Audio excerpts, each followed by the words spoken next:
This video is sponsored by Crimson Manifesto.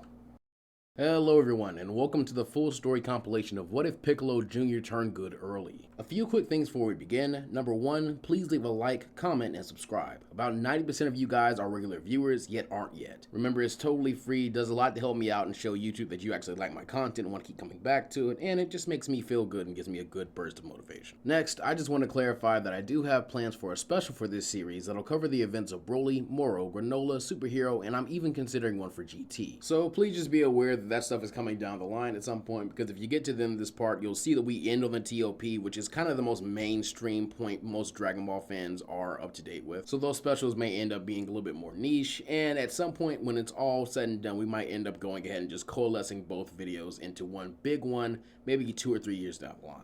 Next big thing, I want to preemptively apologize to you guys for the visuals for about the first hour of this. See, it was voted on by you guys in the community tab that it was worth my going back and remastering the audio for parts 1 through 4, since they were made pre my current mic, but as that was over an hour of content, especially after I did my edits and some touch-ups, I just didn't have it in me to completely re-edit the visuals as well, so they are mostly recycled from the original videos. So at certain points, the visuals just don't really match up with the narration perfectly, or at certain points, you'll just have that thought of, I know for a fact he can edit better nowadays.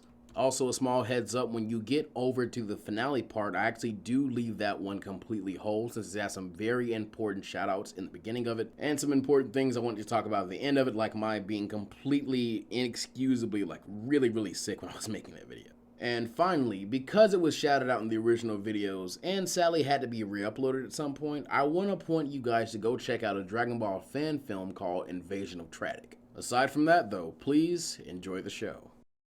This scenario was born of the premise that the ideological change Piccolo Jr. went through in Z would come forth much earlier than he did in the original timeline. The biggest questions to it being how, when, and why. I'll explain the how in a second. The when though is as early as we can get a chance to, and the why is truly to satisfy my own love of the character, but also to see what could have happened if we viewed him as the story's second main hero, taking on that rival role that Vegeta later snagged from him with more proactivity.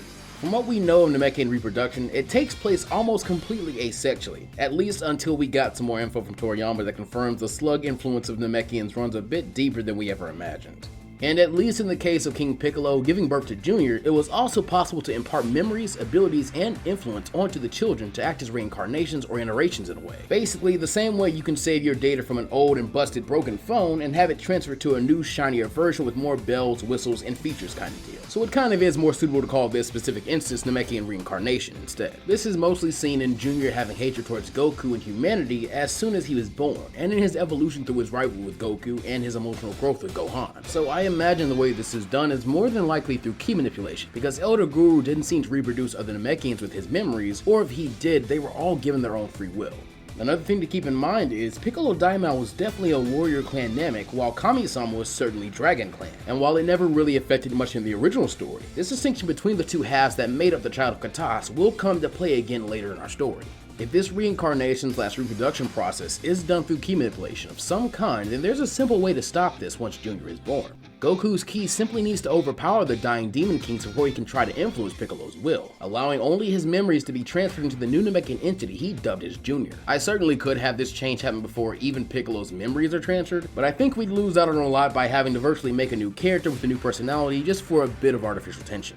So we'll set this up directly at the moment of King Piccolo's defeat. After ramming that hole through Piccolo's chest, residuals of Goku's pure and potent ki remain in the Conqueror's body. Realizing the end of this incarnation has come, the demon focuses on using the last of his strength to create a perfect child, with more potential than he could ever hope to boast, even in his prime. And since we're going this route, you could even make the argument Junior already starts off a bit stronger than himself in canon, since he has a bit of Goku's ki naturally, though it could just result in a temporary boost if you think of it that way. However, after the child's body is formed and his memories imparted, the king's flesh begins to bubble and writhe violently, forcing him to spew his child forth out of self-preservation, before any sort of influence can be imparted on his so far innocent soul. And immediately afterwards, the father bursts into a fiery explosion. As soon as the egg is launched, and Kami is able to sense that not only is his other half still out there in the world, but also that it now has no evil in its heart, he has Mr. Popo go to retrieve the egg and bring it back to Lookout as soon as possible, not wanting to risk the possibility of his being found by humans with evil in their hearts, only to start this entire mess all over again. Goku is still taken by Yajirobe up to Horns to heal. However, here Korin encourages the kid to take a small breather and collect himself into the harsh battle, to buy Kami a bit more time to get things ready for him. By the time Goku does arrive at the lookout for the first time and begins having his test with Mr. Popo, the egg would have hatched and been greeted by his new father, Kami, and given new clothes to wear. Therefore, once Son Goku is finally introduced to Kami-sama, he is shocked not only at seeing what appears to be another elderly Piccolo, but also a shrimpy one. Seeing the rightful apprehension, Kami would then explain to both Goku, and even though it is unnecessary, Junior the situation. While it's likely that without King Piccolo's evil, Kami would have no real need to train Goku as he did in canon, I believe Kami would recognize the blessing he's been given, and would want to be proactive for the future in case there were ever a hitherto unseen threat to face. This virtually being his chance to right all his wrongs, and in turn, making him incredibly thankful to and fond of Goku. The Saiyan being himself is perfectly fine with it. If anything, he'd be extremely happy to have a strong rival to train against that was also good at heart. Junior, on the other hand, doesn't know exactly how to react at first, the slow, thoughtful nature of Piccolo still remaining in him even without his past incarnation's influence. He fully remembers the battles with Goku that his former self/father engaged in, and now with hindsight can recognize that his end was inarguably by his own doing. And while still thankful to be alive, he'd never have a chance to interact with or really mourn his father, since in a really strange way, he himself was still Demon King Piccolo. This leading to his view of Kami as the now oldest part of him as the closest thing to family and a father he has in this timeline. Think the relationship between Goku and Bardock versus Goku and Grandpa Gohan up until Goku's learning of his lineage finally in the Granola arc. Except with more context. There are just a few too many levels of separation for Junior to feel the same as his canon counterpart at this time. So for now, his goal is to become his own person and forge his own path, whatever that may mean. He's simply accepting these circumstances as something he has little control over, and taking little issue in being obedient to Kami and training with Goku. As for the training, Goku and Piccolo both have strengths and weaknesses that the other proves a massive help in developing and reducing respectively. When it comes to the matters of ki control or mental exercises such as meditation, Piccolo Jr. is without equal. But in matters of physical and spiritual strength and resilience, Goku's at the time mysterious Saiyan blood reverses the dynamic completely. In turn, both pick up on the other's skills pretty easily due to having help from each other, and soon enough are even able to surpass Mr. Popo as a duo. The two are even able to last a slight margin more than Goku did in this Room of Spirit and Time in canon. However, it is still a bit too much for them at the moment, so they only hold out for a few weeks longer. Still, because of all this, within the first year, Piccolo is a lot like himself at the end of Z in terms of personality, just a tiny bit less mature due to Goku's influence on him, as he's begun to truly admire the kind-hearted warrior as a trusted and precious person far closer to his age. He's kind, quiet, and gentle, yet still has a warrior spirit due to his looking up to Goku, even though he's actually a little taller than him around the year-and-a-half mark into their training. Another year-and-a-half later, and when Goku meets up with Master Roshi, Bulma, and the others, he's accompanied by Piccolo, and the shock of seeing Goku grown up is overridden by the horror of seeing Piccolo reborn. But Goku was warned about this by Kami, and so makes it a priority to introduce Piccolo Jr., making sure to explain the situation immediately and thoroughly. Plus, the fact that Piccolo is so polite and Goku so calm around him does help to placate everyone, even those previously killed by the Demon King.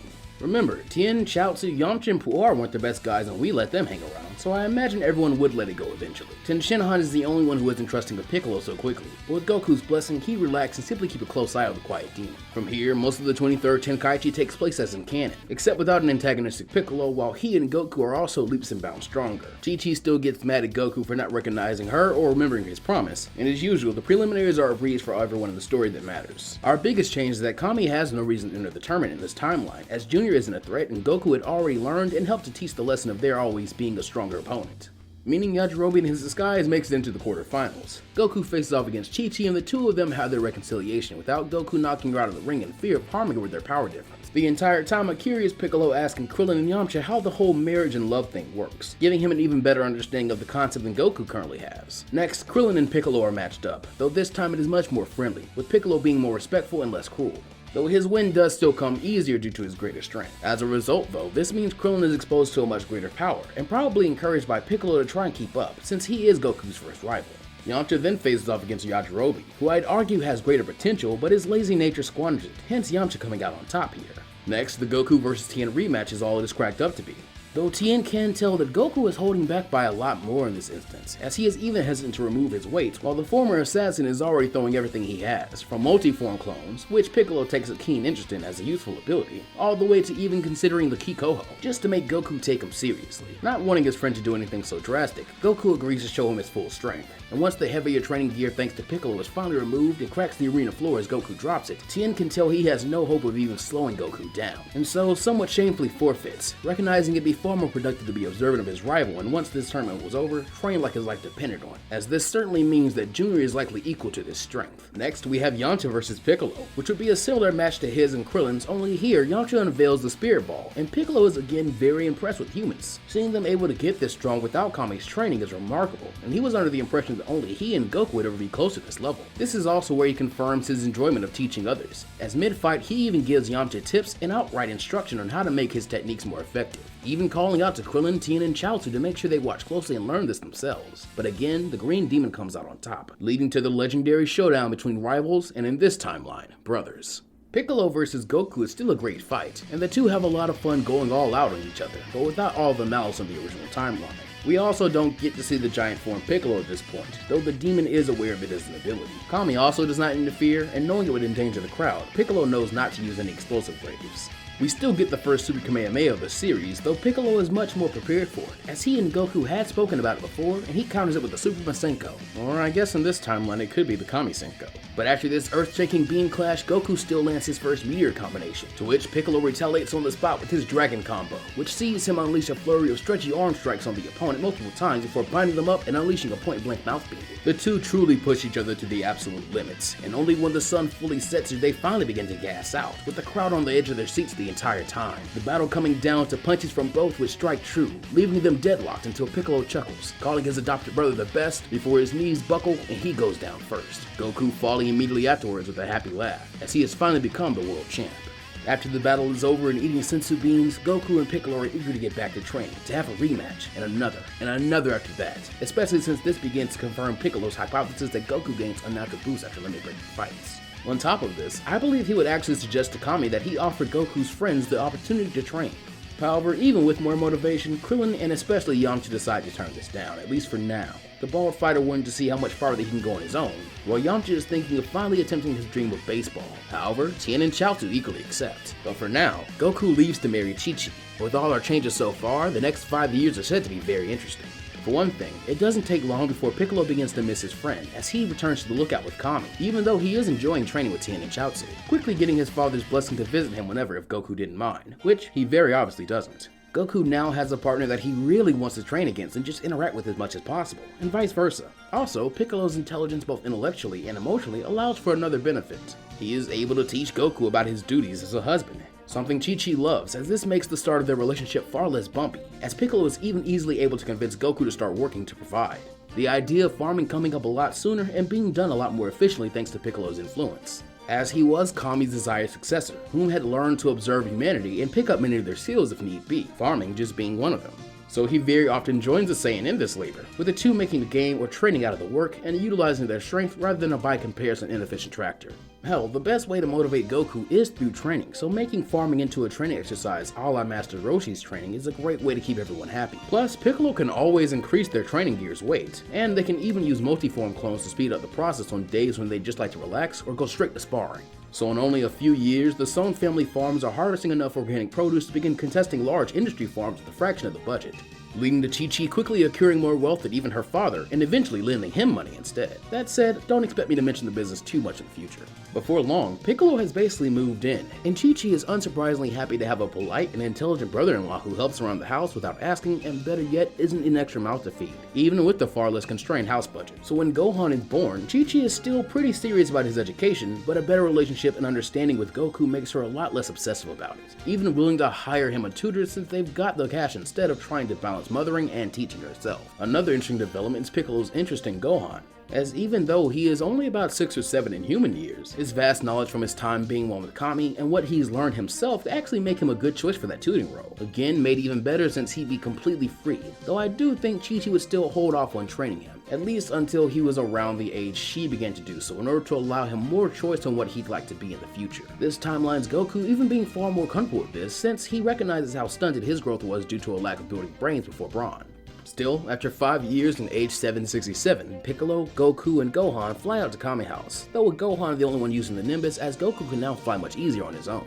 And of course, we still get an unexpected visitor. Only here, Raditz now has an incredibly hard time dealing with the other two revealed alien warriors. Goku and King Piccolo at the time of fighting the final time were around the 280s in power level, After 3 years of training, Junior and Goku are much stronger than that at around the 350s or so. And after 5 years, got to their first state at power levels of 416 and 408. But here, they were way stronger, to the point those are their powers at the time of the 23rd tournament. And they've only grown since then, especially Goku after his Zenkai. Compared to canon Goku, where it's implied he got very little training in during the time skip, and Piccolo, who have far better gains with a partner, these two are nearly unrecognizable, now at a power of 636 and 612 respectively. And this factor, combined with their impressive teamwork born from a near decade of training together, leaves Raditz defeated in their first confrontation at Kame House, as he makes the mistake of trying to clash his Double Sunday against the tag team Super Masen Kamehameha, resulting in a victory with nobody killed this time.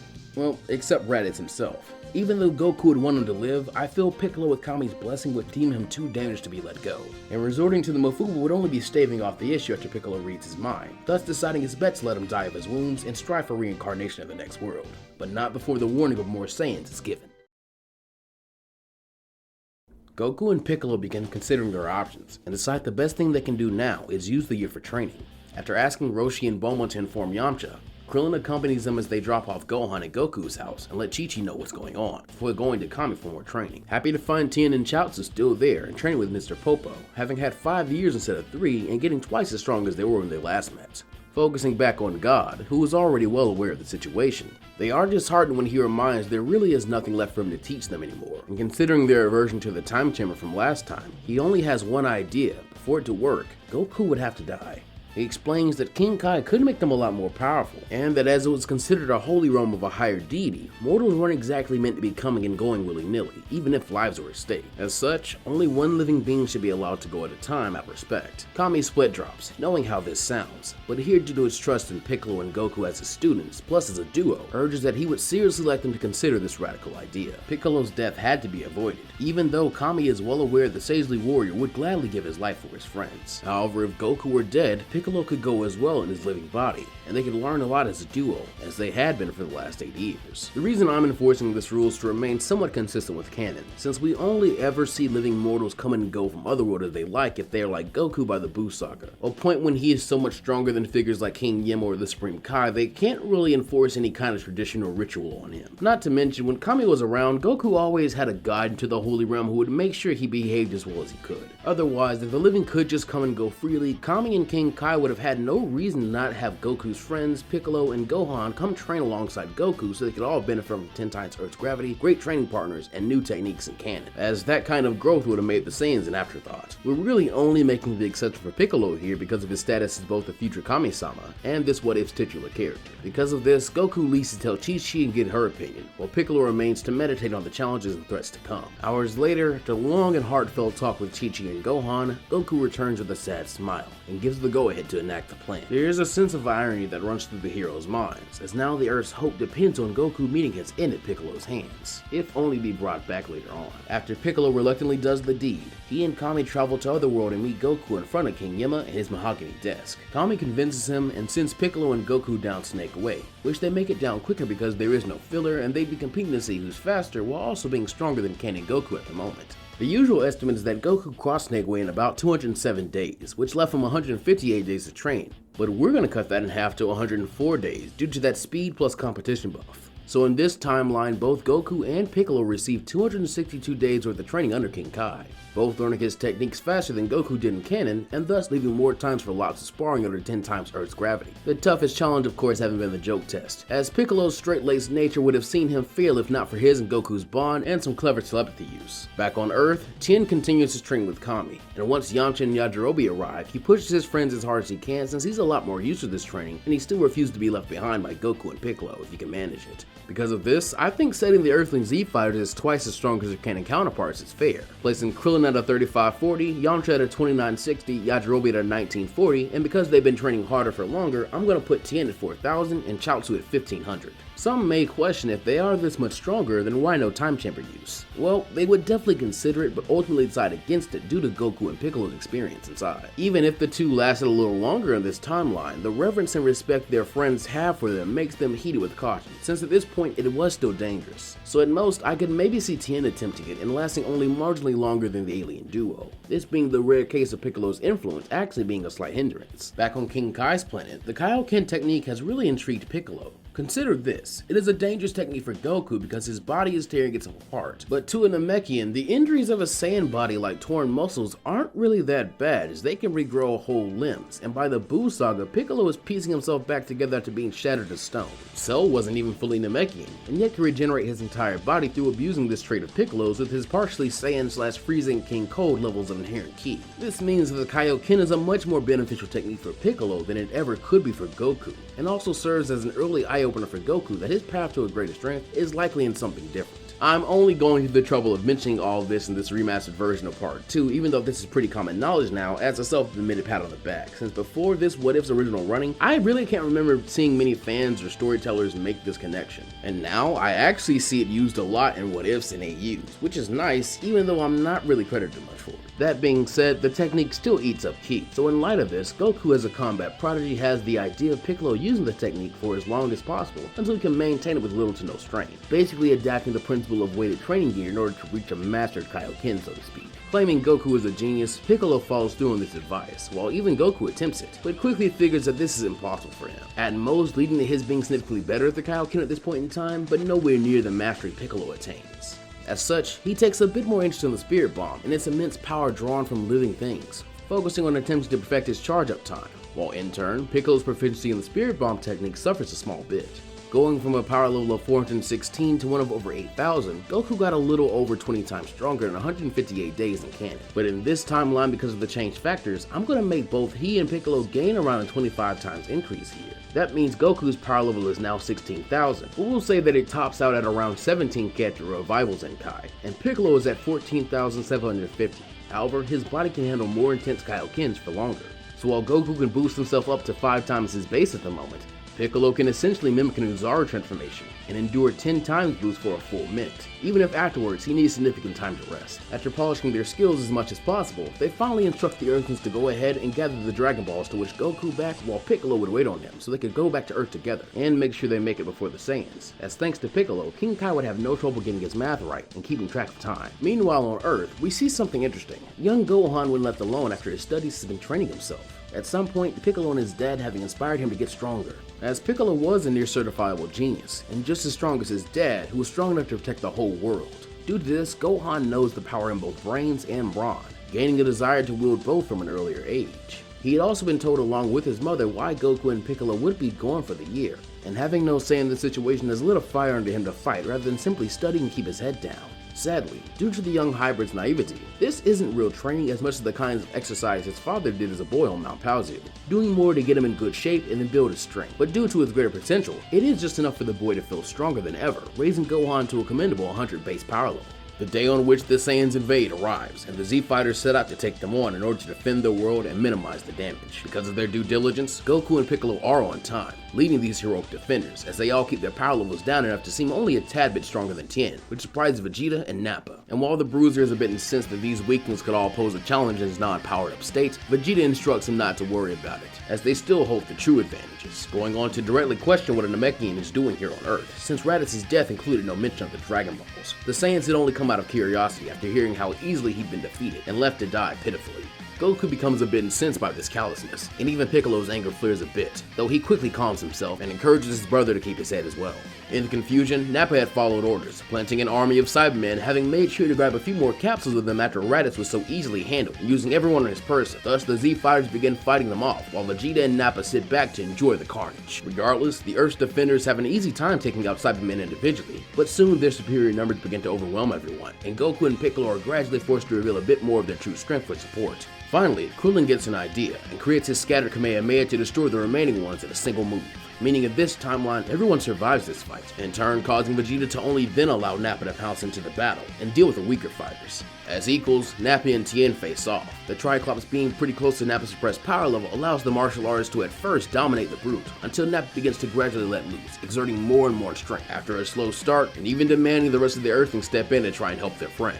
This causes Vegeta to smirk, and blast forth towards the distracted Goku so that he may assert his dominance over the other Saiyan, suddenly landing a flying kick that sends him through a mountain and out of view as Piccolo shoots off following after them, resulting in the iconic stare down, now with Piccolo there to aid Goku if need be. The Prince reveals that he knows the two have to be stronger than they are letting on, causing the duo to share a glance and nod, signaling the go-ahead to let the Prince have it, as Goku releases his max power, leaving Vegeta shocked to see Kakarot's level eerily close to his own, and allowing him to assume by his confidence that Piccolo was not far behind, infuriating him enough to destroy his scouter directly afterwards. The gap is just narrow enough for Goku to be able to continue using his superior martial arts skills, closing the distance to about the width of a sheet of paper in terms of who at any given point is winning in the heated exchange, while Piccolo respects Goku's ability to handle himself more than anyone, and thus only watches over the battle in case anything underhanded is pulled, though he does have to wonder where the sense of urgency from when he defeated his former self is gone. In turn, however, Goku is doing his best to not use the Kaioken, relying on his power and greater fighting ability to serve him against Vegeta's brute strength and Ki Blast heavy style.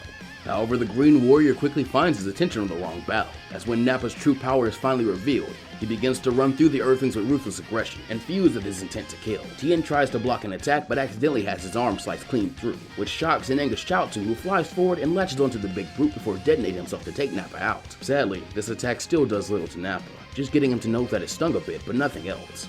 Enraged, Tien, Krillin, and Yamcha combine their attacks into a giant beam that leaves the brute's armor in tatters and burns him, but they are now gassing out faster than him, and it is still to little avail as he continues to rampage. Goku and Piccolo notice the series of events in horror, causing the Namekian to rush over, clashing with Nappa just before he can land the final blow on Tien. Piccolo tries to remind the Triclops that Chaozu could be revived with the Dragon Balls to calm him, but he's ruefully reminded that he's died once before, and at his father's hands, causing him to share a bit of his rage. Nappa, with his scouter still intact, is confused by the statement, and comments that there's nothing left to revive, while Piccolo, feeling both anger at failing in his mission to protect life and pride in being the offspring of the Dragon's creator, boasts that through the Dragon Balls anything is possible, as he flies in to attack Nappa. Being easily twice as strong, Piccolo begins to overwhelm Nappa, but not having the same sensibilities as a Saiyan, and as a requiem for the departed Chaozu, the remaining Z fighters all gang up and drag out every moment of Nappa's struggle, allowing him no chance to catch his breath as Piccolo delivers justice and forces him to choke on his own medicine. Angrily, Vegeta notices this, but does nothing to help. As Nappa begins trying to take out the weaker fighters with Ki Blast, Piccolo would use the Kaioken in a quick burst to zoom in front of each, successfully smacking them back of the Saiyan, until growing tired of the games and suddenly blasting Nappa into oblivion with a Masenko. With a moment's rest afforded to them, Piccolo knocks Tien unconscious, knowing he wouldn't retreat, and then tells Yamcha and Krillin to get him out of here, while he and Goku finish things with Vegeta. The Prince curses Nappa's weakness. However, thanks to them, even without his scouter, he could see that Piccolo drastically got stronger than even Kakarot in short bursts there, meaning he knows he has to resort to the Great Ape form to win this. More enraged than he'd ever been, Vegeta sucker punches and knocks Goku away before flying straight up to find the moon. Due to his absence on Earth to learn the transformation from Gohan, Piccolo didn't destroy it as in the original timeline, so it is indeed shining there bright and beautiful, radiating Blux waves for the Prince to soak up, and better yet, without sacrificing power to make an artificial moon. Vegeta begins transforming, so by the time Goku catches up, he gets smacked back down to Earth before the Prince lands the giant ape, with a power level of 180,000. Hurt badly from it, Goku tries to shrug off the heavy blow, while Piccolo tries to get over his shock at seeing this huge monster and even bigger power for the first time, realizing if he were to use the Kaioken in his maximum output, he still couldn't match him, and worse, a horrifying truth about his grandfather's death dawns on Goku. As the biggest challenge to his title as elite, Vegeta then snatched the younger Saiyan up in his grasp to try and crush him, making Goku cry out, which breaks Piccolo out of his stupor and pushes him to try anyway for his planet and a loved one. Rocketing over, his aura now burns a dense red, as his skin changes color due to the Kaioken times 10, and he appears and attacks Vegeta's hand to try and free his brother, while Goku activates normal Kaioken and begins to wriggle out of the grasp, just barely able to keep himself from being turned into paste due to the superior power of the Prince. Now freed and with Piccolo already there to form up on him, Goku goes for broke and assumes a ×4 boost, just as the duo unleash another powerful Masen Kamehameha that strikes Vegeta's center mass and sends him skidding back and into a mountain. However, he is able to cancel out the powerful blast by simply flaring his ki to life in a destructive way, which blows them both back and leaves them vulnerable to the rest of the mountain being hurled their way, focusing their energy into dodging or destroying it. That's when a cry of "Leave my family alone" rings out, as Piccolo and Goku look up in horror to see a furious Gohan soaring from the clouds atop the Nimbus, having apparently snagged the power pole from Korin's tower as he dives straight for the face of Vegeta to save his family. Leaping even higher, he extends the pole nearly to the size of the mountain itself, before whacking Vegeta in between the eyes with everything he has in this rage-boosted state. But sadly, Vegeta only scoffs, and without a second thought, opens his mouth, roaring off a blast that unfortunately is much too powerful for the hybrid Saiyan prodigy to survive. Piccolo and Goku race to try and get Gohan out of the way, or at least block the blast for him, but instead, they are simply left heartbroken, as they are too slow by just 2 steps, only accomplishing a closer view of Gohan and the sacred treasure disappearing after a flash of light. As shock and rage flood their hearts, Goku and Piccolo's power explodes once again. The low-class Saiyan's anguish drowning out his pain as he pushes to a Kaioken ×7, giving no further credence to if he dies or not. The only thing that matters now is that Vegeta pays. Mustering up enough strength to slam into Vegeta's giant chin, jostling him and knocking him off balance just as a giant red fist of Piccolo comes crashing into the ape next, in a mad flurry of Kaioken-infused blows. He and Goku begin beating down on the Saiyan, but he still has enough power to withstand the attacks until another cry of Destructo Disc rings out of nowhere, just as a blade of ki slices clean through Vegeta's tail, reducing him back into his base form. Krillin also has an angered expression as well, being weighed down by guilt as he should have stopped Gohan sooner when he saw him fly by their group. Vegeta realizes his situation. Though Piccolo is extremely hurt from maintaining his giant form and the Kaioken at once, his anger keeps him running, as Goku falls on the ground with every muscle in his body torn apart. He weakly considers having Piccolo spare the other Saiyan, since Gohan could be revived. But the sight of his son being there one minute and gone the next makes him bite his tongue, and allow Piccolo to enact his revenge. Piccolo crushes Vegeta the way he did to Goku, before throwing him up and firing a blast from his mouth just as Gohan was taken. After releasing the techniques, Piccolo falls to the ground in a heap with Goku, and the two take in the bittersweet victory, as Bulma arrives with Chi-Chi, Master Roshi, and the others. Krillin offers them the last senzu bean, as only one was given to Tien to make sure he didn't die from his wound. Goku waves the bean off to Piccolo, who is in much worse shape. However, silently, the Namekian splits it and flicks the other half back to Goku. On their way to the hospital, everyone mourns the loss of Chaozu and Gohan, Chi-Chi especially, as she feels very guilty for not thinking of his feelings through the entire year, or the fact that she couldn't stop him due to his anger allowing him to overpower her before he even left, and so cries hysterically on her wounded husband's shoulder, knowing he died a meaningless death. Goku tries to comfort and cheer her up, as they could bring him back in a year, but the thought does little for the hurt mother, and honestly, even he has trouble taking this solution. Neither want to wait an entire year. The thought of their son dead and alone in the other world terrifying Chi-Chi, while Goku recognizes this could be his second year he was completely absent from his child's life. Tien, nursing a newly missing arm, reminds the group that Chaozu died almost as meaningless a death, and he wouldn't even be able to come back, and not to mention the innocent people killed by the Saiyans in their arrival. However, thinking of the information about Piccolo's heritage the group have gained, Krillin has an idea about the homeland of Kami, Namek, and with no better option, our heroes set out to try it. Kami speaks to the minds of everyone on their way to the hospital, and informs them that at the moment he was in the other world, consoling Gohan, who was going to be allowed to keep his body for his heroic attempt to stop the Saiyans, and elaborating that Gohan would be going to stay with King Kai until they could wish him back. He would also walk the boy down Snake Way, since Chaozu had actually made a pretty good head start in the time between his and Gohan's deaths. That revelation calms Goku and Chi-Chi a bit, as they eventually get him to the hospital to nurse his remaining wounds, while Piccolo slowly recovers all on his own. The next day, Bulma arrives with a smug grin, and reveals that Capsule Corp has been developing a spaceship using the parts of Raditz's ship, which remember would have been intact in this timeline because Gohan was never put inside it, as well as parts from a much older one they assume must have been Goku's, explaining that it would be fully developed in 6 months. Piccolo, hearing this, has had the same idea as Goku, and asks if it's possible for them to create a machine which can increase the gravity, while Tien commissions a prosthetic hand that he could fight with, causing Bulma to put it on her to-do list as well. The next 6 months for the Z Fighters are spent in telepathic contact with Kami and Gohan to console and encourage the boy, and we get various sweet moments of Goku, Piccolo, and Chi-Chi berating and complimenting him for what he had done, and even giving him some tips on when he should begin training it next. Other than that, Tien and Piccolo do a lot of meditating, and Krillin keeps Goku entertained while he's bedridden, while Bulma continues hard at work. 6 months later, some senzu beans will be delivered by Yajirobe, and Bulma would inform the Z Fighters that will be going that the ship was also ready, while she herself was a bit mad that Yamcha decided to not go because apparently Earth needed someone to protect it. Goku, after his Zenkai boost, goes from his 17,000 power level to let's say a 19 to 20,000.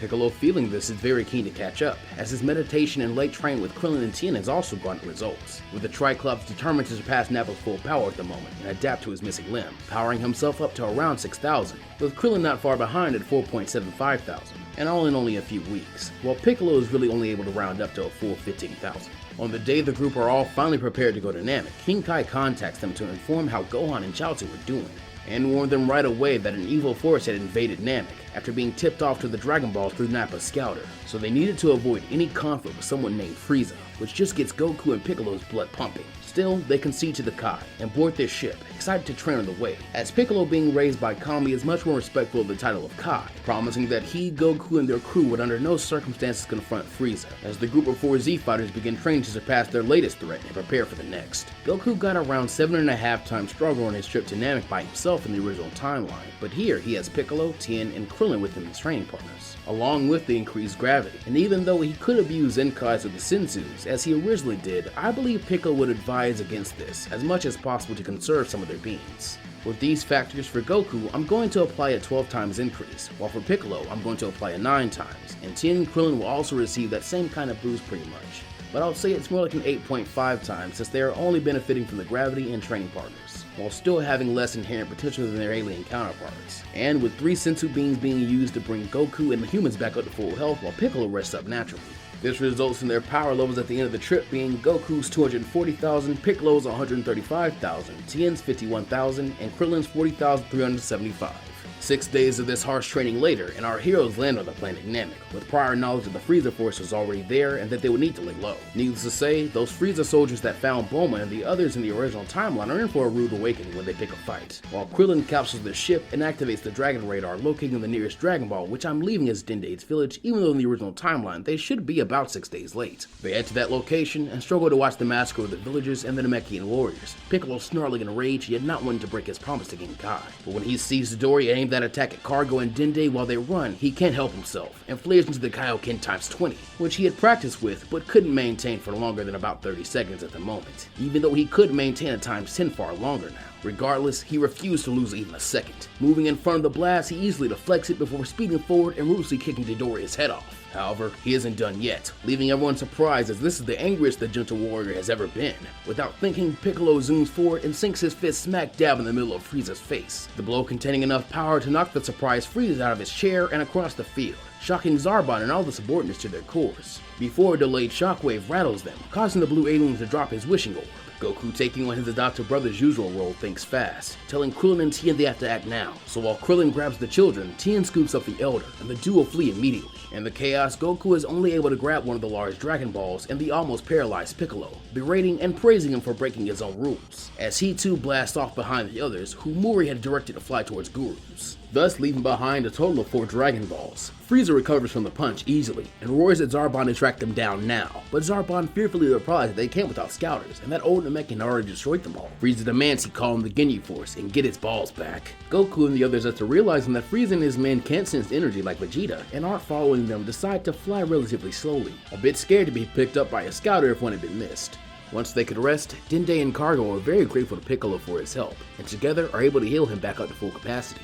While Nail, sensing such huge hidden energies, comes out and is amazed seeing Namekian as strong as Piccolo, but focuses on the issue at hand. Mori has him take them before Guru ASAP, and he quickly explains the situation to Namek's guardian. The Grand Elder considers everything and allows the group to use his home as their base for collecting the Dragon Ball, as long as they agree to use a wish from Earth's Dragon Balls to resurrect the Namekians killed in this invasion, and with Frieza and his forces off the planet if possible. Agreeing to and being fired up by this new partnership, the Z fighters are raring to get back out there, but Guru stops everyone, saying he has a gift for them to act as some assurance in their quest, since it was indeed more than noble. Yes, everyone here gets their potentials unlocked. Now with the gradual increases of Guru's power boost, the team check the Dragon Radar again, seeing where all the balls are. Krillin is sent with Muri to gather a ball to remain village, and Nail and Tien are set to stay and guard Guru and their other Dragon Balls. Finally, Piccolo and Goku will be attempting to sneak into Frieza's ship and steal his remaining 4. Even with his new base power putting him well above Frieza and already having struck the tyrant once, Piccolo is still adamant about trying to follow King Kai's orders to not quarrel with him. And so the Son of God decides it's too big of a risk to set off his scouter by flying. So instead, they decide to lower their power levels, and he and Goku then run, making the journey only a tad longer than if otherwise. Over with Krillin and Muri, they end up getting the Dragon Ball and convincing the Namekians to follow them back to Guru's. That way they can be protected, even though they'd all be in one place and a bigger target. Still, Muri reasons it should be fine as they destroyed all the scouters. Meanwhile, Goku and Piccolo have finally made it to Frieza's ship. Thanks to the trip, Piccolo has had time to make a strategy, and so makes a multiform clone, and sends it to create a distraction, having it begin attacking the ship with weak blasts. A few seconds later, Zarbon and a few stray Frieza soldiers fly out in pursuit of the clone, who flies off fast and disappears over the horizon. He then drops his power a tad and circles back to emerge with Piccolo, as he and Goku begin to move into the ship quick and quietly. This forces them to explore in order to locate where the balls are exactly. but both their hearts stop when they find them all in one room with Frieza, who thankfully had his back to them. Acting fast, Piccolo telepathically communicates to Goku and tells him that they need to make another distraction, and Goku surprisingly comes up with a very good idea. He then communicates to Piccolo via telepathy, leaving his adopted brother shocked at the brilliance. 5 minutes later, and Frieza hears a quick call of "hey," and then sees a blur of orange and a bright light, as he then hears solar flare, resulting in an intense pain burning his eyes and forcing him to close them. When he is finally able to open them again, he has an incredibly angry snarl on his face, and checks to find his 4 Dragon Balls still there. Another voice suddenly calls out to him and startles the tyrant. However, this time, he reacts by firing off I-beams, which disintegrate one of 2 soldiers, leaving the other shaking in terror. Awkwardly clearing his throat, Frieza demands to know what they want, as he's shakily told that they hadn't found the Namekian and that Zarbon was still looking. This displeases the Emperor, who seems ready to do the same to this soldier, but at that moment, strange theme music and chanting could be heard, and Frieza smirks. Meanwhile, back with Goku and Piccolo, we see the two both with giant Dragon Balls in their arms, laughing as they run back to Guru's. Piccolo commends Goku on his idea to make fake Dragon Balls with the clothes beam, and Goku thanks him, admitting he would have fought but didn't want Piccolo mad at him. Plus, if he showed King Kai how strong he was after they completed their mission, he could maybe convince him to allow him to fight this Frieza guy. A while into their run, their hearts sink as they see 5 figures flying towards Guru's, and curse as they stop hiding their power and blast off chasing after them. Goku throws his Dragon Balls to Piccolo, who hurriedly makes another multiform clone to catch them. Then, Ginyu and the others turn around as their scouters read power levels and see Goku, who tries to convince them to go back to Frieza and leave before someone gets hurt, citing that he can tell none of the Ginyu force can challenge them at the moment. Ginyu scoffs, apparently needing real proof, and so tries to read Goku's full power, but is shocked when it explodes around 600,000. Unable to hide a grin, Goku claims that it was only about half his power, give or take. But Ginyu, dealing with his shock, suddenly gives his own devious grin towards Goku, and like in the original timeline, stabs himself in the chest, which shocks and disgusts the Earthling-raised aliens, leaving Goku open and off guard as the captain launches his body swap attack. Successfully landing it, Goku yells out in horror and pain as he sees his own body and looks down to find himself in Ginyu's, just before the rest of the Ginyu force begin to attack him as a group. Ginyu and Kanon could only access about a quarter of Goku's full power, but here at the moment that would still be a substantial increase from his 120,000, being as it's well over 306,000 now. Piccolo thankfully understands the situation immediately and decides to make another 2 clones, which cuts his power in quarters, with each piece now having 168,750, which is enough for the now angry Piccolo seeing his brother's body snatched to instantly dispatch Rakuma and the others. But the clones are forced to activate a Kaioken and double their strength in order to take on Ginyu without killing him, though this still results in a really brutal beating for Goku's body. After a while of this, Ginyu grows increasingly frustrated and exhausted, and thus tries to take Piccolo's body next, but is mortified when Goku in his old body jumps in the way at his friend's telepathic signal, correcting everything. Ginyu then falls to the ground, feeling all the damage has been inflicted on his body at once, while Piccolo catches Goku, since he too was incredibly beat up and begins to fly off with his multiforms, reiterating Goku's order to flee the planet should they wish to live. Angered by this, Ginyu places everything he has left in a single ball of ki, damning Piccolo as he launches it randomly at the retreating duo and clones. One of the copies feels the weak ki blast hit his back, not even strong enough to singe his clothing, causing it to scoff and aim a blast at Ginyu that vaporizes him and the rest of his forces before refusing with Piccolo, who shakes his head a bit to stave off a strange sensation. Deciding they can't waste any more time as he can already sense Frieza heading their way, Piccolo powers up to the max and zooms over to Guru's. Once back at the Guardian's house, the Dragon Balls are deposited together, and Goku is given to a few Namekian healers to be treated, which gives him an incredibly big power boost and is much faster than a healing chamber, making his current base power level about 8 million, far outclassing his Kanon counterpart at this point. As this happens, Elder Muri hurriedly summons Porunga, instructing the Earthlings to tell him the wishes to translate, as they try to revive both Gohan and Chaozu with individual wishes. Left with one more, and already prepared to revive the fallen Namekians with a wish on Shenron in a few months' time, they use the final wish to get Frieza and his remaining forces off Namek. At this order, Porunga's eyes glow, and he says he was able to get rid of all but one, the one named Frieza himself, as he was much too powerful. He then bids them all farewell and disappears. Piccolo then begins to panic and reaches out with his mind, realizing Frieza will be on them any moment. He then pleads with King Kai to allow them to fight, and King Kai reveals he and Kami are trying to modify the Dragon Balls to be ready earlier so they can transport everyone back to Earth, relenting that they could fight, but only to buy time, thus making Piccolo conflicted to break one promise in order to keep another. This message is heard by Goku and the others with Nail, and they all move out to take on the Emperor right as he arrives outside. Speaking as the leader, Goku confidently reveals that the dragon's power has all been used up, and the orbs scattered to the wind. And on top of all this, Goku is now far stronger than the tyrant. He then powers up to his full potential, showing himself as stronger than Frieza's first 3 forms, which surprises the Emperor. But Frieza laughs and reveals that he has a final form much stronger than Goku's current output, and thus, he refuses to retreat, a statement which gets Goku pumped, as he allows him to go ahead and transform then. Piccolo, shocked and appalled begins arguing with Goku over this, as he has all the power necessary to end this now, yet for the sake of a good fight with a genocidal maniac, he refuses to use it? Screw that! By the time the planet is shaking as Frieza reaches his third form and Piccolo senses his power still growing, he decides enough is enough. At this time, his power boost from Guru had finally stopped, leaving him at a final power level of about 3 million. Wanting to leave nothing to chance, the Namekian roars out in a Kaioken times 25, with only a bit of struggle, before summoning all his resolve and fury to allow him to absolutely eviscerate Frieza mid-transformation with his dragon combo, rushing in with a hail of powerful blows with his rubbery limb, before launching the Tyrant towards the sky and charging up a super dragon bullet to follow him. With a flash of green light, Frieza feels the pain of the Namekians he killed, as he is consumed and vaporized before he is allowed to fully transform. Yes, Frieza is dead. No Super Saiyan, no Spirit Bomb, no do-over, dead. And keep in mind that no matter how we cut it, this fight would just be too easy due to all the changes we already have. Goku at his current level would be stronger than his canon Super Saiyan self with only a Kaioken times 20. And if anything happened to actually trigger Super Saiyan, he'd be well over 3 times as strong as Frieza's full power, and would have a ton of strong backup to boot. So in this timeline, it seems fair to give Piccolo a quick and clean kill since he's the reason the circumstances are currently like this. Goku sighs, realizing that he won't be getting a good fight from a new opponent, and calls Piccolo a killjoy, while King Kai sputters in their minds, totally shocked at how anticlimactic their power made the battle he'd been so afraid of happening.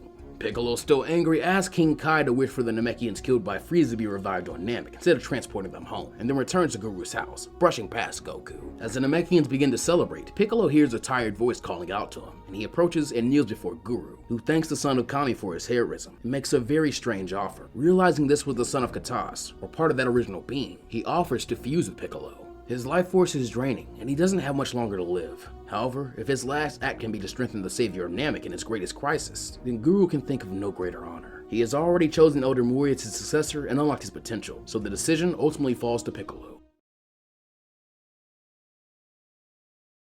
Piccolo accepts, claiming to be beyond honored that Lord Guru found him worthy of this, and they do the fusion in a more ceremonious and reverential fashion than what Piccolo and Nail did in canon. I decided it would be fair to make this around a 4 times increase to his base power, which now puts Piccolo truly above Goku for the first time in their lives. Good-naturedly, Goku congratulates his younger brother figure, but Piccolo is still upset with Goku's inaction concerning Frieza, and so gives him the cold shoulder, which saddens the Saiyan. The Earth group, seeing their job completely done, released their ship from its capsule and prepared to board, before Nail calls out to him to wait. He bows in front of Piccolo and pleads for him to stay here on Namek to protect it. Piccolo is surprised, but reveals he has a responsibility to protect the Earth, and couldn't be gone for too long. That said, Namek did deserve strong protectors, and this latest threat did show the inadequacy of its current protectors, so Piccolo will be willing to stay for a while to help the Namekian warriors power up to avoid anything like this in the future. However, looking back to his friends, he asserts this would only be temporary, as the Earth truly was his home. Suddenly, Goku gets very sad, realizing this would be the first time he'd been separated from Piccolo since they had met. But it could possibly help Piccolo cool down about this whole Frieza thing. You know, absence makes the heart grow fonder and such. So everyone says their goodbyes. Goku and Piccolo is being particularly awkward, but Piccolo does smile and tell Goku to say hi to Gohan in Chi-Chi form.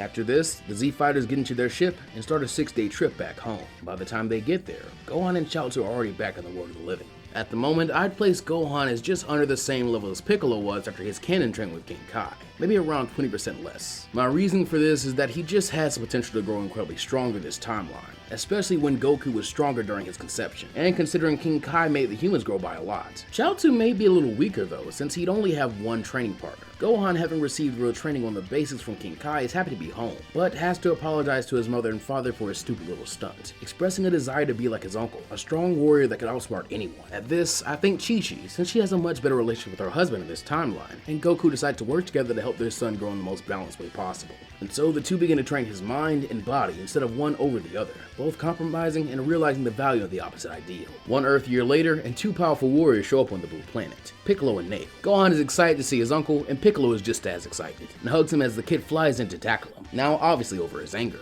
The time away had done him good. He then explains that a while after the Earthlings left, another huge evil ki came in the direction of Namek, and was way stronger than Monster Frieza had grown to, but still very similar. Upon sensing it, Piccolo simply used a new limit-breaking Kaioken enhanced Dragon Bullet and eliminated the threat, before continuing to train with the warrior Nameks, spending his time honing the skills of those 4 Namekian warriors. And after 1 year, he decided they would all be adequate protectors for Namek after they all exceeded that power level belonging to this so-called King Cold.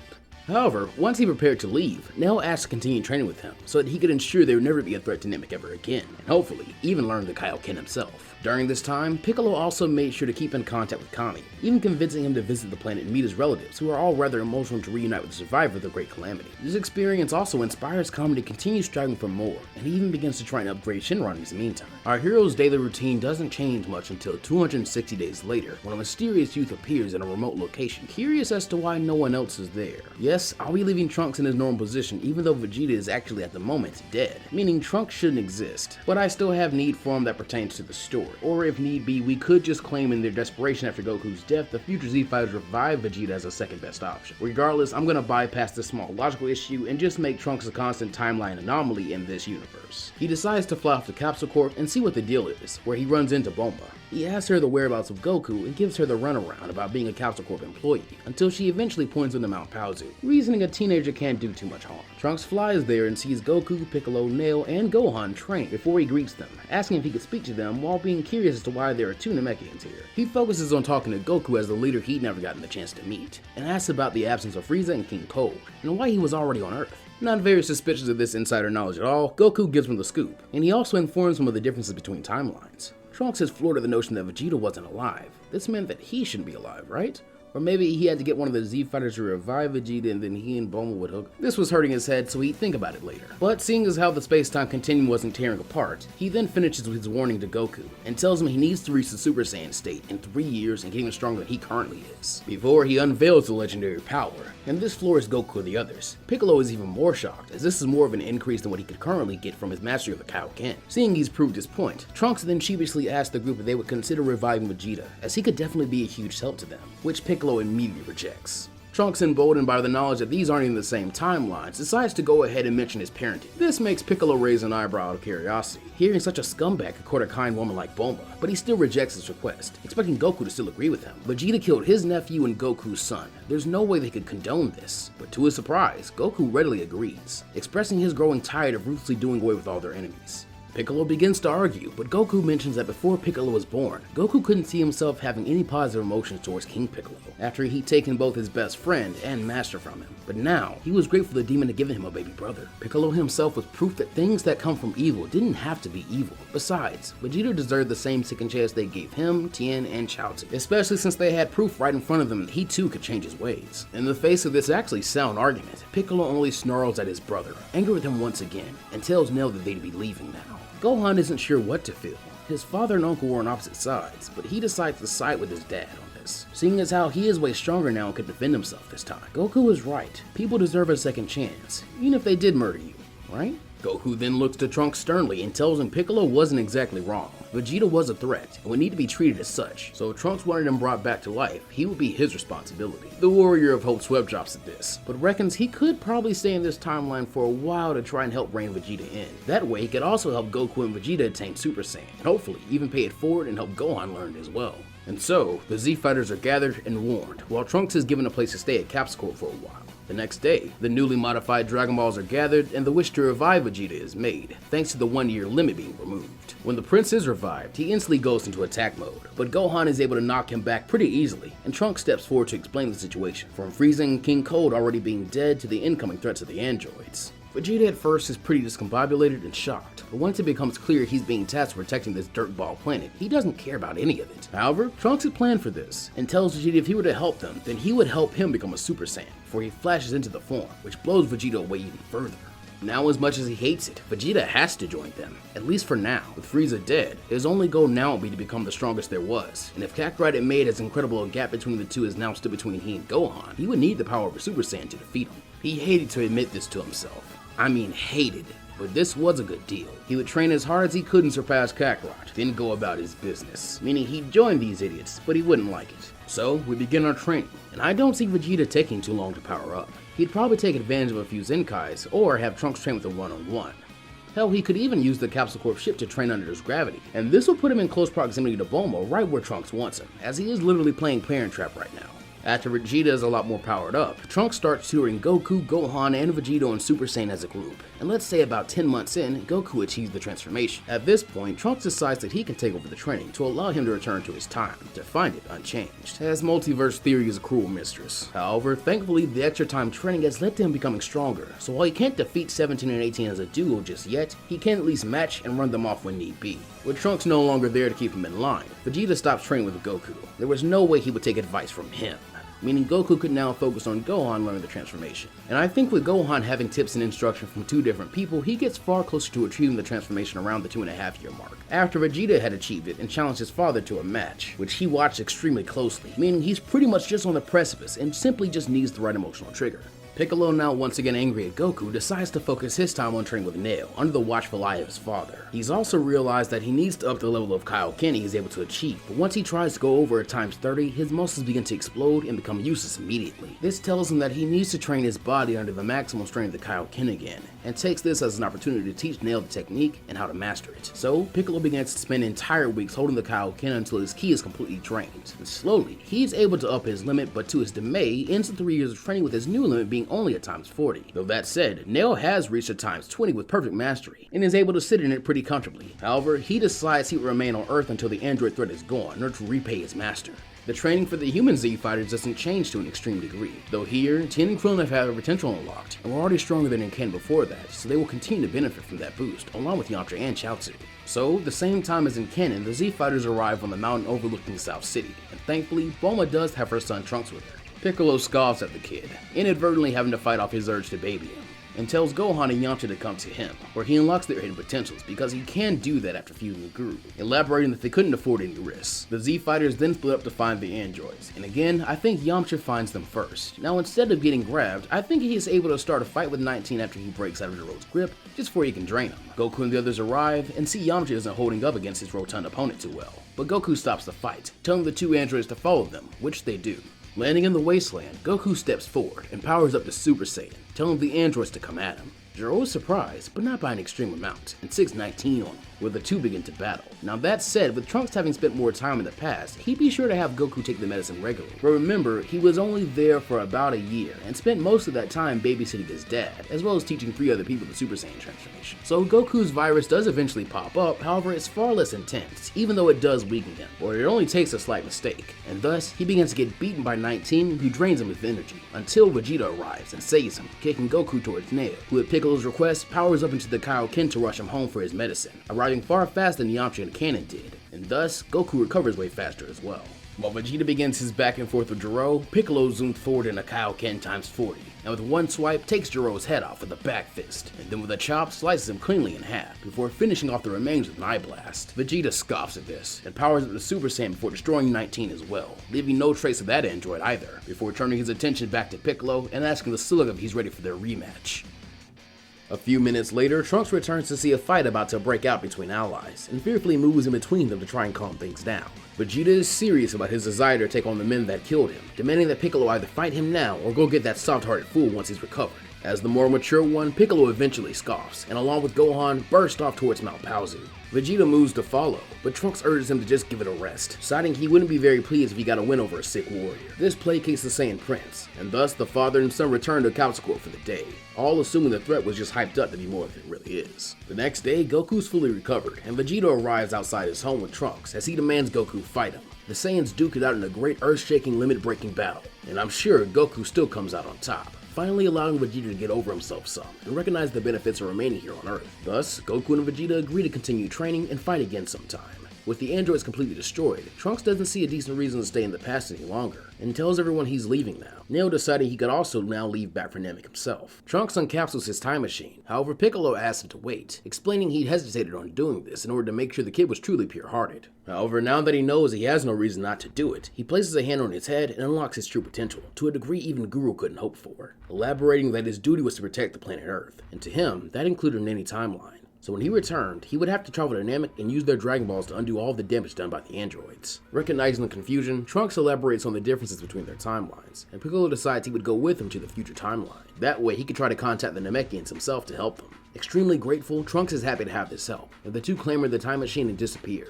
Meanwhile, over at Dr. Giro's undisturbed lab, a tall figure enters the lab by force and is beyond happy to see his targets are still asleep in their pods. He activates them both and in one fell swoop absorbs them, achieving his goal. And he was just about to leave when he thought of something else. What if his counterpart from this timeline? He smirks using his new handsome face and breaks into the basement, seeing his other self in its embryo state. He then breaks the incubation capsule and decides to absorb himself, just to add to his oncoming perfection. Back at Mount Paozu, Goku and Gohan were currently outside their home, sensing a massive power just suddenly appear, and it obviously wasn't on their side, even though it somehow felt like them. They were about to go and investigate when they sensed it heading towards them, faster than they thought anything possible, and soon the culprit arrives, showing himself to be a tall green creature who declares himself Cell. He then tells Goku his backstory, making the Saiyan facepalm, realizing Trunks never gave him a physical description of the androids, and asks Cell what he plans to do now. The perfect life form tells him he wishes to defeat him, and then he'd destroy this planet and take over the universe, obviously. Though with the knowledge this creature was partly him, Goku tells him he couldn't give him a decent fight yet, and that they need more time to improve. Agreeing, Cell says he wasn't willing to wait long, and Goku remembers the room of spirit and time, and therefore tells Cell that they just need 2 weeks. In 2 weeks, they'd be ready for him. By this point, the other Z fighters minus Piccolo arrive, and Cell makes the official announcement that the Cell games were happening in 14 days before flying off. Goku begins discussing with everyone about what they would do, and at that moment, Trunks and Piccolo arrive back in the present, looking pleased with themselves before sensing a massive power and asking Goku what the hell had happened. Now, still able to feel the power of Perfect Cell off in the distance, and having had the story of the bio-android told to him, Piccolo actually has to take a minute just to stop and process everything, which is hard as Vegeta and Goku were currently arguing about the decision to go ahead and attack Cell now. Finally breaking up the squabble between the two Saiyans, Piccolo looks to his older brother and asks him if he thinks it's finally time to make use of the Room of Spirit and Time again. Curious as to what they were talking about, Gohan asks to be let in on it, and Piccolo explains how the room works and that when he and Goku were younger, they could only stay in the room for a few months, not the entire year. At their current strength, however, it was much more plausible to deal with the challenges the room would put forth, but it wasn't a guarantee. If that didn't work, he had a few other strategies he had thought of. With the plan set, the Z-Fighters decided to travel to the lookout and speak to Kami, and once there, the Guardian of Earth reveals that he had watched the interactions with Cell, and had already considered the room himself. It wasn't a bad plan at all, so of course they could use it if they wanted to. Finally, Vegeta speaks up, deciding that he and Trunks will be the first ones to enter the time chamber. Goku's passive nature made him quick to allow this, and as much as Piccolo doesn't like or trust Vegeta, he knows that with a common enemy at the forefront of everyone's minds, Vegeta won't be an immediate threat like Cell is. Besides that, the day would give him more time to think. They had an entire 2 weeks to prepare, and even beyond that, if Vegeta acted how he expected him to, then he could easily just be killed by Cell, and that would be the end of it. So Vegeta and Trunks go into the time chamber, and Goku decides to try and talk to Piccolo, as they have been at odds the last 3 years and haven't had any real time to reconnect. Having that turmoil during a time like this couldn't be good for either of them, but that conversation is cut short as Kami interrupts, wanting to speak to Piccolo in private. Piccolo excuses himself as he and Kami enter the palace. Here, Kami explains that during Piccolo's 1 year on Namek, he had sensed something change within his son's heart. There was now a strong feeling of doubt, fear, and guilt that due to their connection, he was able to feel. It was curious what the cause had been. He didn't approach him over the last 3 years, as he didn't want to distract him, but since he'd had some free time now, it felt more suitable to ask. Piccolo sighs at being caught, and reveals to Kami that while on Namek, he was told that if the two of them merged, then Piccolo would awaken a power that was beyond belief. Hearing this, Kami only chuckles, and explains that he had a hunch about this. He then asks Piccolo why he didn't decide to do so. If this was true, then the power gained could help them defeat Cell and protect the Earth. That was his duty after all. But Piccolo rejects this. He simply wasn't willing to be without his father. Remember, at this point, Piccolo is considered a man, but in reality, he is actually only 13 years old. So losing Kami, who has always been there for him as a father, is a very hard thought for him. Not to mention, duty versus desire is an interesting character conflict that I don't think we see much of, if at all, in Dragon Ball storytelling. So Piccolo is still rejecting the fusion because of the desire to keep his father around. Piccolo, my son, I've spent your entire life preparing you for the day I would eventually die. If I haven't done that, then I have failed you, and I promised myself that when you were born, that I would not fail you, not like my evil half did. Do your duty, my son. An hour or so later that was filled with quiet debate, and Piccolo had been consoled and convinced to do his duty for his home and the other people he cared about. Kami loved Piccolo, but his wasn't the only life on the line here. The two work out how to emerge from Piccolo's early fusion with Guru and are able to do so. It had worked to an extent, but afterwards, Kami was still present. He looked a lot older and weaker, but he was still there. Piccolo had indeed gotten stronger from the act. Much, much stronger, but he could tell there was still power he hadn't claimed just yet. Kami decides that this would be sufficient enough for now, as the power boost was large, but he would investigate while the fusion was complete in the coming days. For now, they better focus on the threat of Cell. Piccolo and now a feeble old Kami returned to the rest of the group, and Goku was the first to notice the change. He gave his brother and father figure a sympathetic smile, which Kami returned, while Piccolo looked to still be deep in thought. A while later, the door to the time chamber opened, and out came Vegeta and Trunks, though something shocked Piccolo. It seemed like there was more good in him now. Perhaps Trunks had awoken something in him. Now, scaling-wise, this Vegeta and Trunks were actually stronger than Vegeta and Trunks in the canon timeline, due to feeling Perfect Cell's power, so they've been training to surpass that. But just as Piccolo had expected him to, Vegeta gloated and warned Goku that after he finished killing Cell, he'd be back to finish him off. He then blasted off towards where he could sense Cell's power, Trunks not far behind him, trying to get him to go back and rethink the current plan. But this worked to little avail. Goku and Gohan prepared to follow and get Vegeta to wait, but Piccolo stops him, saying it was definitely useless to convince Vegeta of anything. If he fought Cell now, there were two possible outcomes. Either he won and would return to defeat Goku, in which case Goku needed to do his training now, or he would lose to Cell, which will allow them to gauge the full extent of the monstrous power. Goku argued against this cold, logical approach, but Piccolo wasn't having it. And in a juxtaposition to the choice between Piccolo and Goku that Gohan had to make 3 years prior to this, in Part 4, Gohan actually agrees with Piccolo. His logic was just sound. If Vegeta did win, then Goku needed to be able to defeat him, and the data collected if he did not win would be invaluable.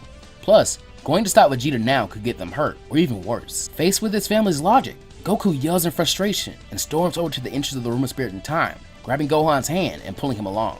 Before he can enter, Piccolo stops him and explains that he'd be joining the two. This confuses Goku, as he was under the impression only 2 people were allowed in at one time. But Piccolo says that there's actually no limit to the number of people, simply a limit to the amount of food, and considering Piccolo didn't need to eat much, if anything at all, there was no reason he couldn't go as well. Goku was actually a little excited at the idea of another training partner, and pushed his current displeasure with Piccolo down before the trio entered the room. Instantly, Gohan was a bit shocked. He had spent a lot of time on King Kai's planet, which made the gravity much more bearable, but the sheer scope of the room was awesome. Goku and Piccolo, on the other hand, had been there once before, and it wasn't as an oppressive sensation as it had been when they were children. Goku then began to give a quick rundown of what his plan was. See, earlier in this timeline, Piccolo's use of the Kaioken wasn't as impressive as it is now. When first learning the technique and realizing the makeup of Piccolo's body made him uniquely capable of holding a Kaioken longer, he suggested that his younger Namekian brother train while holding the Kaioken to make the strain on his body less and less as he went on. So his thinking with the Super Saiyan transformation is the same. Piccolo and Gohan see the logic in this and agree, but Piccolo mentions that he has to take the Kaioken to 50 times multiplier using the Kaioken. After fusing with Lord Guru, his rate of regeneration had increased, and he'd wagered that after the failed fusion with Kami, he would still gain another increase to this ability, making the technique finally viable. Sadly, this would probably be his limit using it, and he'd be lying if he said it didn't upset him a bit. Gohan had to achieve the Super Saiyan state in the first place, and then catch up to where his father was in terms of its usage. The good thing, however, was that Piccolo was there, meaning Goku would need to slow down on training partners. This means that no one's training would be hindered. In fact, Gohan may even push himself a bit harder. So the first few months of training are spent with Goku training Gohan to reach Super Saiyan, while Piccolo would upgrade his Kaioken technique, which usually ended up with him destroying his muscles and laying on the ground for a few hours until he healed and got back up to do it again. When Gohan was tired and needed to rest, he'd go and sleep, while Piccolo and Goku would begin to train together, and the two, having still not talked through their conflicts, are put in a tense situation, but ignore it, deciding to focus more on training. But Piccolo is able to realize Gohan has latent power, and suggests that meditation could be another way to bring it out, and the group include it into their routine. While I think it's possible Goku may have had Gohan do some meditation in canon, I don't think it will be to the same extent as to what Piccolo is suggesting here. This results in everyone growing much stronger than their canon counterparts. Both Goku and Gohan have gotten extremely close to reaching the state truly beyond Super Saiyan.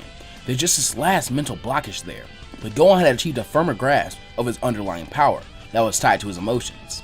While Piccolo had indeed achieved the 50 times multiplier, but he could only maintain it for a total of 30 seconds before his muscles would completely tear themselves apart, and he had to take a long time to regenerate if holding it beyond that.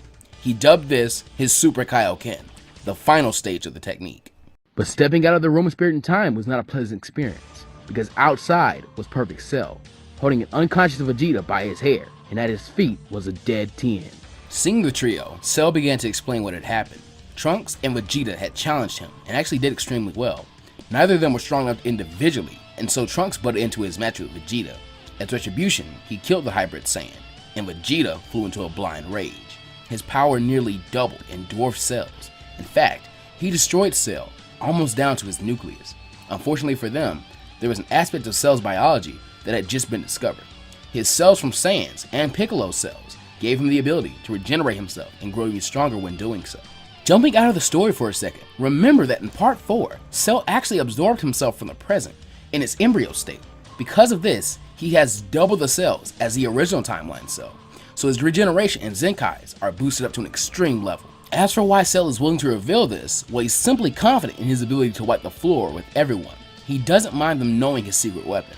After defeating Vegeta with his increased power, he decided to keep him alive for interrogation purposes. He needed to know how Trunks and Vegeta grew so strong so quick. Remember, it had only been a day. Of course, Vegeta would refuse to give him anything, even under torture. Instead of killing Vegeta outright, Cell decides to take him to the lookout and see who may be weak-willed enough to give him the answers he seeks. Maybe seeing Vegeta defeated would break their spirits. Once he arrived, he interrogated the rest of the Z-Fighters and killed Tien, the bravest of the warriors who dared to attack him. In reaction, Bulma, thinking ahead, decides to cave into Cell's demands and answers his questions. It wasn't worth losing Kami, Piccolo, and the Dragon Balls just to keep Cell in the dark. Cell then gloated and told the 3 returning warriors they may want to get out of the way, barely even waited for them to do so before destroying an entire chunk of the lookout, along with the room of spirit and time, as training was beneath the perfect life form, so he had no use for it, and now that Goku had gotten his training in, neither did he. Before he left, he mentioned that the Cell games were in 2 days, instead of the remaining 12 days they had originally. With that, he flew off, laughing triumphantly. Piccolo and the others were stunned. This information dump was massive. Not to mention, Cell's power had jumped to a terrifying new height, and on top of all of that, their ace in the hole was now gone. Panic and dread began to set in, but Gohan was actually the one to mention the small glimmer of hope they still held on to. They now knew that Cell could regenerate and grow stronger as Saiyans did. This meant that every bit of Cell had to be destroyed in one go. Knowing this beforehand was better than learning it mid-battle. Not to mention, Vegeta had just fought Cell and survived, and could tell them how he fights, his techniques and attacks. They had to act strategically and preemptively in this situation, and thankfully, Cell's confidence had created his own downfall. If they just kept their heads up and focused, they could do this. Everyone was surprised by Gohan's calm and analytical approach to the problem, yet the optimism and excitement at the aspect of a challenge was classic Goku. He truly had become a mixture of Goku and Piccolo. Everyone regains their courage, and they give Vegeta a senzu bean. The prince awakens in a rage, wanting to finish off Cell and send him to hell for taking his son. Gohan and Goku try to restrain him, try to get him to calm down, but Piccolo doesn't wait for them, and simply reads Vegeta's mind. He then transferred this information between Goku and the others, giving them a clear picture of Cell's fighting style. It was a mixture of different styles, but it was now something they could analyze. As Vegeta calms down and decides to go off to Brood, the Z-Fighters begin brainstorming, considering all possible solutions. Even the Mafuba is thought of, but later rejected, as Cell would likely know of and be wary of the technique, since Gero had surveillance of everything. Finally, 3 options are thought of. Number 1, Piccolo could return to Namek and fuse with Nail and the other warrior Namekians. The power boost could put him over Cell, but this was ruled out because they would have to wish Piccolo there and back, and it would take away Namek's only defense. Option number 2 was a straightforward self-destruct mission. Someone would have to get a hold of Cell for a while and wish to be transported to the sun. This one was grim, but viable, and because of this, it was labeled as Plan B, and Bone was tasked with getting the Dragon Balls gathered and staying on standby in case it came to that. And finally, their Plan A, the Spirit Bomb.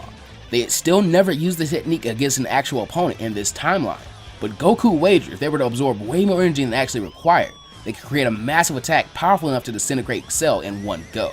At this, King Kai pipes up and mentions that this would actually work. He'll tell the Namekians to send their energy as well, and that they should make sure the Earthlings willingly give up all the energy they can to maximize the power. Bulma wagered she could somehow have this done under the guise of a Capsule Corp experiment. I mention this because I don't think Cell would have announced the Cell games on TV in this timeline, so it'll be a pretty secluded battle. the day of the tournament, a TV commercial would air about a new capsule core technology. It explains at a certain time, everyone needs to raise their hands and try to push energy up into the sky. This may sound far-fetched, but imagine if Apple made a commercial asking people to do a certain action at a certain time. It's safe to assume a little under half the people that saw the commercial would do it without question. On the day of the Cell Games, the Z Fighters arrived for the match, and from far away, you can see Vegeta standing on a cliff, ready to watch the group fail. Cell is eager to get Goku in the ring, as he's his sole objective, and he sees no one else is worth his time. But Piccolo is the one to step forward. If the Earth was going to be destroyed, then he wasn't going down without a fight. In reality, he just needed to buy time. He communicates with Goku and the others via telepathy, and tells him that the plan is a go. Piccolo holds Cell's attention on him while Goku tries to inconspicuously raise his hands to the air without Cell noticing, while Yamcha stands in front of him, hoping it wouldn't be too obvious. Cell laughs but decides to humor Piccolo, and meanwhile, the Namekian powers up to a Kaioken times 20. It was an easy level of the technique for him to hold at this point, and besides, he wasn't really trying to beat Cell, but distract him. The two Green Warriors face off, the power gap between them still extremely wide, but Piccolo instantly starts to fight off strategically, using moves he'd only rarely or even never used, like a combo with the Solar Flare King Enzon that split Cell in half, but the android regenerated almost too fast for anyone to see. He tried to gang up on Cell with multiform clones, paralyzing beams from his antennae and the after image, but nothing worked. There was even a moment where he impeded Cell's attacks by using magnet materialization. Cell would take a step and something would form under his foot, tripping him up and putting him into another flurry of attacks from Piccolo. Finally, Cell grows sick of cheap tricks and pot shots and begins to fight Piccolo a lot more seriously, making the measly power up from the Kaioken worthless. Knowing he is out of options, Piccolo finally powers up to the Super Kaioken and charges Cell, but the fight is stopped when Goku calls an end to it. Piccolo looks at him as if he was crazy, but Goku communicates via telepathy and says they should tag out. Piccolo could just take the energy he's gathered so far and charge it the rest of the way. Remember, in part 2, Piccolo also learned the Spirit Bomb from King Kai. Piccolo agrees, stepping out of the ring. So far, he had bought a total of 47 seconds, and using the Super Kaioken wouldn't extend that too much further. It'd probably just end in his own death. Goku smiles and offers him a fist bump. Piccolo could tell this was the way to transfer the energy, and returns it, but the transfer was taking a long time, and made this look very awkward. So to distract from this, the youngest Z Fighter of all stepped into the ring, challenging Cell. The plan had already deviated, but no one expected this. Gohan ignored the orders to get out of the ring from both Cell and the Z Fighters, instantly powering up all the way to his max and fixing Cell with a steely gaze. He wasn't going out without a fight either, especially not to some 2-bit copycat. He rushed Cell, and instantly it became clear that Gohan still lacks some refinement in his training, as well as the power gap. Every now and then, he dodged the odd attack from studying Cell's fighting style, but this was extremely rare. His saving grace was that Gohan was being a smartass and throwing Cell off his rhythm. He continued to egg him on and taunt him, claims that he wasn't perfect, or that his perfection came from others, meaning he was only a fraction of perfection. This continued to gnaw at the bio-android's patience. Gohan was being beaten down harshly, but he was buying time. In fact, Piccolo and Goku had been smart enough to capitalize on the extra time and charge the Spirit Bomb as a team, cutting the time needed to gather the energy in half. Piccolo and Goku tried to coach Gohan on telepathically, trying to encourage him to grasp the power beyond Super Saiyan, but the boy just couldn't. He had survived for only 103 seconds, and so far, he was close. Thankfully, Frieza's cells, and yes, Cell from the third timeline would still have cells from Frieza and King Cold, gave Cell a small inclination towards torturing his opponents, especially when angry. Gohan capitalized on this and sacrificed himself for the sake of the Spirit Bomb. Conveniently, 103 seconds later, Cell prepares to do away with the smart-mouthed 9-year-old, but he is stopped when Piccolo appears behind him, wrapping his arms around his body dozens of times until he is rendered completely immobile. The Namekian smiles down at Gohan and tells him he did well, as Krillin and Yamcha appear and get the boy to safety. In the sky, Goku currently held a massive spear of heavy and potent energy. The commercial had done wonders, as well as energy from all the Z Fighters and Planet Namek. Piccolo had fully intended to hold Cell down and be consumed by the attack with him, but to his shock, Cell began to laugh ominously. Then, horrifying everyone, the biomechanical menace yelled out, "Kaioken!"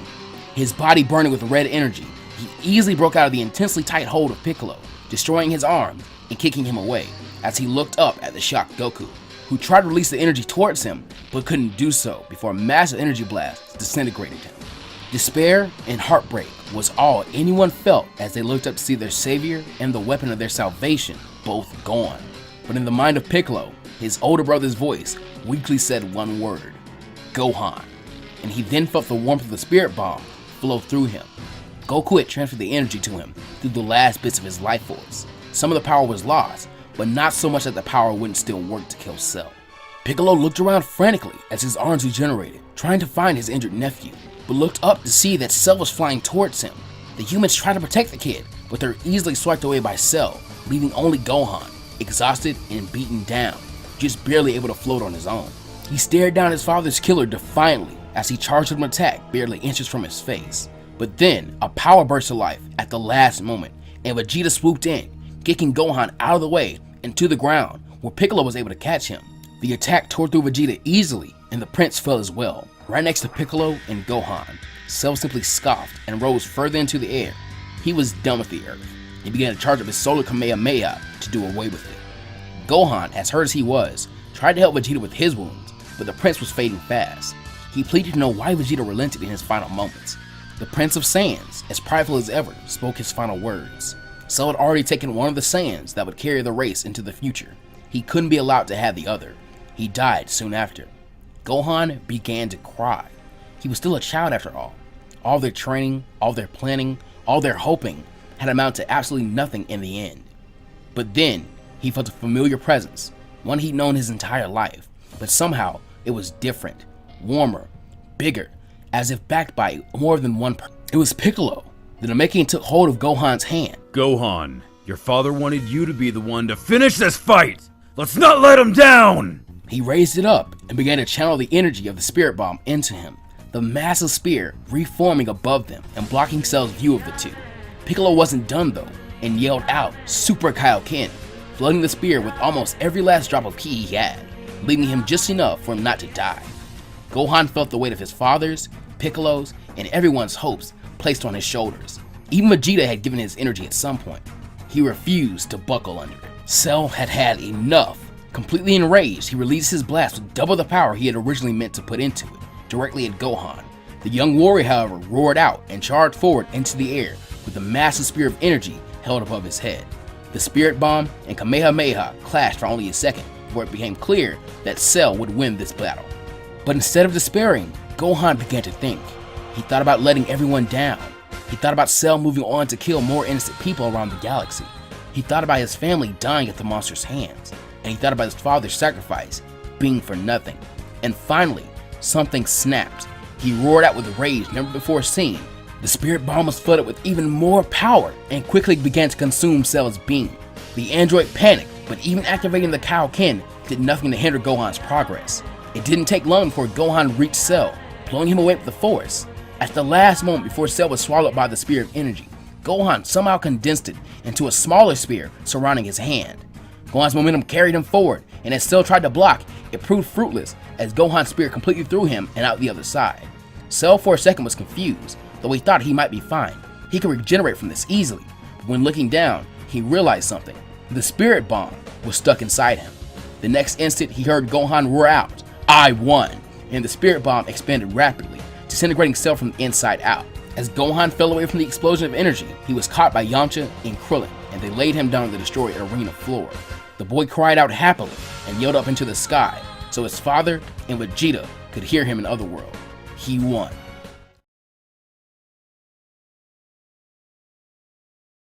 So we open up with the Z Fighters rushing to try and contact Namek to ask them to revive the dead Vegeta, Goku, and Tien. Remember, Piccolo can now very easily communicate with those on Namek because of the time spent there, his new friendship with the warrior Namekians, and his fusion with Lord Guru. Also, Vegeta, Goku, and Tien are Cell's only victims in this timeline, so they only need to wish them back to life. Though, only one of these mighty warriors makes a decision to resurrect, Tien Shinhan. Goku and Vegeta refuse, as the former want to stay in Otherworld and train, and the latter want a rematch without any interruption or distraction. This is a hard pill to swallow for Gohan and Piccolo, but they accept Goku's feelings, and with that, the Z-Fighters begin to go their separate ways. The humans, save for Tien, deciding to retire as martial artists, as the Saiyans and Piccolo had pretty much taken the defense of Earth up by themselves, and done a very good job of it so far. And also, fun fact, Gohan in this timeline has already found a very good balance between martial arts and his studying, thanks to his death by Vegeta earlier in this timeline. Chi-Chi has seen that Gohan is pretty passionate about fighting, not as much as his father, but more similar to how Piccolo is, and because of this, he hasn't really stopped training in his life yet. Sadly, this training has been on his lonesome, unless he finds the time to go and train with Piccolo, or pulls his new younger brother, Goten, into training as well. Piccolo is now very busy, and is unable to leave the lookout unless it's an emergency.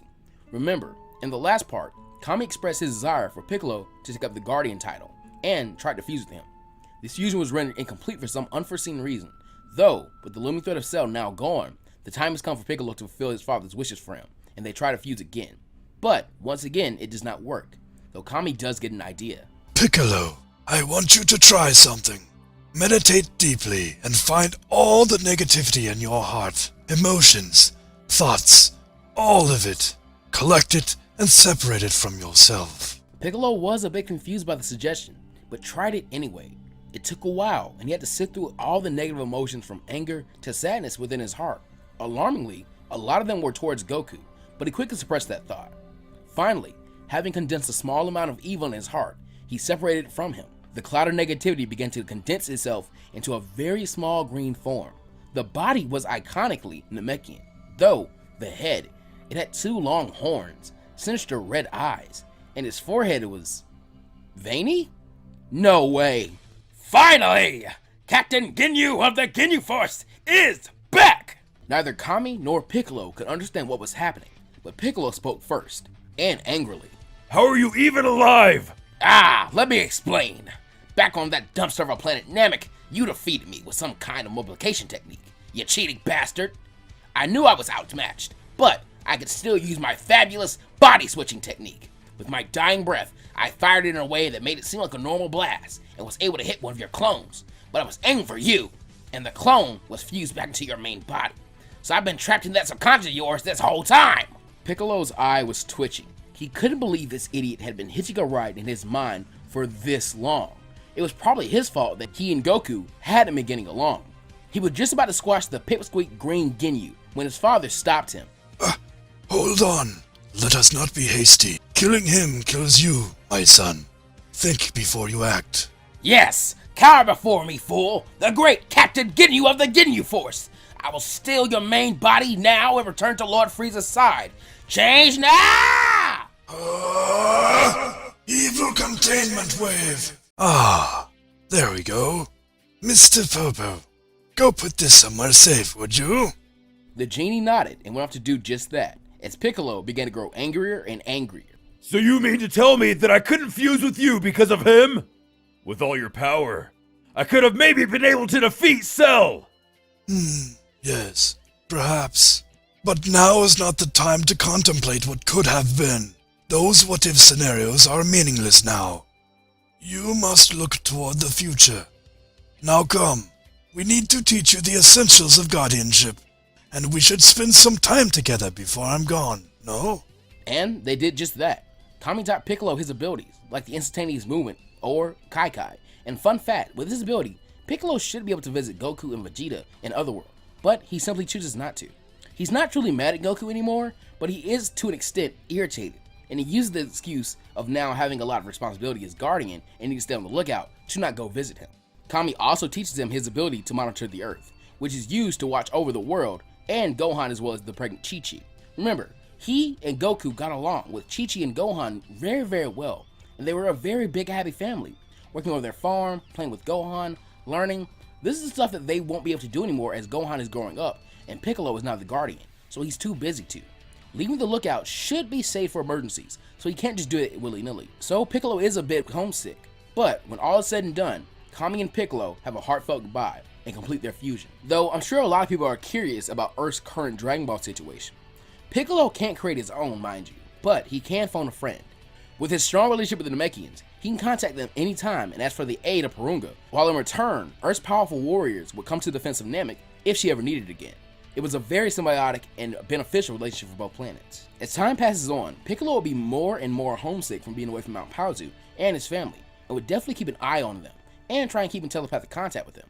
Gohan and Chi-Chi would come visit sometimes, but those visits would become more and more scarce, with everything getting busy with Chi-Chi being pregnant to make the trip, and Gohan just having training or his own studies to look out for. Piccolo would maybe go to the birth of Goten, but that is around that time the family stopped seeing each other. Though interestingly, Chi-Chi would find small favors done around the house sometimes. Maybe the harvest would be tended to, or even some zinc left for them on the counter mysteriously. Piccolo refused to let his family want for anything too badly. Gohan would definitely still form his friendship with Trunks since they're both kids around a similar age, but I think we're never getting to see his big green uncle too much.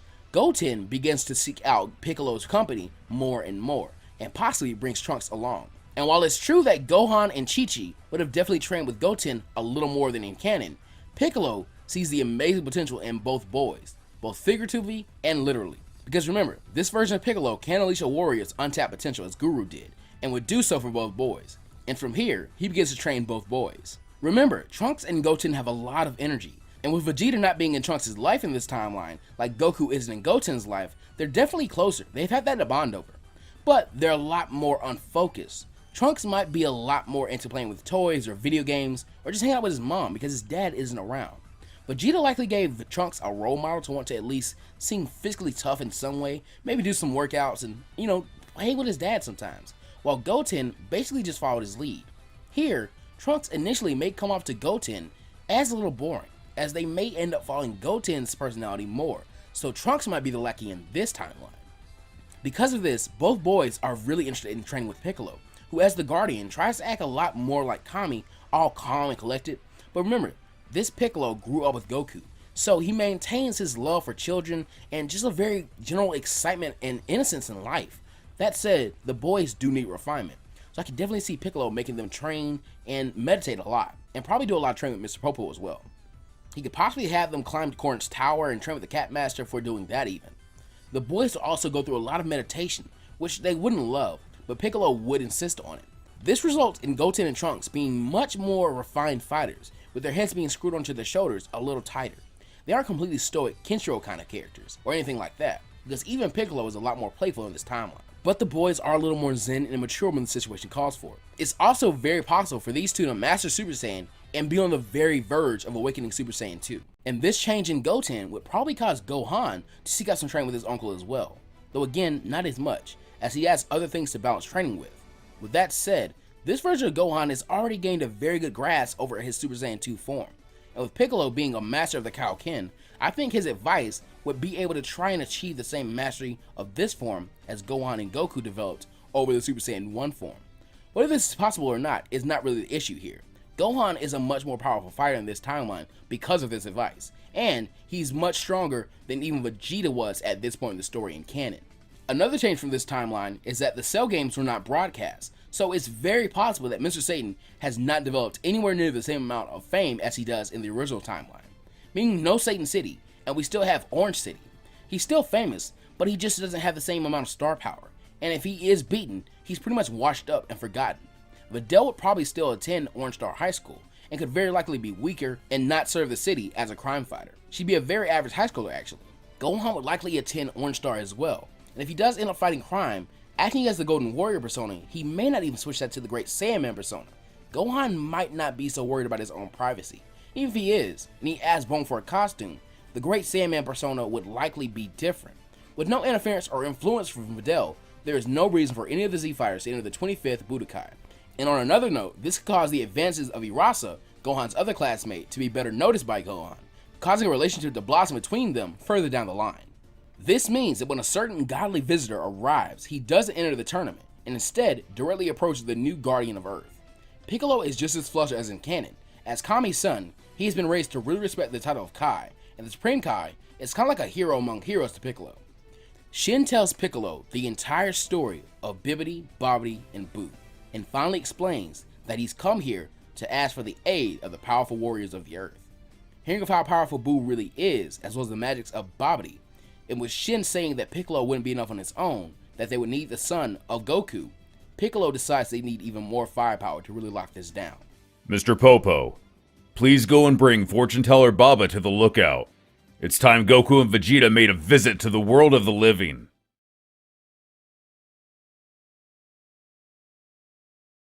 As Piccolo and the Kais wait for Mr. Popo and Fortune Teller Baba, he asks them more questions about Boo in the past. the techniques he used that they should watch out for, and things like that. During this, he telepathically contacts both Goten and Trunks as well as Gohan. All reply mentally that they will arrive to the lookout very soon. Finally, Mr. Popo returns, and on his carpet was the famous fortune teller, as well as two faces he knew all too well. Piccolo could not help smiling when he saw Goku. They still had a few problems in their relationship to iron out, but 7 years was a long time to go without seeing someone, especially someone you considered a brother. And as the saying goes, absence makes the heart grow fonder and all that. Aside from this, Vegeta had a totally different vibe to him, much more relaxed and confident looking. And the good Piccolo had sensed in his heart during the battle with Cell had multiplied 100-fold by now. That also made him very happy. And simply to add on even more happiness, he could tell that the two were not showing it, but their strength had multiplied to a scale that was almost inconceivable. In his mind, Piccolo mentally cheers, just as he thought. These two had become monsters in the 7 years they'd been gone. They'd be the perfect backup plan if things didn't go their way. Goku wastes absolutely no time and hops off the flying carpet, pulling Piccolo into a brotherly hug as he greets him. Once again, Piccolo could not hold on to the anger he had once felt for Goku and couldn't help but let out a chuckle and return the hug. He even went so far as to give Vegeta a nod of acknowledgement, and in return, surprising him, he got a nod of genuine respect. But Vegeta could not help making one snide comment about how he thought Piccolo would have gotten way stronger than this. Introductions between the newcomers and the Kais take place, and soon Gohan arrives, being surprised to see his father and Vegeta back to life. Goku and Gohan then have a pretty happy reunion, with Vegeta reaching out to shake Gohan's hand. Bowing his head, Gohan says thank you to Vegeta for saving him 7 years ago, and Vegeta simply scoffs at this. But Goku slyly remarks that means thank you in Vegeta. Minutes later, Goten and Trunks finally arrive to the lookout. Coming face to face with their fathers, the two boys have very different reactions. Trunks at least recognizes who Vegeta is, but he doesn't just jump straight into hugging him and being all lovey-dovey. His time spent with Gohan and Piccolo had clued him in onto the type of man who Vegeta was. He had heard of his flaws and his good qualities without bias, and he had also learned that the way to get through Vegeta was power. Becoming very stiff and formal, Trunks calls out to his father, and with the effort it takes to blink, becomes a massive Super Saiyan to shock him. It does as intended, and Vegeta is surprised, not only at the power, but the ease he could access it with. From what he could tell, with a bit more training, Trunks could maybe access the level beyond Super Saiyan.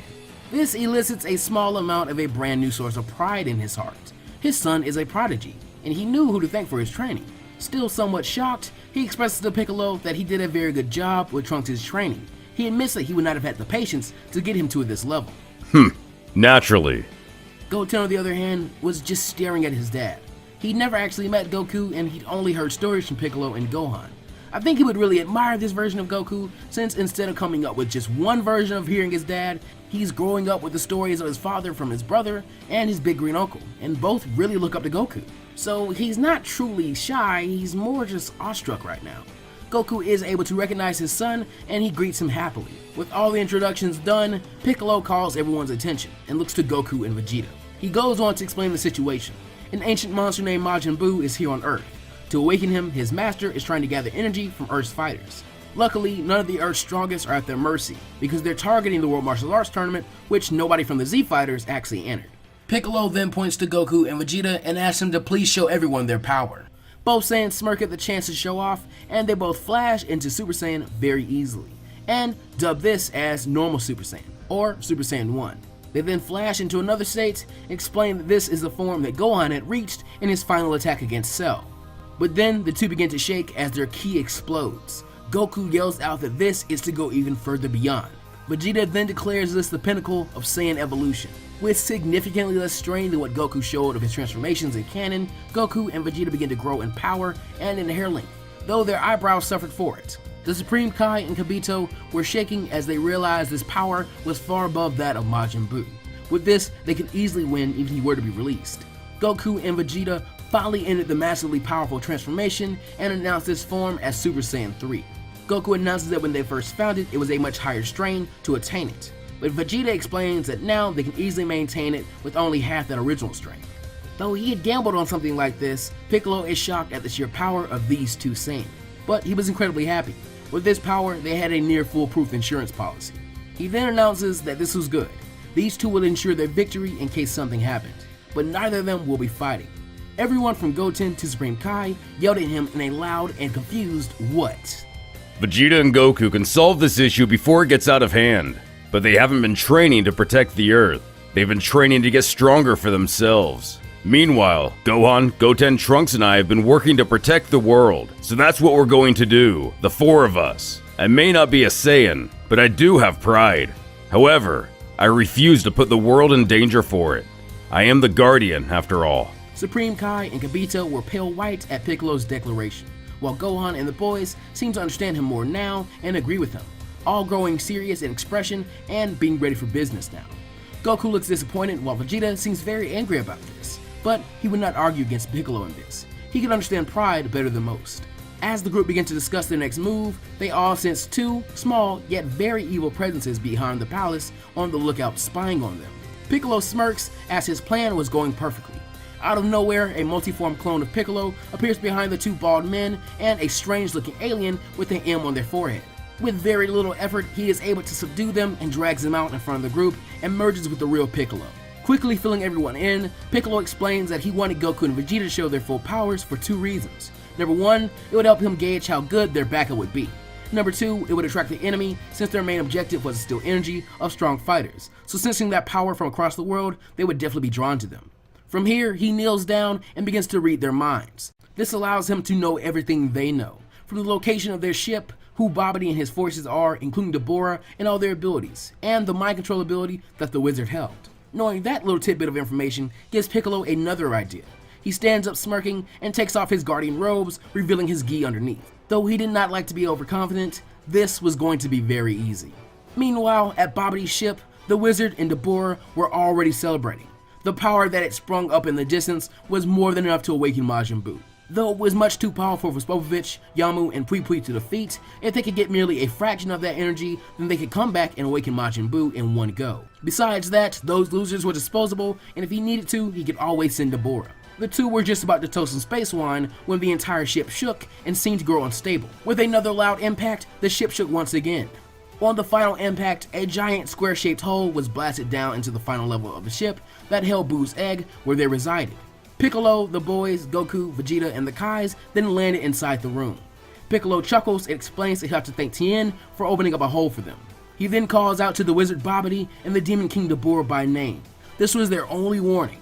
Relinquish Majin Buu's egg to them and leave the planet now or die. Babidi was flustered but was by no means about to give up. With a wave of his hand, a door opens and in steps a giant green monster. Piccolo smirks at the resistance. Have it your way. Goten and Trunks, take the wizard. He's gonna fight tricky, but that's your specialty. Gohan, take the big guy. I'll handle Deborah. Remember, no ki-based attacks. Give him nothing to absorb and give to Majin Buu. Martial arts and physical strength alone. Goku, Vegeta, Supreme Kai, and Kibito. Have a seat. And with that, the battle was on. As soon as Goten and Trunks came at Babidi, he erected a force field to protect himself. The boys got evil looks on their faces as Trunks asked Goten if he wanted to play some volleyball. The little green shrimp of a sorcerer then gulped nervously. Against Yakon, Gohan was easily able to use his size against him. The monster was big and powerful, but with no ki to eat, he couldn't grow in strength, and he was already very slow with his attacks. Because of this, he couldn't even hit Gohan, and every swipe missed by a massive extent. And when the teenager would dodge, he would then attack one of Yakon's knees, which were very weak because they had to support the giant creature's weight. Though, Yakon had seemingly had a plan and had kept pushing Gohan back further and further with his dodging. With his back to a wall, Gohan finds himself in a bad situation as Yakon tries to slice him in half at the waist. Surprising the beast, he catches both of his blades with his bare hands. This cuts him a bit and draws a small amount of blood, but that's about all the damage it does. Gohan then pulls, and with a gross squelching noise, both long blades were ripped from Yakon's arms. With a mighty heave, Gohan threw them in the monster's eyes, hitting the marks easily and putting the beast down forever. Piccolo watches this from the corners of his eyes, and like any good master, gives small critiques in his head about what his students could have done better. Meanwhile, he and Deborah had squared off, but while Deborah was about to start a monologue, Piccolo stretches out a hand that clamps onto Deborah's mouth and wraps around his throat, choking him. Deborah then smirks, finding this as his chance, and is able to get his spit onto Piccolo's palm. He then begins to turn into stone, but Piccolo is the one to smirk next as the stone begins to grow closer and closer to his body. Goku then yells out for Piccolo to watch out. I told you we can handle this, so shut up! Piccolo then quickly slices off his own arm and finishes his plan. Deborah had basically just created a stone muzzle for himself, taking away his ability to spit effectively. Piccolo then activates the Kaioken times 10 and flies forward and delivers a devastating kick to the face, which crushes the stone against his jaw, nearly breaking it and knocking him out. Over with Babidi, as he was being kicked and jostled around in his force field by Trunks and Goten, Babidi was greener than normal and took notice of the animosity between Goku and Piccolo. Sensing more negativity in Piccolo's heart, he makes a last-minute gamble and begins to cast a spell on him. Piccolo is able to deliver a few more heavy blows, but stops and clutches at his head. His power then erupts to a much higher height, and he begins to laugh evilly. Laughter continues until it became almost hysterical. Oh my Kami! You actually did it! I thought you'd target me. Listen up, Babidi. I have meditated for years to deal with the evil in my heart. It doesn't control me, and neither will you!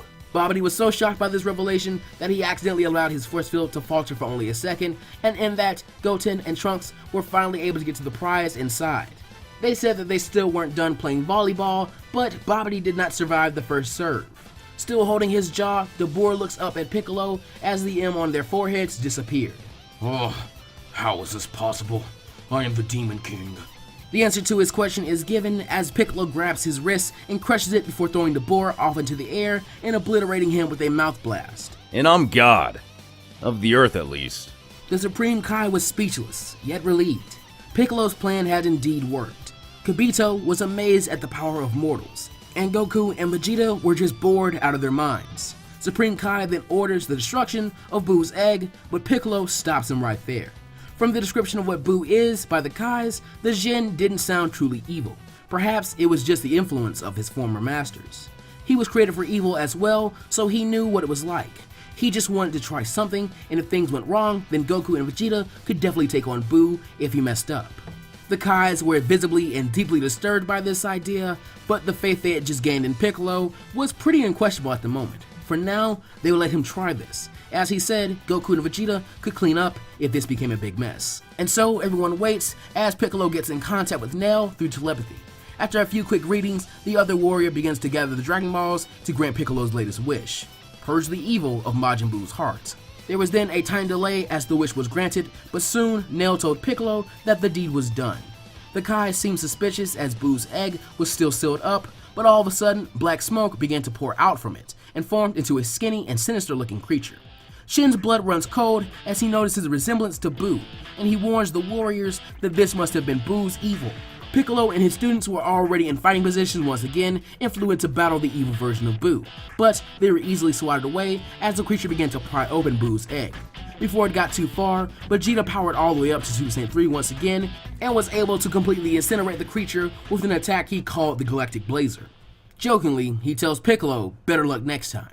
The Guardian was a bit angry, but he was still happy that nothing bad had happened. From the crack in Buu's egg, a portly pink creature escaped and began to look around. This was Majin Buu. Piccolo stands up and dusts himself off before greeting Buu. He explains who he is and what they had done, explaining that Buu was now free of Babidi's control and the influence of evil in his heart. When the creature smiles and asks if they have any snacks, Piccolo sort of sweat drops and explains that he'll try and find some as soon as he can. Later on the lookout, the Kais were making their goodbyes. Shin was extremely impressed. The situation had been handled by Earth's Guardian with near-perfect precision and grace. Even Buu had been made into an ally of the Earth. Granted, at the moment he was not as dangerous as before, as he had only received the power of a few World Tournament fighters before being released. But he was still a powerful new ally, and could definitely get stronger through training and more time to regain his full strength. Add on to that the fact that all of Babidi's forces had been wiped out, including the 3 that had been restrained on the lookout to ensure total security, and that there was no loss of life on the side of the heroes in case something went horribly awry.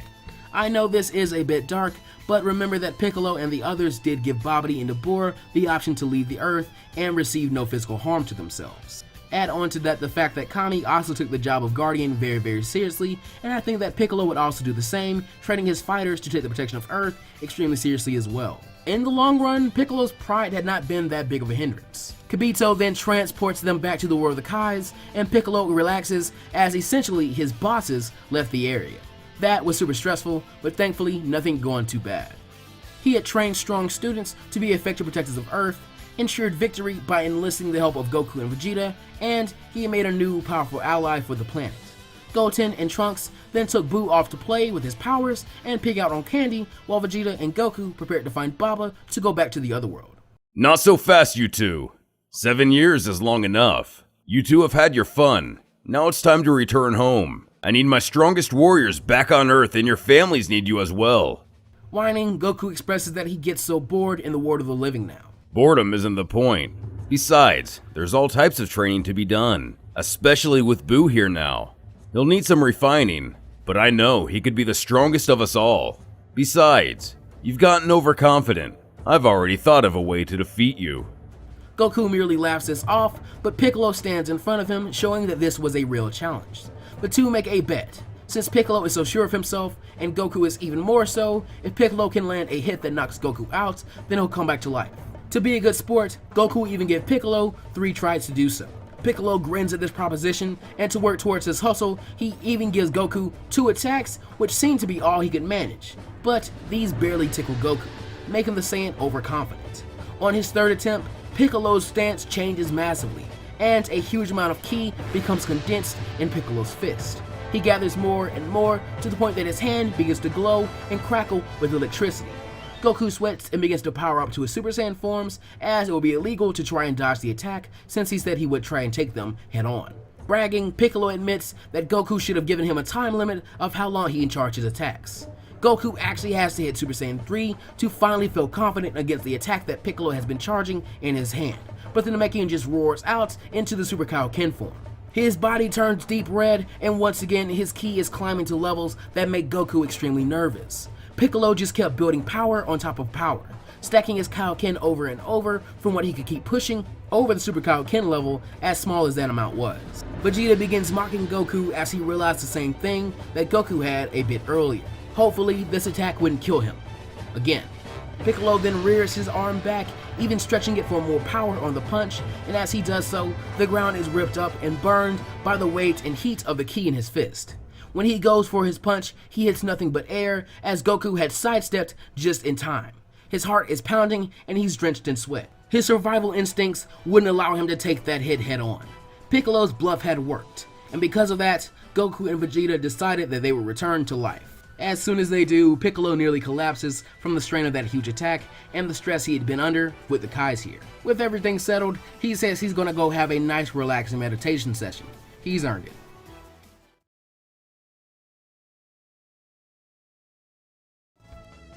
"4 years had passed since Babidi and Nabor threatened the Earth. During this time, a lot of things would actually take place. First, and most interestingly, Piccolo would have adopted Majin Buu, much like Kami had done for him a long time ago.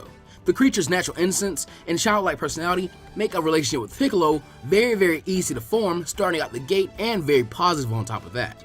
Though I do think Piccolo would try and raise Buu to become much more serious and mature, but it would not be 100% effective. If anything, Piccolo had noticed that when forced to be serious, Buu was only about as mature as Goku in that regard, and perhaps subconsciously, he had tried to mold his Jin into being something similar to someone he had a lot of respect towards, which was Goku.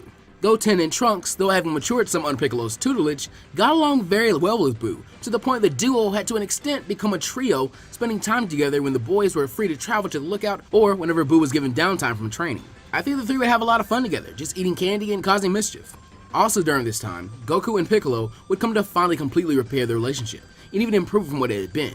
This was accomplished through simply spending time together without an immediate impending threat. This took them back to the days of their youth when they lived and trained with Kami and Mr. Popo. The two had gotten so close again that it wasn't rare to find them in telepathic conversations while Goku trained or worked in his Raditz fields. Which, remember, he gained a much better farming knowledge through living with Piccolo very early on in this timeline, who I theorized would have a natural affinity for such work through Mr. Popo's teachings and through just being a Namekian, though he did not know the latter at the time. Another development is that Goku, and to an extent Vegeta as well, would come to share Piccolo's interest in Buu, seeking to train and test him and see how much he was actually capable of. Because of the circumstances behind his awakening in this timeline, and the Z-Fighters never shedding too much blood to fuel Buu's release, the Jin would be much less powerful upon release than the one we know of in canon.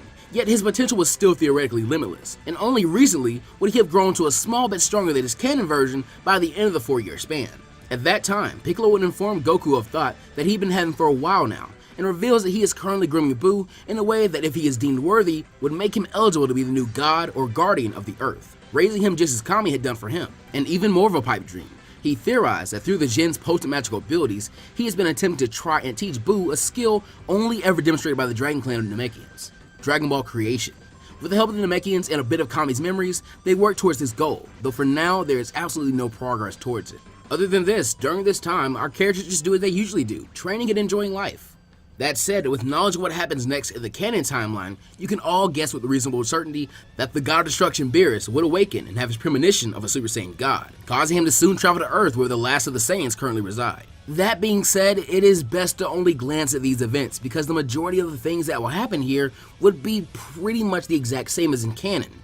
Think about it, the majority of the circumstances from the original events would likely match up here regardless. Our biggest changes being Goku and Vegeta being much stronger than the canon versions and both having the Super Saiyan 3 form, which would still be completely useless against a foe as strong as Beerus, and slight possibility that Piccolo and Buu may not have attended Bulma's party, though I would argue that they would, and finally Videl and Mr. Satan would not be in attendance.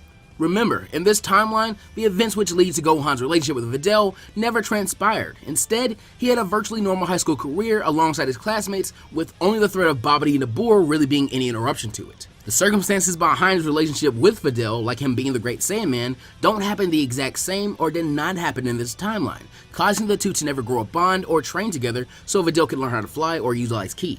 I believe that without the competition of Videl, Gohan's friend Irasa would go on to become his high school sweetheart and soon his wife. And that being said, I don't see why she would not be pregnant or maybe even had a baby by the time of Beerus' arrival. But to stay closer with canon, we will say that she now has a bun in the oven. Now, one major change would be Piccolo attempting to help Vegeta keep everyone at the party in line as not to set Beerus off.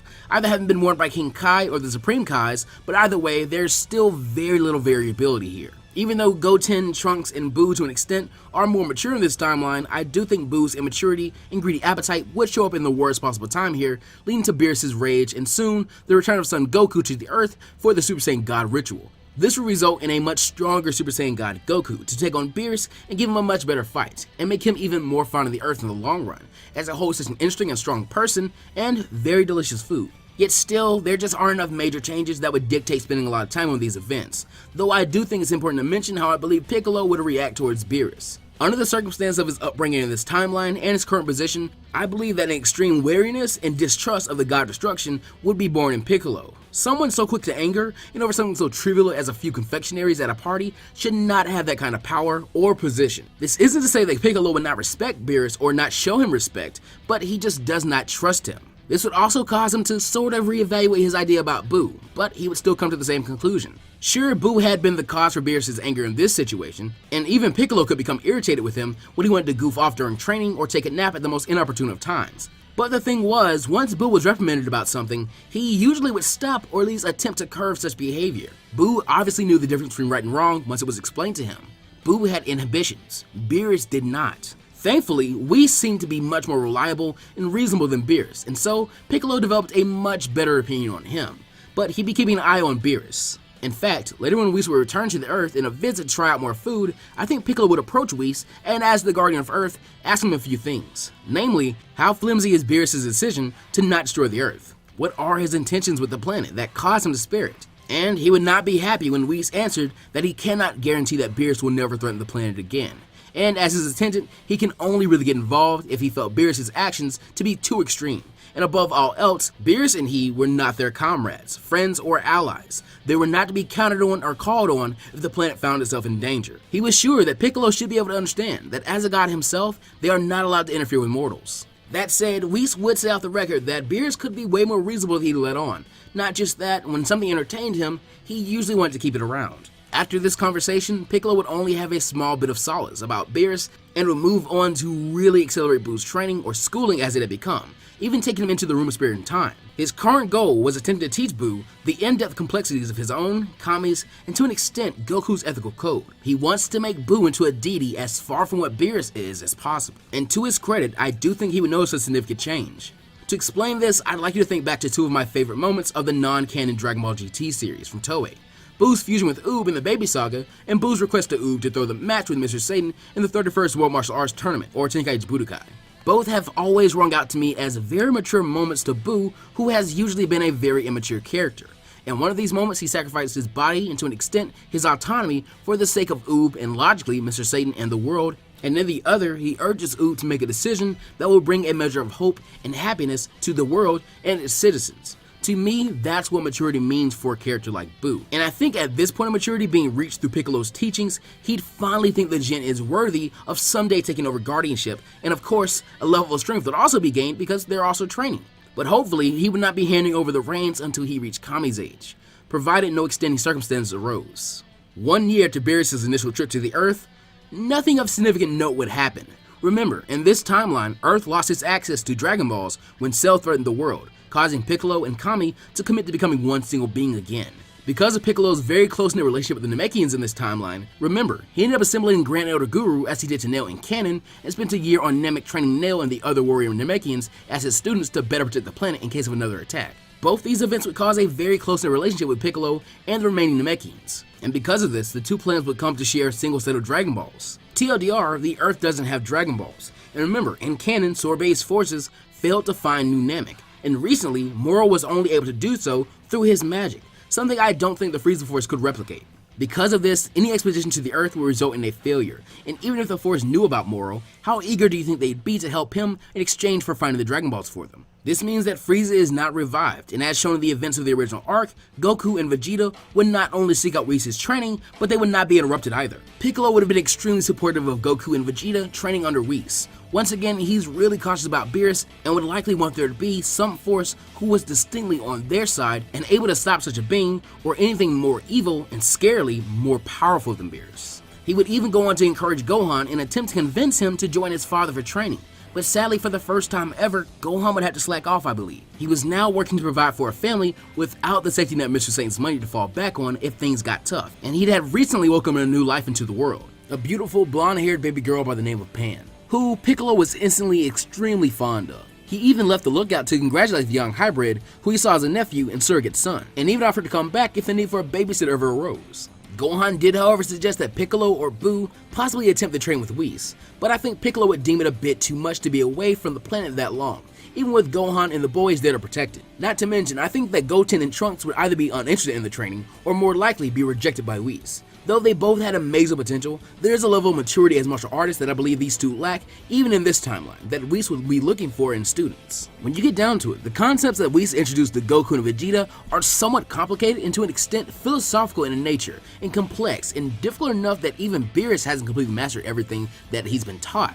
These children are strong, but they are still children, and this is literally the training of the gods. So to me, it doesn't make sense for them to undergo the training, and it kind of belittles it if they do. This would pretty much just leave Boo, and I don't think he'd go, probably following Piccolo's lead and wanting to stay and protect the Earth. Goku and Vegeta, much stronger than their canon counterparts, would attain the Super Saiyan Blue form, and learn to utilize it and Ki in general to a much greater efficiency. On the same day as the two have a spar in which they illegally utilize the form per Whis' parameters, they will be punished by having to train in big heavy suits. And Beerus would soon receive a visitor, Champa, the god of destruction of Universe 6, and his angel Vados. The portlier god would challenge his brother to a food battle, and going to lose it due to Beerus' access to Earth cuisine. And we should all know how this encounter ended, with the plan of a 5-on-5 martial arts tournament between universes to wager the planet Earth and a wish on the Super Dragon Balls. And the exact same ground rules be set here as in canon. Goku would become a bit nervous though when he realizes what's to come, and that it may anger Piccolo. But I think he'd be somewhat shocked when Piccolo seems to just barely be a bit annoyed, and that was only because he didn't tell him until after. Partly because he really did want to train with Whis, and if he could have, he would have been there. He'd gone to explain that if the Earth was just going to be moved to a new universe in the exact same condition, then it really didn't matter. There's no issue here. This tournament can truly just be fought for fun. Not to mention, even if they did lose, Champa sounded less dangerous than Beerus by way of being weaker than him. If he ever posed a threat, he'd be easier to take down. But he decides to keep that last part to himself. And an added bonus, these Super Dragon Balls were also very interesting to him. Maybe getting Boo to study the orbs could help him in his small side experiment. The next bits of this arc would go very similar to canon. The tournament is set for only a few days away, preparations for the fight are made, Bulma builds the Super Dragon Radar, and has Jocko help her to find the 7th Super Dragon Ball. Goku and Vegeta spend the final 3 days in the room Spirit and Time, and on the day of the tournament, the Z-Fighters, their friends, and family travel to where it will be held. Gohan, Irasa, Baby Pan, Piccolo, and Boo included. Remember, Gohan in this timeline takes fighting and training much more seriously, and has slacked off much less than he did in canon. he'd probably feel pretty bad about not being able to go and train with Whis actually. To the extent that I think he'd be very excited to fight in this tournament to test himself, and I think he'd reliably be the strongest fighter after Goku and Vegeta in this timeline. Once arriving, the fighters of both universes, Universe 6's roster being reliably the exact same, would undertake a paper test. And thanks to 5 years of training and teaching under Piccolo, Majin Buu would indeed pass. So this would make Universe 7's lineup Goku, Vegeta, Gohan, Majin Buu, and Monaka, because Beerus would still be trying to pull that trick to motivate Goku and Vegeta, especially here when they're stronger and more entertaining. This means that we'd get the original lineup we were meant to get in the original canon, and I do think Piccolo would be very disheartened at not being able to fight, but this would give him an amazing chance to see how capable a warrior Buu was, hopefully in terms of brains and brawn. After the opening ceremonies, Goku would attempt to be first in the tournament, but Buu, sporting a personality similar to his and always having been excitable, would already be in the ring, doing a happy little dance over the anthem that was just sung and the prospect of new exciting opponents, making Majin Buu versus Botamo the first match. Right off the bat, Buu would have a much harder time than base Goku did in canon, but I also think Buu would just be strong enough to fight somewhat evenly with Botamo. Based on the scaling of Goku's canon match with Botamo, he was only really able to make it difficult because of his ability more than a massive power over Goku, and the anime and manga aren't the same with how much fatigue they show Goku in after he hit the block for a while. Here, both have the advantage of a lot of stamina and a big, malleable body that can absorb the impact of physical attacks, making the fight drag out for a really long time, as killing isn't allowed here, so Buu can't just turn him into a snack and win easily. After going toe-to-toe for a while with no progress, Buu would finally make some distance and put his mitted hand to his forehead and begin charging up a move that's very familiar to Piccolo. He was obviously wagering on the ability of the Special Beam Cannon to pierce his enemy's shield. Worried, Beerus yells out at Buu, who he perceives to be pretty dumb, to not mess this up by killing his opponent. Botamo, not being stupid, would rush the pink blob at full speed so he doesn't have to get hit by this attack. He hasn't shown any majorly strong ki blasts in canon, so he'll need to get close to counterattack. And idiotically, Buu is backed up to the very edge of the arena, and a simple push would be enough to defeat him by ring out. Once Botamo was in range, Buu would crack a devilish grin and drop the facade of his attack, ending the charge and literally ducking down as low as he could. The top-heavy alien wouldn't have the time to react and would end up tripping over and tumbling out of the ring, getting him yelled out by Champa for falling for such an obvious trick. While on the other hand, Buu would happily accept praise from Beerus and Piccolo, who compliments the use of such a simple yet effective tactic. Super fired up now, the Gym would exclaim that he's gonna beat everyone, and he would start dancing again, while Frost enters the ring, keeping up his nice guy persona, and even shaking hands with Buu. But based on how Frost fared against base Goku from canon, even while holding back, Buu would be easily defeated here. Remember, he's only very recently gotten much stronger than the Buu from canon. This means that Frost would not have to cheat to get the victory, and just wins due to a vast power gap. This is something Piccolo takes notice of, but he's still very happy with Buu's performance today. Moving into the third round, Goku and Frost start off their match in a pretty similar way to canon, with filling each other out and Goku encouraging Frost to transform, though Goku is stronger here, so I believe that he would not decide to transform and instead take Frost on completely in base form. This is a mistake though, because even though Goku is stronger, he's not that strong, and Frost is cheating. Goku would go on to be poisoned by Frost and easily eliminated before the Saiyan could even retaliate, shocking everyone in Universe 7. With things having turned out similar to canon, I believe that Vegeta would still call for going forth for Universe 7 to be close to the main event that Monaka was cracked up to be, making Gohan next. Once again, here Gohan is not only much more of a fighter who has kept his training up very diligently, but he was also born to a slightly stronger version of Goku than in canon, resulting in more potential. He's stronger here, to a level that I'd place him somewhere in the range of at most 10% stronger than or equal to Frost, or on the other spectrum, possibly 15% weaker than Frost. This is a range where the power difference is so small that neither contestant can take a day off for this. This statement is also made with Gohan's 2 Super Saiyan forms in mind. Frost would greet Gohan and be thanked for his sportsmanship. When the match starts off, Gohan would instantly power up to his fully mastered Super Saiyan 2 state, and once Frost is over the shock of it, the two would trade ki blasts from a small distance. Gohan is a bit cautious to approach someone who could, to his perception, stagger his father with only a punch. Even if Goku was holding back, that took strength he didn't want to be hit with. Using the old trick from After Image, which Frost would counter with his own, only to be blindsided by Gohan, as he'd use a triple After Image, he would be on the receiving end of an unrelenting barrage by Gohan, as he tried to force the Frieza lookalike out of bounds, hitting him hard and fast, and ending the barrage with a big Masenko to the face. But with the Ki, Frost would dispel the blast and end the assault by landing a punch to Gohan's chest, but not with his rigged arm. Gohan would be blown back a good way, but Frost was not done yet. Covering himself in ki, he rushes Gohan in an attack similar to Frieza's Nova Strike or Death Crasher. Thinking quick, Gohan drops into that all-too-iconic stance and charges up a Kamehameha as quick as he could, unleashing the blast when Frost was 3/4 of the way to him and making the attack nearly point blank. but expertly, Frost would shut off the ki fielding his attack and let himself skid on the ground and underneath a beam of energy, avoiding it. Using his much smaller stature, he's able to slide between Gohan's legs and skid to a halt behind him, while his tail shot backwards to wrap around Gohan's throat and choke him while hoisting him into the air. With the final gambit, Gohan would try to curve his attack and circle around him to hit Frost, but he had already extended his needle and slammed it into his back, paralyzing Gohan long enough for Frost to easily choke him unconscious and deposit him out of the ring. At the second use of his needle, the sharp eyes of Jocko would catch on this time, and Frost would be caught red-handed, but not before Vegeta steps in the ring and asks for a chance to fight Frost, while Beerus tries to get Goku reinstated into the fight. When the 5th round starts, Vegeta would simply flash in Super Saiyan and blitz Frost. A single punch is enough to launch him straight out of the ring and out cold. Moving on, here Vegeta's battle with Vegeta in the 6th round would go much easier for him, but still similar enough to where I don't think we have to go into in-depthly. Vegeta definitely wins. Next, the Universe 6 Saiyan Kaba would enter the ring for the 7th match, one Vegeta had been extremely interested in, and for the most part, the early parts of this fight would also be similar to canon, though Vegeta's base form is easily stronger than Kaba's. When urged to transform into a Super Saiyan, Kaba would still ask to be taught, and Vegeta would do so the best way he knows how to, through unlocking Kaba's rage. Though here in this timeline, I think it's possible that with Vegeta already being so much stronger, Kaba's body could react and adapt, actually pushing to what we know as a 2nd grade of Super Saiyan. This would actually shock and impress Vegeta. The Prince would then go on to explain himself and teach Kaba the issue with the higher grade forms, even going so far as to point out that the form Gohan had used earlier was the real form above Super Saiyan, and like in canon, giving the boy a glimpse of blue before knocking him out. Remember, that was done to motivate Kaba to keep going ever higher. Once regaining consciousness, Kaba would then go on to claim Vegeta as his master, which I think this version of Vegeta would be a bit happier with. Remember, Vegeta here spent 7 years in the other world just fighting with Goku and training. I think all that time would mellow him out a bit more. And with canon Dragon Ball Super, we don't see him regressing and going through all the similar story arcs that he's already been through, so he's excited to have a student, especially one so talented.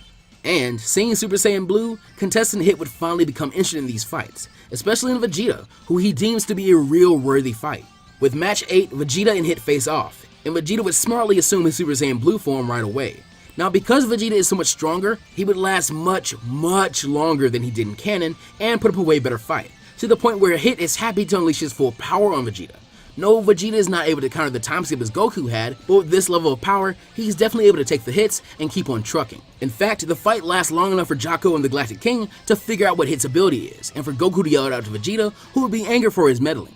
But Hit would quickly come to notice that Vegeta is getting very close to making guesses of where he will be to land blows. It just seems like Vegeta might be overthinking it too much and second guessing himself. But if he would counter his first instinct, he would have countered Hit a few times already.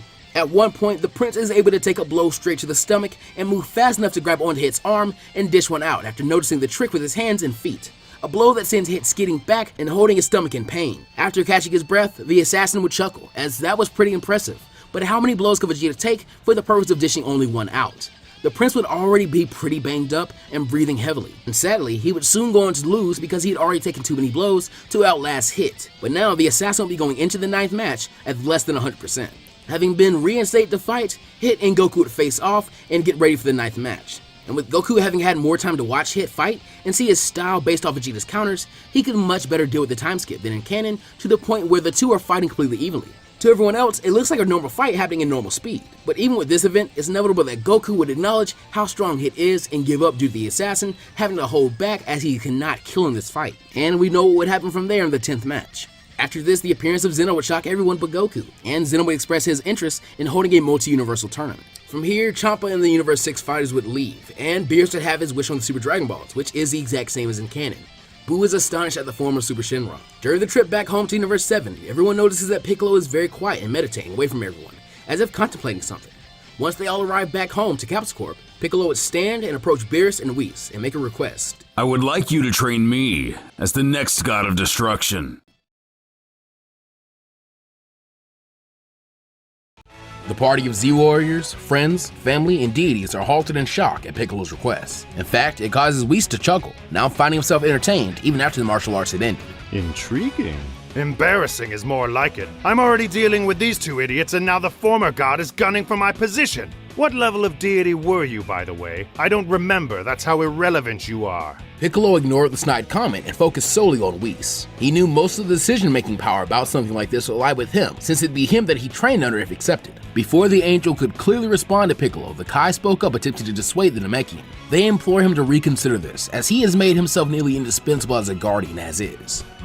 Majin Buu has spent the last 5 years training and studying under me. I'm sure he's a competent replacement. But the Supreme Kai seemed hesitant to do so and placed such responsibility on Buu's shoulders. Then, suddenly and surprisingly, Kibito suggested something. Master Piccolo, you have shown exemplary skill as a guardian.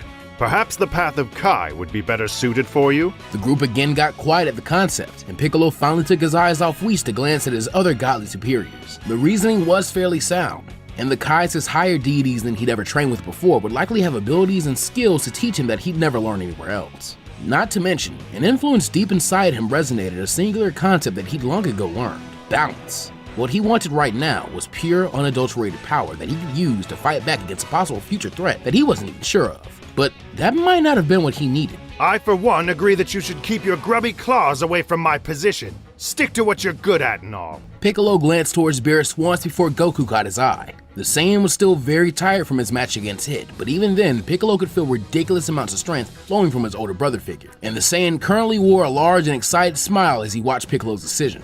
Stick to what I'm good at. Piccolo began to consider what that line of thought really meant, as Whis this time interrupted him from making any other hasty decisions. Number 1, I am actually willing to accept your offer to become a god of destruction. Number 2, if we were to train and you were to disappoint me or be unsuited for the role, I would have to allow Beerus to destroy you. At that, the god of destruction smiled deviously. Piccolo, that's an even greater reason to not train under Whis. Our training carries no such caveats. Even the usually chipper and happy-go-lucky Majin Buu regarded this moment very seriously. Contemplating deeply, Piccolo finally decides that he will accept the offer of the Kais and reject his initial instinct. From here, with nothing else to really do, Beerus and Whis make their leave, likely with Goku, Vegeta, or both returning with them to continue their own training. A single day passes as things are put in order and events are set in motion. And so, the time had come when Piccolo was ready to set off for the World of the Kais for his new training. He was deeply excited for a chance to push to a whole new level, and he was also excited to see Buu step up while he was gone. The thing that pushed Piccolo to do it this way in the end was the bond of near parenthood that he now held with Buu. It was one that he'd felt in all the children of his comrades in minute ways and senses, the most of which was certainly Gohan, but Buu had made himself out to be a quote-unquote child, all to Piccolo's own mostly. So he'd do the Kai training only if Buu were allowed to step up as interim guardian of the Earth in his absence. He'd grown far too fond of the Majin to allow Supreme Kai's fear to be what held Buu back. And speaking of, Buu strangely enough seemed a tad apprehensive of the possible major change happening around him. But Piccolo encouraged him that one can't only find balance in stagnation. Life is ever-flowing and changing. In other words, this may even be fun for him. The Majin was somewhat easily comforted by that small sentiment and wished Piccolo a good training trip, and asked him to bring him back something yummy if the Kais had it. I'll see what I can find, Buu. Bye for now. And with that, Kibito and Shin transported him off. Chi-Chi and the others had been somewhat surprised by Piccolo's gung-ho attitude. They'd seen him motivated, but never to this degree. Goku, on the other hand, simply laughed it off and mentioned that he had seen him like this before, but only when they were smaller, back on the lookout under Kami. He wanted nothing more than to overpower Goku just once, but he never could quite do so.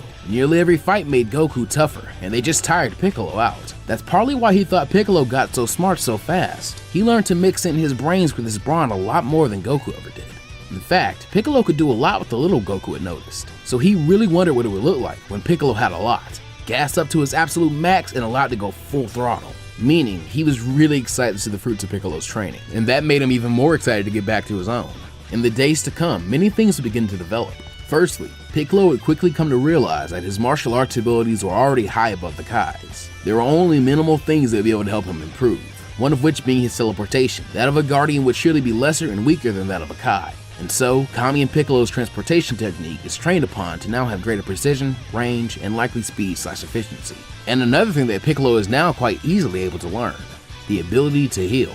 And for those who may be shocked by that, it also shocks Piccolo. But Kibito explains there's a presence in Piccolo with a large latent magical ability already, 2 distinct ones in fact. And this is important. Remember, there's a possibly very vital change here versus in canon.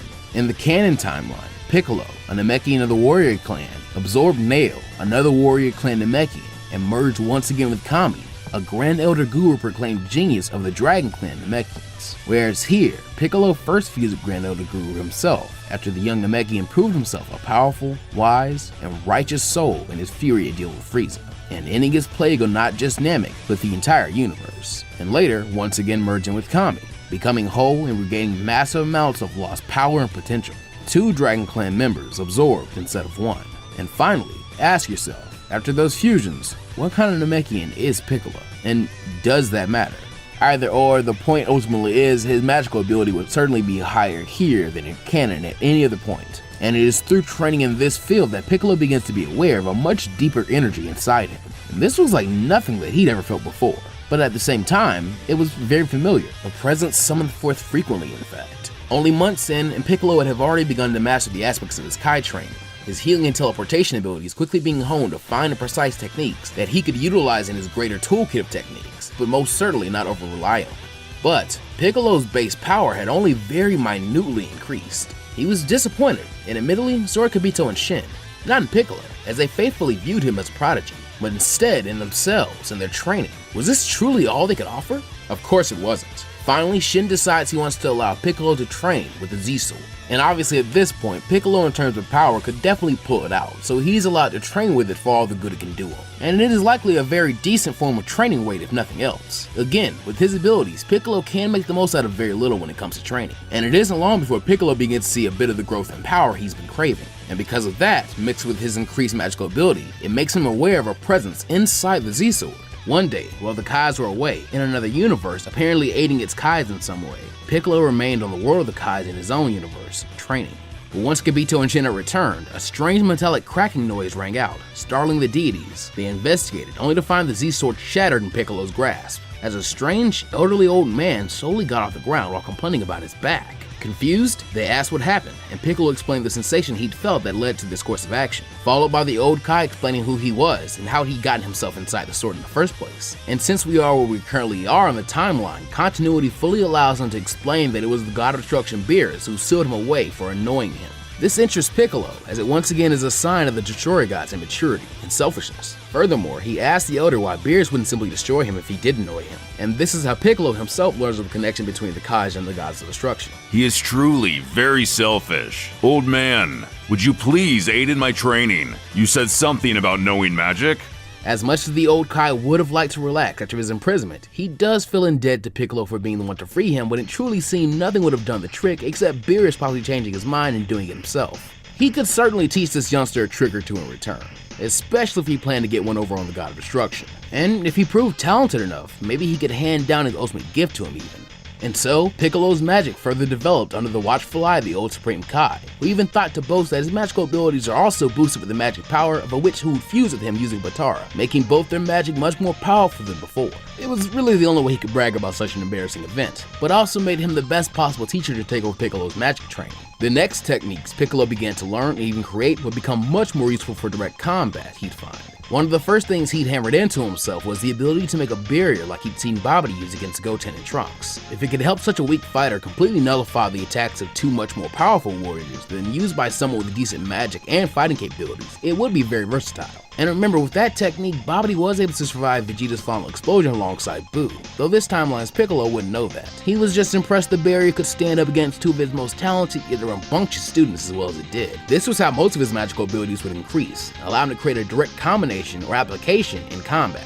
Things like telekinesis and magic materialization effectively increased by major factors, and all other sorts of neat tricks began to cook up in Piccolo's head, though there's a very specific reason why he doesn't immediately expend on those very much. Once the old Kai had improved Piccolo's magic all he could, and seen the current full strength he could muster, he was more than certain that Piccolo was strong enough to have his full potential unleashed by him. Though the Namekian, due to his time and connection with the former Grand Elder of Namek, thought this was completely impossible. But once the old Kai explained the process, Piccolo realized this version would be much different, and probably lead to a far greater outcome. Though he would need to be still for an entire 24 hours, something easily done by one who enjoyed meditation so much. Shin and Kibito were incredibly excited to see this happen, as Piccolo had trained with them over the past few months alone, and vastly increased his power already, far beyond anything the two of them could ever honestly hope to reach without possible millennia of endless and intense training. He'd even far surpassed the abilities of Majin Buu and seemingly beyond.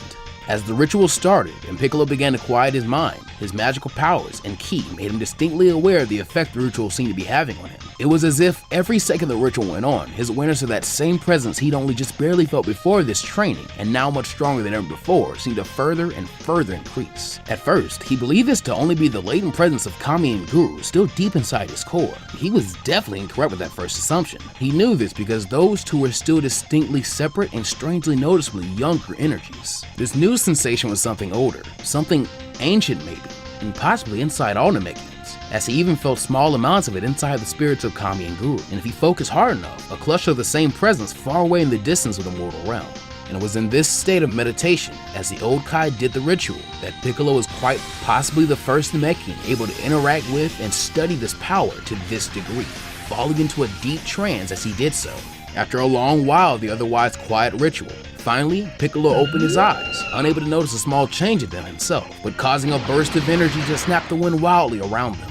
Stop the ritual! I won't get anything out of going further! But we're only into the first 12 hours! I'm aware. Thank you. It really did help me quite a lot. My thanks to all of you. It's been an honor. He said, genuinely grateful to the Kais before activating his transportation ability and disappearing from the world of the Kais and back onto Earth onto the lookout.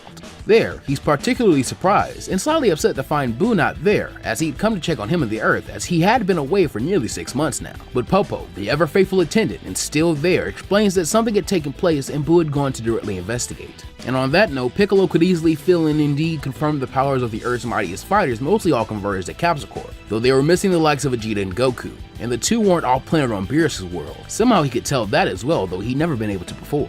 He thanks the Guardian's attendant and once again uses his godly transportation, this time somewhere much further that he'd never been to before.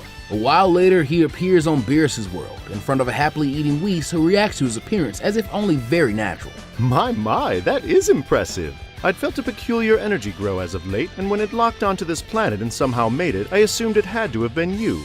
It seems you can now sense God Ki, yet I don't feel any from you, just like the Kais, yet still different. Yes, I'd realized that. I was hoping I could spar with you or Goku to further test something. Whis, realizing Piccolo had been away for training and hadn't left the world of the Kais the last few times Supreme Kai did, begins to fill him in on the latest events. Two time travelers Piccolo apparently knew very well had come to the past looking for help from the Z-Warriors and facing a powerful adversary that had actually turned out to be a deranged Kai from the 10th universe all along, who was somehow possessing the body of Goku, who with Vegeta and the time travelers has returned to the future for a final time to fully deal with the threat, using a sealing technique that Whis couldn't recall the name of. Piccolo, though, could piece together this technique to be the Mafuba that had originally sealed away King Piccolo. The only thing Piccolo would be confused about is who accompanied the time traveler he assumed to be Trunks to the present. Remember, he ended up traveling to the future once with Trunks to help him find new planet Namek in this timeline, so he likely revived many of those that had perished at the hands of the androids. Then would you be willing to spar with me? Well, as you're not a candidate for God of Destruction, you'll need to compensate me for my time. That's fine. I just remembered that I planned to buy Boo a treat as well, but could I take you afterwards? At Whis nodding in delight, the Namekian went to blasting the Kai robes he'd worn for training with his antenna, and replacing them with brand new ones, with a new kanji for balance on the front over his chest and Kami's God kanji on the back. Whis applauded the trick as Piccolo leapt back to create a small amount of distance between them, and was informed to begin when he'd like. The Namekian, wanting to know just how far outclassed he was by the deity, instantly fired his body up with the Super Kaioken technique, creating a rather large shockwave as Red engulfed him, and his power increased 50-fold. This power-up does seem to suit you, much more than it did Goku when I observed his first fight with Vegeta, though I'm sure you're aware you can push it even higher. We both know it wouldn't do me any good, and it would only take away from what I plan on trying later on. The Namekian became a red comet that shot right for Whis, who simply held up his pinky and used it to stop all of Piccolo's momentum dead, nearly incapacitating him with inertia alone. Though once his wits were back to him, the son of Kami attempted to strike out with a booming kick that was dodged as if a flimsy piece of paper was thrown. Yes, but the thoughts slowing down your movements are a much larger issue for you to deal with. The two went no further though before an irritated voice rang out, followed by a stomping god of destruction approaching them and shaking the planet. Whis? What's all this racket for? I thought those Saiyans weren't here. Oh, you're kidding me. The spar that had barely started was ended far too soon in the interest of explaining his presence to Beerus, who was fairly unimpressed with Piccolo's supposed discovery. If they were going to do this, then they could do it away from him so that he could get back to his nap. Then why don't you defeat me, Lord Beerus? I assume Whis is attempting to spare me a quick defeat in interest of his deal with me, but we don't have any agreements. Ha! And waste my time playing with some lower-ranked god.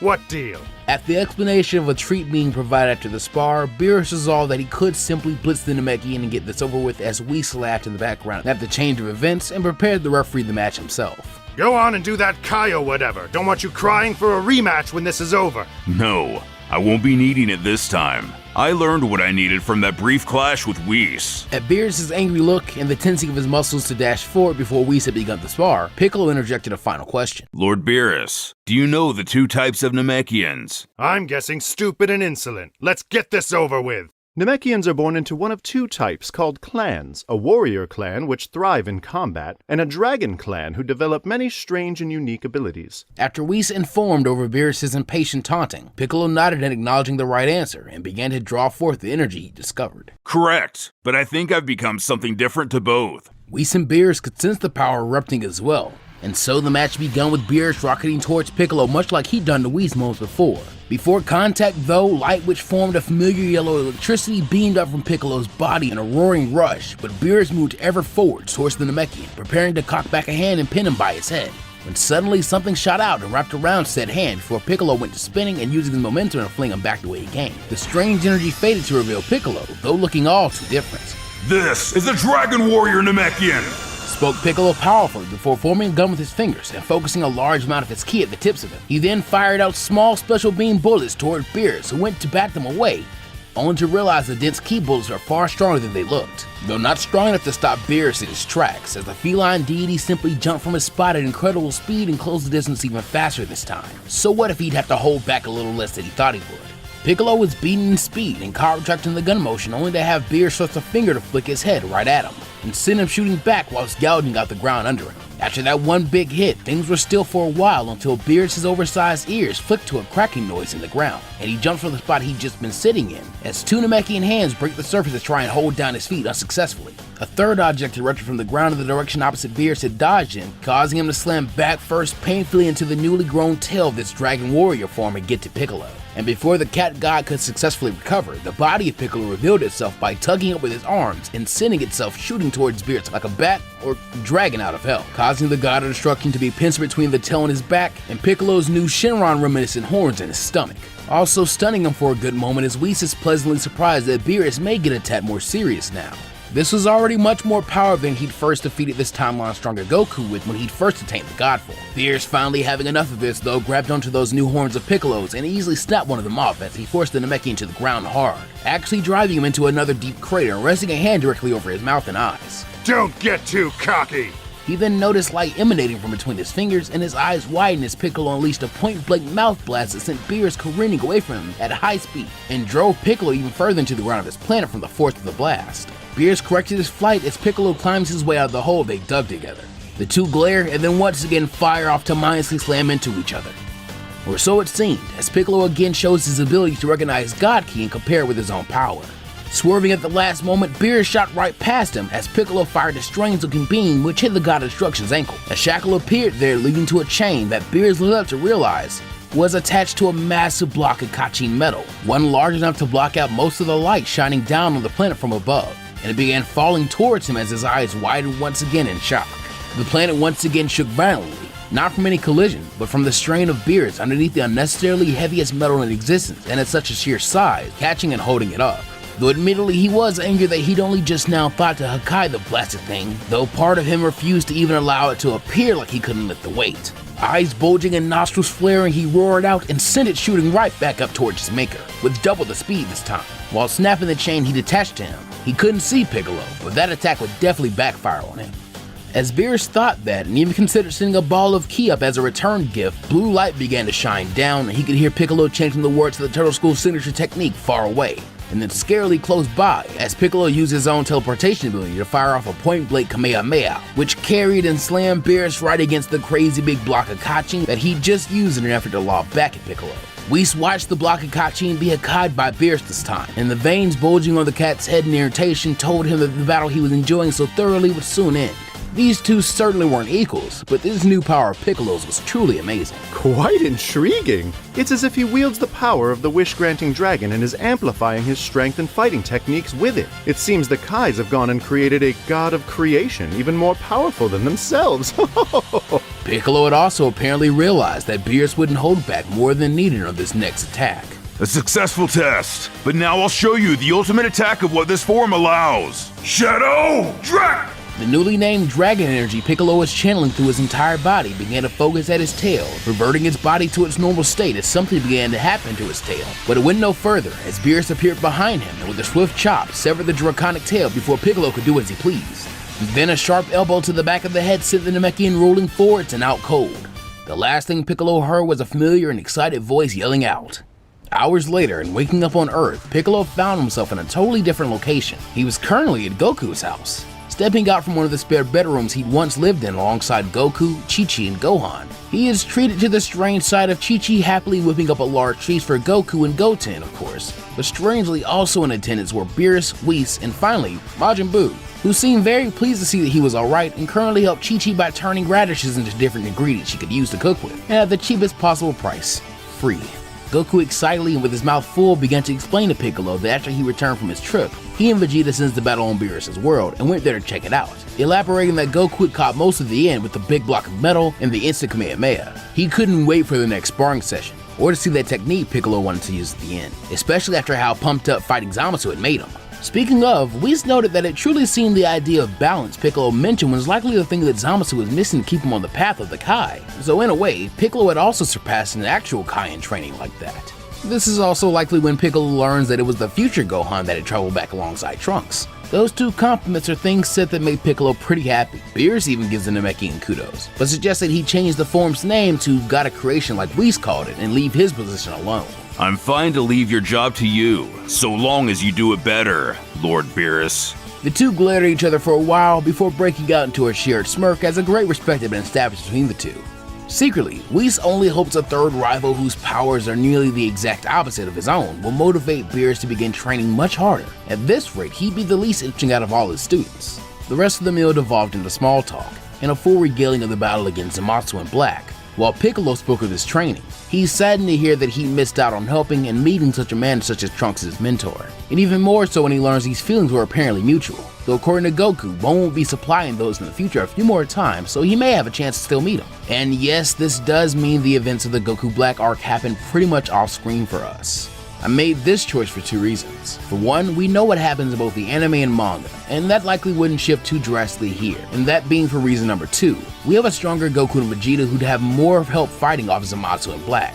So I don't see much reason to basically drone through fights we know so well with only so many significant changes and additions. I do recognize there are some interesting character interactions we miss out on though. Piccolo decides to ask Goku how the future was doing since he just returned from there, but Piccolo explains that he'd actually just returned from Grand Zeno's palace instead. Apparently he had to drop someone off and remind the Omni King of the tournament they'd spoken of. He even mentions that he made it just in time to prevent the multiverse from being wiped out, and the Grand Priest said that he'd be calling a meeting between the universes very soon. And so, everyone at the table other than the ravenous Majin Buu, Whis, and Goku paused their conversation or eating in shock as a collective cry of what rang out around the home on Mount Paozu.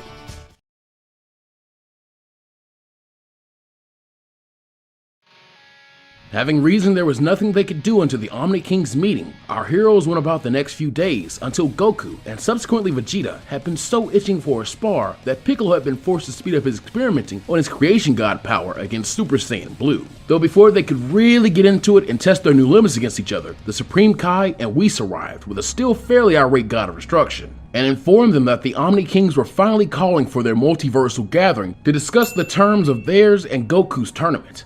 With a little time to waste, the trio of warriors powered down and made contact with Whis so that they could transport to the Omni King's realm to begin. They were aware the Supreme Kai could get there instantly, but by going through Whis, they could get there and have some time to speak to each other. Thanks for agreeing to bring us along. Seeing as how this is Goku's fault, it's only right. Oh, come on, Beerus, I already apologized. Besides, we already agreed the idiot inadvertently saved us. A tournament we can have a fighting chance in is better than being wiped off the board like a child's plaything. All that aside, you three, especially Piccolo, please give up on changing the Omni King's mind. This is now happening whether we like it or not. Though he didn't indicate it, the Namekian did in fact want the opportunity to attempt to persuade the Omni Kings away from this tournament. Now he'd have to change his plans. Soon though, the group arrives to the meeting place, and are instantly awestruck to see all the other gods of destruction and angels other than Champa and Vados. Unfortunately for them, the Universe 7 group had been the ones holding up the meeting, and this combined with the knowledge that this tournament situation had been suggested by a mortal from Universe 7 meant there was a lot more anger aimed towards them than what we saw in canon, causing a bit of a commotion between Beerus and the other less mild-mannered gods that were quickly silenced by a simple hand gesture from the Grand Priest. Their reasoning for gathering was explained, and of course the universes with high enough mortal levels were exempted, with the acknowledgement of Universe 7's being far higher as of recently, now being the 4th to last instead of 2nd. But only Universes 1, 12, 5, and 8 would not be competing. Now the Omni Kings will finally explain the rules for the Tournament of Power. As the rulers of the Omniverse began to go over the rules they'd spoken of with Goku, one in particular piqued Piccolo's interest as he waited for the explanation to end while doing something that made Beerus and the other gods of destruction's blood run cold. He raised his hand. Yes, Namekian from Universe 7? Thank you, my lord. I have a concern. Piccolo began before Beerus tried to put a stop to his insubordination by forcing him to bow his head to the ground out of fear of any further retribution. Do not mind this foolish mortal, Omni Kings. We shouldn't have even brought him, isn't that right, Piccolo? The Omni Kings then, in a more serious tone of voice, suddenly ordered Beerus to shut up. They were well aware this Namekian and Son Goku were like brothers, and therefore wanted to hear what he had to say regardless of mortality or godhood. Piccolo thanked them for their grace as he continued. As I was saying, my lord, I think it is a mistake to include 10 fighters from every universe. At this statement, everyone present save for the Omni Kings and Grand Priest seemed surprised and uneasy at the idea of stating anything their superiors did or decided as a mistake. Please elaborate. I say this because it is unlikely that all competing universes will have warriors of sufficient strength to participate, at least not in ways that make for a visually interesting fight. I'm mostly speaking for the 7th, but if a fighter cannot at the very least achieve a power of this level... He trailed off as he looked at Goku expectantly. Huh? Oh, you want an example? I can do that. Ha! Goku snarked as he burst into a Super Saiyan state and began to give off a great deal of power. Thank you, Goku. If your warriors can't achieve a power of at least this level, I suggest they not be involved. Hence cutting the rosters down from 10 to 7, all in service of providing the Omni Kings better entertainment. Hey, that's not all I got. I can go even Ow! Goku complained as he was bopped on his skull to prevent him from revealing too much of his and Universe 7's power. That's more than enough out of you! The Omni Kings looked happy to hear that Piccolo was thinking of ways to improve the tournament, and consider his closeness with Goku, they immediately changed their rules to requiring 7 fighters instead of the 10, to the shock of most of the other gods of destruction and Supreme Kais, who had already begun forming their rosters mentally. With that came the next order of business. Due to the second Omni King having never seen a martial arts tournament of any kind, and the small one Goku alone had attempted to put on using his multiform technique not being too interesting, the gods of destruction are given the opportunity to duke it out, and inadvertently take some of their rage on Beerus out, as we saw in the manga's version of the events, with not very much of it really changing other than the 3 mortals from Universe 7 and single mortal from Universe 11 paying rapt attention to the techniques and skill of their destroyers. I also suppose the trio de danger could be there with Universe 9. However, I do not think Goku and Toppo would come to have their match, simply because Piccolo would do all he could to persuade the Omni King not to allow such, and keep the rest of Universe 7's power well hidden. Ever since his Kai training, he'd become incredibly adept at gauging powers even when a warrior attempted to suppress them, and could already tell Toppo was incredibly strong, close to some of the levels of the gods they just witnessed. And mind you, this is all with Toppo being able to keep Universe 11's true trump card up his sleeve. With that, our meeting is adjourned, as I must begin construction of our ring in the world of the void. I should be done in less than 9 ticks. Whis, how long is that? Just short of 39 hours. That's not going to work with Grand Priest, Omni Kings, if I may. Please, go ahead, Piccolo. Thank you. I would also like to suggest a time limit of at least 21 ticks. I suspect that all the universes would like to take time to prepare their teams. This would also result in a better tournament and performance by the fighters overall. The Grand Priest then looked to his kings to see if the 12-tick difference would be too long of a wait for them. But after some deliberation, the two once again nodded happily at Piccolo's suggestion, again very pleased their tournament would be the very best ever, if only a little saddened by the longer wait. Very well then. In 21 ticks from this moment, the Tournament of Power will commence. Remember the rules and prepare well. Goodbye for now. Appearing back on Beerus' planet, our heroes all had vastly different reactions. Man, other than the universe erasing part, this is gonna be awesome. Ow! I still can't believe you got us into this. And you, don't speak to the Omni King so confidently. You're still a mortal. A mortal who just bought us a week to prepare and strategize. Not to mention he is the god of Earth, so not necessarily mortal. We need to focus. Right now we have 4 more team members to decide on. From the jump, 2 team members in Son Gohan and Majin Buu were instantly decided on. Gohan was easily one of the universe's strongest fighters, and had decently kept up on his training as well as boasted a good ability to work with others as seen during the incursion by Babidi and his forces. As for Buu, Goku posed that they needed to be very careful and make sure Buu knew the rules inside and out since he could be a bit airheaded, as well as the fact that Piccolo remembered this was around the time of year Buu went into hibernation, but he reveals a nap in the hyperbolic time chamber could remove that as an issue. As for the last 2 spots, those would take some debate to settle on. Well, I have 3 members in mind, but first, I think we should have a party. A party? That's not like you at all. There's no better way to inform everyone, and besides, panicking, worrying, or keeping all this to ourselves isn't going to improve our survival odds. Yeah, that sounds like a plan. As long as there's food, I don't care. I second that, my lord. A few hours later, when everyone they wished to be present had been free, the Z-Fighters, friends, and families had been gathered at Capsule Corp to attend the impromptu party suggested by Piccolo, and obviously hosted by Bulma, necessitating that Bulma be informed of the TOP by Vegeta before anyone else. The only person currently not in attendance had been Piccolo himself, who had explained that he wanted to make a short trip to New Planet Namek. This left the actual act of breaking the news on the tournament to everyone to Goku and Vegeta, as Whis and Beerus, along with Buu, had already begun indulging in the feast too much to be of any help. Piccolo had insisted that they be straightforward with everyone about the tournament and its stakes, meaning from the jump, all our heroes are aware this is a universal threat like none they'd faced before. As the more rational and collected amongst the group such as Gohan attempted to calm the more rash ones such as Chi-Chi, Goten and Trunks stood and excitedly announced their own bids to participate in the tournament. Though they weren't the most serious of warriors who constantly trained, doing so even less than Gohan was known to, they were still students trained under Piccolo, who took some pride in their strength, especially Trunks, who had really been able to reconnect with Vegeta over the power he'd cultivated, and Vegeta's pride in him, as well as his own regret at not being able to help cultivate it himself. It made him see Trunks a lot more as a younger version of himself, who really never got to bond with his father over getting stronger. The two simply enjoyed being strong together, something he recognized was a fairly shallow relationship now. This was also something Goten had begun to pick up on, and noticed that training in martial arts was a way to bond with Goku better. He certainly wasn't as motivated to do so as Trunks had been, as Vegeta had always been a bit more distant and needed a greater incentive. He actually found himself taking what he'd learned from his Uncle Piccolo, as well as beginning his own hobby of finding interesting new ways to apply his ki. Of course, Chi-Chi and Bulma were not the happiest to hear about this, but as they began to argue with the boys, to the annoyance of Beerus as it was affecting his meal, Piccolo returned,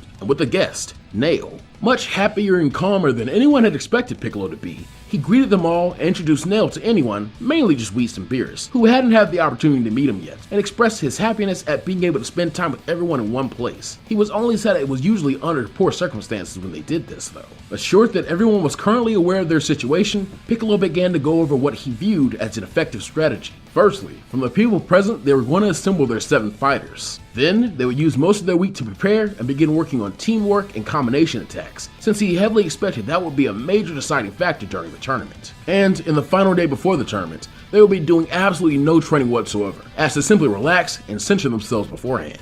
A wish on the Super Dragon Balls is the prize at stake for winning the tournament. Goku, Vegeta, Whis, and I have already spoken about it and decided if we win, our wish should be to bring back all the universes erased in the tournament, as in a roundabout way, it's our fault this is happening. Any objections? Seeing that no one had any ideas of the contrary, Piccolo smiled and went to stating their team roster so far. Then our team will be Goku, Vegeta, myself, Gohan, Buu, Nail, and our final member will be... He then looked to Goten and Trunks and continued. One of the boys. No offense to the humans among us, but we're already in a position where we'll need our absolute strongest. That's all well and good, but which of the brats will we take? Trunks, obviously, he's stronger. No way, Vegeta, you can't just say that. The boy should have a match to prove who's the best. Goten and I have been playing around with some of his techniques, and he's way stronger than he used to be. Oh my, their rivalry seems to even affect their parenting. That's fine, but we don't need to do that right this minute. But before they knew it, Goten and Trunks had already burst into the air and began battling it out with one another, showing their base forms at the very least were fairly evenly matched. Unable to show much tact, the battle ramps up to both boys elevating themselves into Super Saiyans. Except, Trunks had the advantage of having cultivated his Super Saiyan 2 form under his father's tutelage. Now vastly outpowered, all Goten could do to stay in the battle was use his more tricky and hard to counter attacks, but even then it was only a matter of time before he was hit hard and knocked back to the ground. Ha! Good job, son! I told you, Kakarot! However, Goten quickly recovered and whined that he wanted a best 2 out of 3 while citing that Trunks couldn't do that again. Confident, Trunks accepts, and before the adults knew it, the two had begun a second clash, though this one did indeed go much differently, with Goten employing the use of techniques Trunks wasn't very used to in all his training with Piccolo and his father, who focused on the basics and technique and pure power respectively. Goku had been showing Goten how to take more of a martial artist approach to combat, and this opened Goten's creativity and allowed him to express himself in his fighting style a bit more. This time, when Trunks rushed him, he'd actually flown directly through an after image, only to then be struck in the back of the head by a rock that had been thrown at him. Rubbing his head in pain and anger, Trunks retaliated with a pretty weak ki blast, only to see Goten completely destroyed by it, terrifying Trunks, who in his shock faltered out of his Super Saiyan 2 state and yelled out for his friend. You need to focus! Above you! Get him, Goten! In the air, after using its after image and a multiform clone to distract Trunks, Goten had been firing off blast after blast of ki into the air above his head, though they stayed stationary and didn't react. That is until Goten smirked and motioned his hands towards Trunks, who now had to begin dodging as a rainfall of ki blasts were honing in on him. With his power and speed, that wasn't particularly hard, but Goten wasn't done as he began to fly down among his ki orbs and even use them as platforms to jump off of and speed himself up massively as they exploded behind him and what he called his Goten meteor attack. Before Trunks knew it, not only had Goten and he smacked skulls in a painful way, but then the both of them were bombarded with the remaining ki blasts, leaving them both in a small crater with bloody heads and battered bodies. They then leapt to their feet and began to argue with each other, with Goten claiming that was his win, and Trunks arguing it didn't count if he got taken out by his own attack. Finally though, Piccolo Kaikai'd next to them to put a stop to their bickering. Enough! We'll decide this later. Now we should enjoy the party. Master, it seems that neither of these boys are particularly well suited for such an important tournament. One of the humans may be better. The children lack discipline. In fact, we'd be better off getting one of the other warrior Nameks. However, hearing Nail disparage them caused Trunks and Goten's anger to turn on him, as they didn't even know him for one, and in their eyes, they didn't see why he deserved a spot over either of them. For one, I am a seasoned warrior. For another thing, I actually learned something from Master Piccolo's teachings. The boys, though, reminded Nail that he hadn't directly trained under Kami as long as they had with Boo, and therefore, they were still better suited for the team. Then allow me to demonstrate why knowledge and maturity render me a better choice. Nodding in agreement and to each other, Goten and Trunks then squared off with Nail, as they decided working together would be the best way to prove their worth, while Nail calmly dropped into his own stance, ready to take on the boys while being smart enough not to underestimate them regardless of their age and behavior. By this point, Piccolo had given up on attempting to stop the boys from being so rash and simply left Goku and Vegeta to act as a cheering section as he returned to the balcony over Capsule Corp and sat with Boo, Beerus, and Whis as he watched closely to make their final team member selection. It reasoned that if working together, Trunks and Goten could defeat Nail, who he viewed as the most powerful Namekian other than himself, then one of them did deserve his spot. Boo, please watch this fight closely too. You and the boys have always trained well together, so I expect you to team up well with one of them. His protege looked up at his master awkwardly, mid-bite of a massive amount of food before nodding seriously and keening in on the battle. The two sides of this fight clashed, and to Goten and Trunks' shock, found themselves quickly overpowered when Nail used his stretchy arms to bind them and flip over their heads before slamming them into the ground and squeezing down on them to make it hard to breathe, so they'd eventually pass out. Thinking as one though, the two both transformed, but with the lack of air, Trunks was only able to reach his Super Saiyan state like Goten, but the power boost allowed them to break free of the hold and rush Nail as Goten went low and Trunks high. Sensing he was quickly going to be outpowered, Nail was forced onto his back foot and had to use the Kaioken just to keep up with the boys' flurry of blows and their near-perfect synchronicity. However, Nail slowly began to outlast them, as their anger blinded them into not using their personal strengths in fighting, being Trunks' talent at the usage of ki blasts, much like his father, and Goten's martial arts techniques, for the sake of attempting to overwhelm Nail, whose greater stamina quickly evened up the power scale and allowed him to begin pushing back. Growing irritated, Trunks broke ranks and began to waste even more energy by raising back to Super Saiyan 2, which made it far too hard for Goten to synchronize with him. It also caused Nail to raise the level of his Kaioken and quickly blow Goten away with an attack to focus on the more dangerous Trunks, who forgot to account for Nail's arm stretching again and allowing him to grab Trunks' footing as he went for a ki blast volley, before whipping he and Goten into each other, splitting the two parties apart. Nail was slowly beginning to feel the strain of the Kaioken, as when it was all said and done, he just wasn't as good as Piccolo had been, who has the extra regenerative power of both his other half and the Grand Elder. Goten seemed to sense that, and jumped to Trunks' side before surging his arms back to repair Kamehameha, while telling his friend they could finish this. As Trunks prepared his version of his father's final flash, he called the Big Tree Cannon. Nail saw no other option but to brace his arms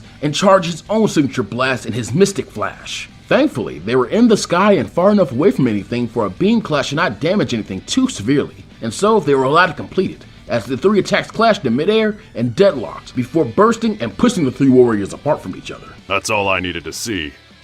True, they're evenly matched. It wouldn't make sense to exclude one. Yep, I think having all three on the team would be great.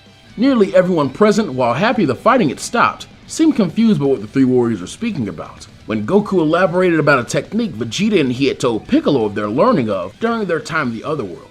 Even with his more laid-back attitude though in this timeline, Vegeta had always refused to perform it, but it was never one to turn down having a trump card in case a battle became too hairy, as he'd had his lesson on that beaten into his brain far too many times already. Goten and Trunks will enter the tournament as one. From what Piccolo knew of this fusion technique, it was one which vastly increased a fighter's power, and so had a very strict time limit. That was something he saw as an advantage in this case though. The odds of all their fighters making it to the end were low by his imagination, and that meant the competition would have the effect of whittling down their fighters' stamina so much they could be punished by late game. However, if they had a fighter whose stamina was less precious due to it being so finite regardless, then they'd have an effective vanguard, so to speak. So he spent the rest of their party time cooking up a training schedule and strategy for the boys, viewing them as now being integral. The next day, Goku and Vegeta had been asked to spend some time showing their sons the fusion dance. While Vegeta wasn't happy about it, he took some solace in this experience, likely being good for Trunks' development, as he rarely ever trained unless he really wanted Vegeta's attention. And as he'd grown more, that seemed to happen less and less. As for Goku, he saw nothing wrong with the technique as long as Goten, if he was serious about martial arts, kept up his training while solo. The boys just enjoyed learning something new and feeling validated for their power and usefulness in something so important, even though in recent years they'd begun to slack off only the smallest bit. Meanwhile, Piccolo and Nail took advantage of their not needing food to enter the hyperbolic time chamber along with Buu and Gohan. The latter really only needed a good warm-up session to get back into the groove, and Buu simply needed to nap for now when it came down to it. Actually, he seemed to be doing so a lot more as of late, ever since Piccolo returned from his Kai training. Piccolo was also betting a lot on Buu's healing ability to come in handy in the Battle Royale, as he was already well aware it'd be hard to convince Goku and Vegeta to sit in the first half of the fighting out while their weaker warriors dealt with the first wave of battles. Once Goten and Trunks had successfully memorized the movements of the fusion technique, Piccolo switched the training combinations around to have Nail and his sharp technique-sensitive eyes watching the boys to help them in perfecting the synchronization of their power and movements. However, his way of doing so was very interesting. Thankfully, Piccolo had already taught them meditation and the importance of centering their spirits, though it was clear they'd begun to slack off in that as well as their training. Nail still saw fit to have the boys sync up by having them participate in the old ways of the warrior dynamics. This was also partly due to his view of their behavior as lacking discipline, and surprisingly, both Goten and Trunks were completely willing to take part in the training so as to prove him wrong, and to Nail's credit, it was proving itselap useful. Meanwhile, being hosted by Whis on Beerus' planet, Vegeta and Goku had been set up to act as enemies, while Gohan, Buu, and Piccolo teamed up against them. The two Saiyans were even convinced to fight at least somewhat together, not to the point of teaming up completely, but enough to get them to change partners once in a while. Though it quickly became clear that both were still simply gunning to push Piccolo's new power to their limits, something that the Namekian was happy to do, as it allowed him to act as a point fighter while Buu and Gohan backed him up where they could, which began to form very strong teamwork in the three. Piccolo also found it really surprising that Buu seemed to continue to grow far stronger day by day in their training, especially when he kept close to his master and surrogate father, even keeping up with Dragon Warrior mode incredibly well. His growth was beginning to outpace all of theirs in fact. The next day, the combinations were switched again, as Gohan was set to babysit both the boys and Majin Buu. This was an event Piccolo foresaw happening in the tournament, as he greatly suspected he'd be making sure Goku and Vegeta didn't act too recklessly. This also became an opportunity for the boys to play with their new and exciting fusion technique, though a good portion of the time was spent getting the dance correct, for the newly revealed Gotenks challenged both Gohan and Buu to take them on together. Something which really quickly ended in defeat for the younger warriors, as a problem was found with the technique's stamina when using transformations, and resulted in the two boys having to face off against Buu and Gohan individually, turning it into a test of teamwork. Buu even had the idea to switch teams and went on to fight with Goten at his side, while Trunks and Gohan teamed up. Meanwhile, having now returned to the Earth, Goku, Vegeta, Piccolo, and Nail decided to spend their time in the hyperbolic time chamber, only to participate in some intensive image training. Piccolo has suggested this over actual sparring because he wanted to attempt having a battle against facsimiles of the various gods of destructions they could collectively conjure from their memories. The idea being, if they could effectively take on at least some form of the other universe's supposedly strongest warriors, it would reason they'd have a good chance at being able to defeat any of the other fighters. And to their credit, they were able to remember the techniques and personalities of the gods fairly well. However, two things were inconclusive. Both the upper limits of their power, especially those of Beerus himself, as well as the god of destruction of Universe 11, as Piccolo cited him as barely even trying during the fight, though he assumed Beerus was stronger. But this also made them operate on the idea that all the other gods of destructions truly were the strongest fighters in their respective universes. It's just a theory, but I don't think we should assume every universe's hierarchy is the same as ours. That's fair. Lord Beerus seems more eccentric than the rest anyway. Yeah, and from what the Zennies were saying, it isn't in the Gods of Destruction job description to be the #1 fighter. They kinda act like janitors when you think about it. So you're saying no matter what we do to prepare, we could still be caught off guard? Yes. Sadly, we won't know what we're up against until we're in the heat of battle. In all honesty, I've been grasping at straws to give us every advantage possible. Hey, don't lose your fighting spirit just yet! So far, I can already feel all of us going past our limits, and we still have a few more days left. Let's have an actual spar, you guys! I agree. I actually still want to finish my one-on-one with you, oh great Kami. You Saiyans and your insane battle lust. At least you don't lose confidence. The four of them finished off their day with as much sparring as they could fit into the rest of their year inside the chamber. The next day, however, Piccolo had called off all training in favor of calling together one more strategy meeting before the tournament would begin in the next 2 days. He, Nail, Vegeta, Beerus, and Whis had gathered at Capsule Court once again to convene about their progress so far and figure out any holes in their strategy. First and foremost, Piccolo had mentioned his theory about the power differences of the other universes, to which Whis went ahead and confirmed was likely accurate. All the gods of destruction were not equal in power, and beyond that, all of them did not even use their power for combat. Some were more likely to do their jobs and simply wipe away planets and people who posed a threat to the mortal level and balance of their universe to make way for the Supreme Kai's shepherd in new life. I have a concern. This better not be about my son. No, it's not actually. I believe my earlier assessment of both the boys was inaccurate, other than the lack of discipline. Goten has gotten to the point that he can match Trunks' higher transformation, and when synchronized, the boys are true devils in combat. My concern lies with you, Master Piccolo. You're wondering why I haven't thought about fusing with the Namekians, aren't you? Yes. You have to realize fusion with all of us combined with your powers would make this tournament null and void. It could even be possible to easily split us all back into individual Namekians afterward with the strength you'd gain.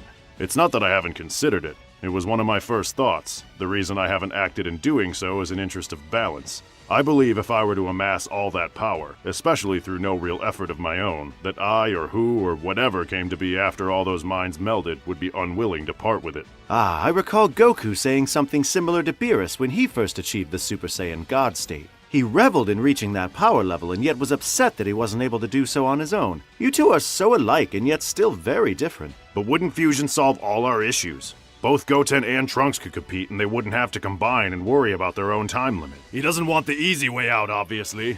Though he's a Namekian through and through, Piccolo was almost raised by Kakarot. It's no surprise he'd have some pride of his own. Isn't that right, old friend? Where once in his life, Piccolo likely would have been troubled by such an accusation, now it was something he'd more than come to be comfortable with. To the point he could only really smile at Vegeta in response. It was undeniable that the Son family as a whole had really affected him. That was simply a part of his balance now. Well, as much as I want this to go well for my own sake, I think we're more than prepared to win.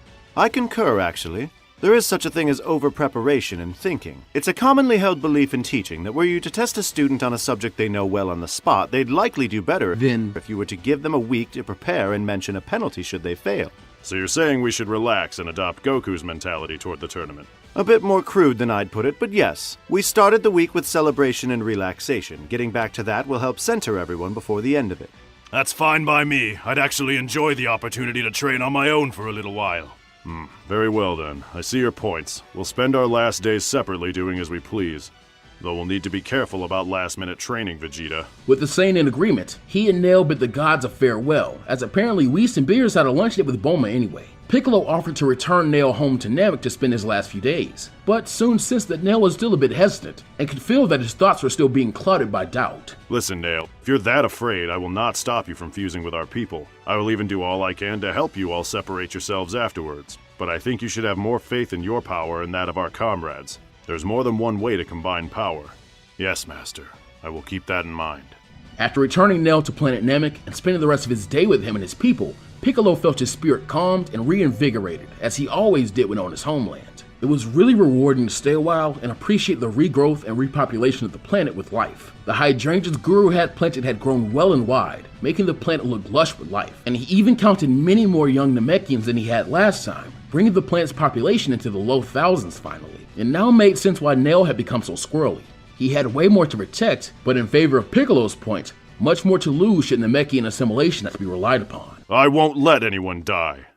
The week was finished out as one would expect. Goku and Vegeta got in as much extra training as they could. Gohan had opted to spend his time with Uraza and Pan so as to remind himself what all his training was for. Majin Buu had stuck close to Piccolo, as ever since his Kai training, the two really hadn't spent much quality time together. It was simply nice to be in his company. Not to mention, he needed to confide in Piccolo and seek his counsel about a scary dream he'd been having as of late. Nail spent the rest of his time in meditation somewhat dwelling on his own position and that of his masters. When the time came to make a decision, he concluded that Piccolo was right and decided to place his faith in him and his team, and carry his people's hopes, dreams, and safety on his shoulders in a different way. Goten and Trunks played video games and had a sleepover, something Piccolo actually encouraged as he felt it would help them synchronize themselves even further.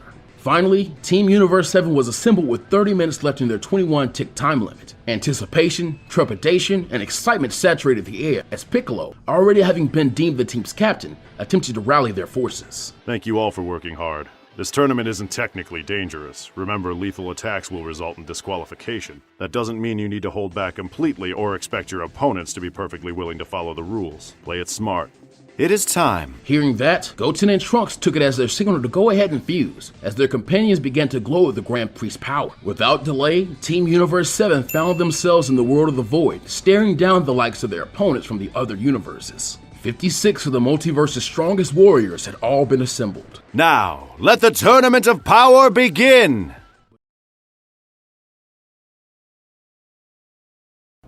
This video is sponsored by DJ the Lazy Gamer and Crimson Manifesto. Hey guys, before we begin, I am actually going to go ahead and get all of my shoutouts out of the way now, because I don't want you guys to miss all of this, and I really do want you to go and support all the people who help support me.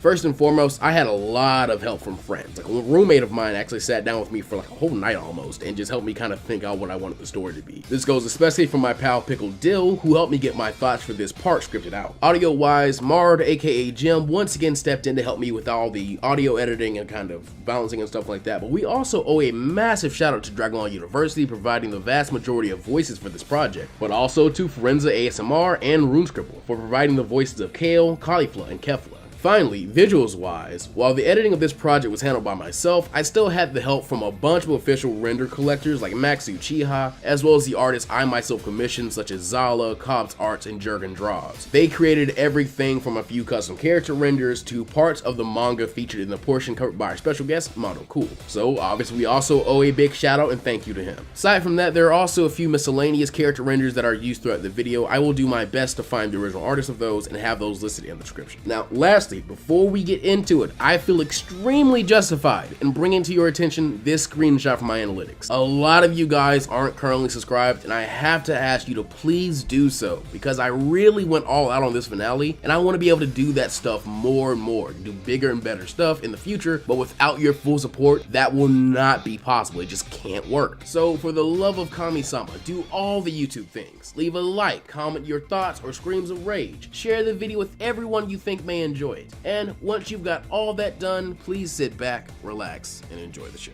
A Namekian calamity during the Tournament of Power, the finale of What If Piccolo Turned Good Early begins now.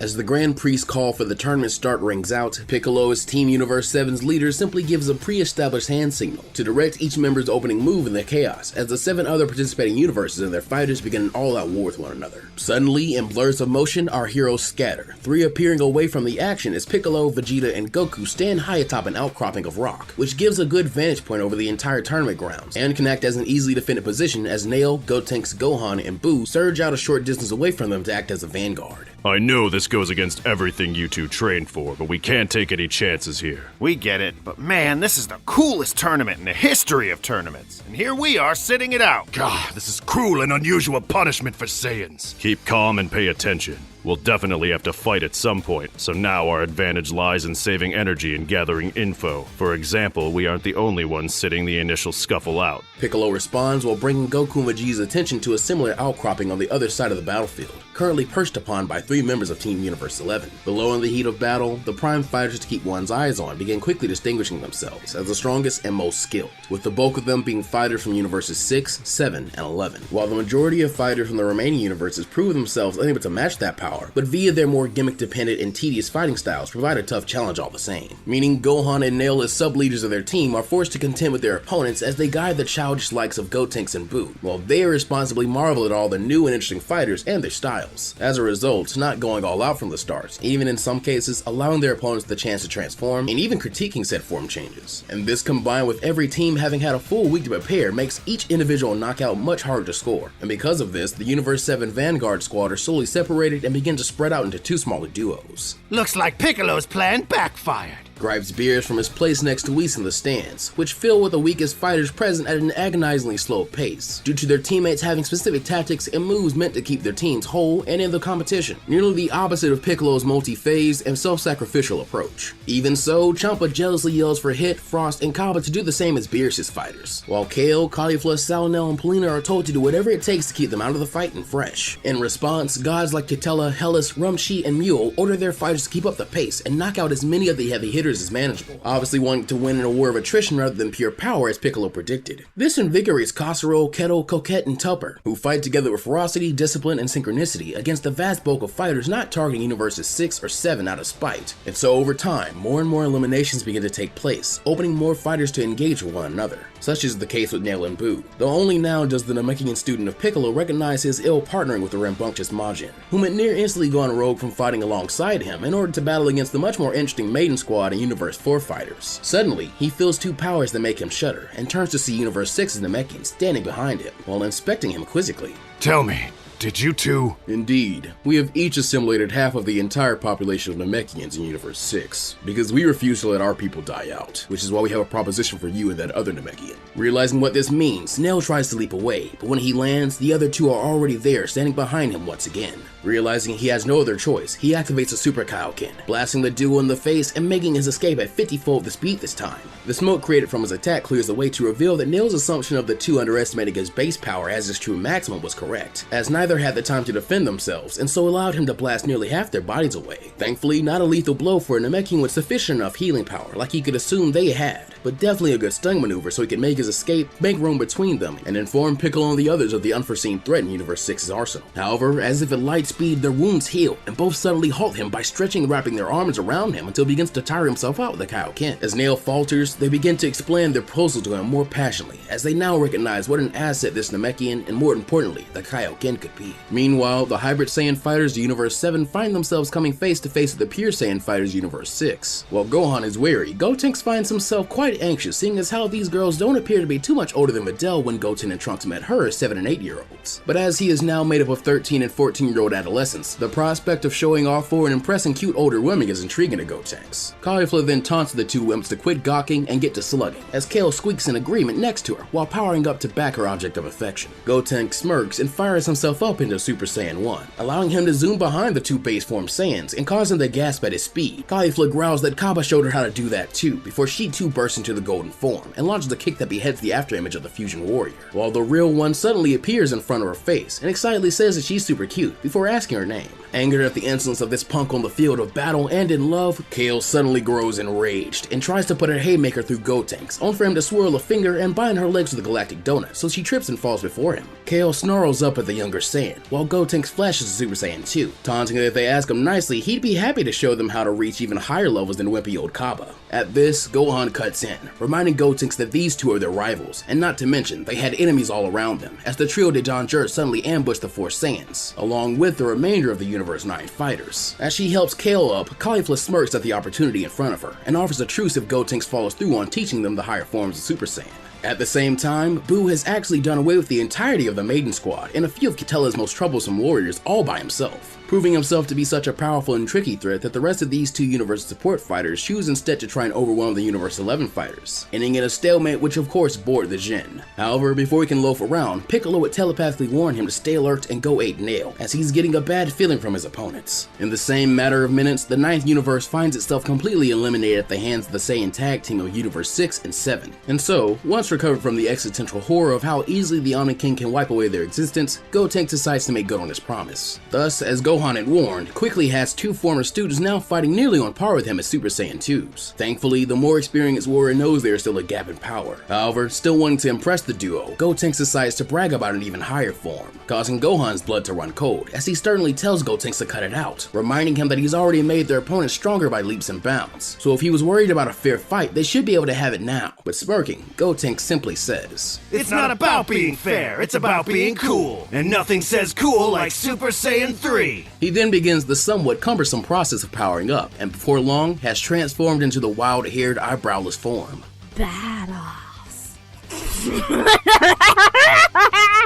What's so funny? Well, you kinda looked like you were taking a dump while transforming, and no power-up is worth somebody's eyebrows. I did not!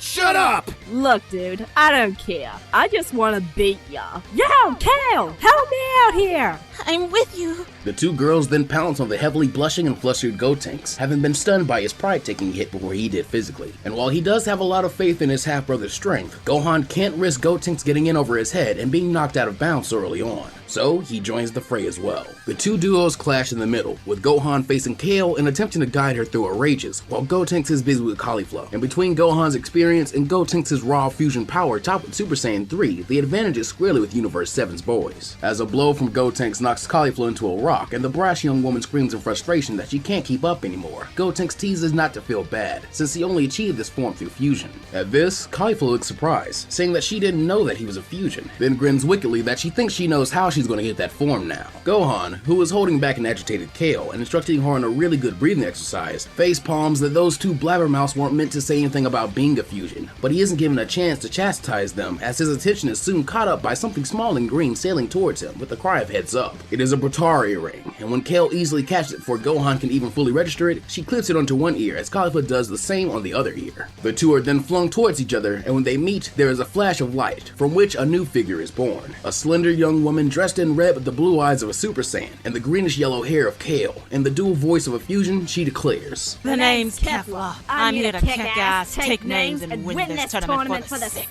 Bring it on! And since the team from the 7th other than Piccolo are unfamiliar with Bratara fusion in this timeline, this has been a very confusing few seconds for Gohan and Gotenks. If you're a fusion, how come you aren't dressed like me? Dang it! There is clear disappointment in the teenage fusion's voice, and when they realize what he's getting at, both Gohan and Kefla bonk him on the top of his head for being a creep. As a pair of comically large lumps pop out of Gotenks' wild gold hair, Kefla demands that he come at her, since she wants to test whether her type of fusion can surpass his. Gotenks agrees, smirking that she's not allowed to get mad when he beats her. That is until a gut shot too fast to comprehend wins him terribly, causing him to double over in pain. Stop acting like a doofus and fight seriously! At this point, Gohan steps back in to prevent a follow-up on this opening, causing Kefla to whine that it's no fun if Gotenks has outside help, to which Gohan in a Piccolo-esque tone points out the flaws in her logic. You're the doofus. This tournament isn't for fun, it's for universal survival. Besides, part of you is Kale. I don't want you to rage out and kill someone.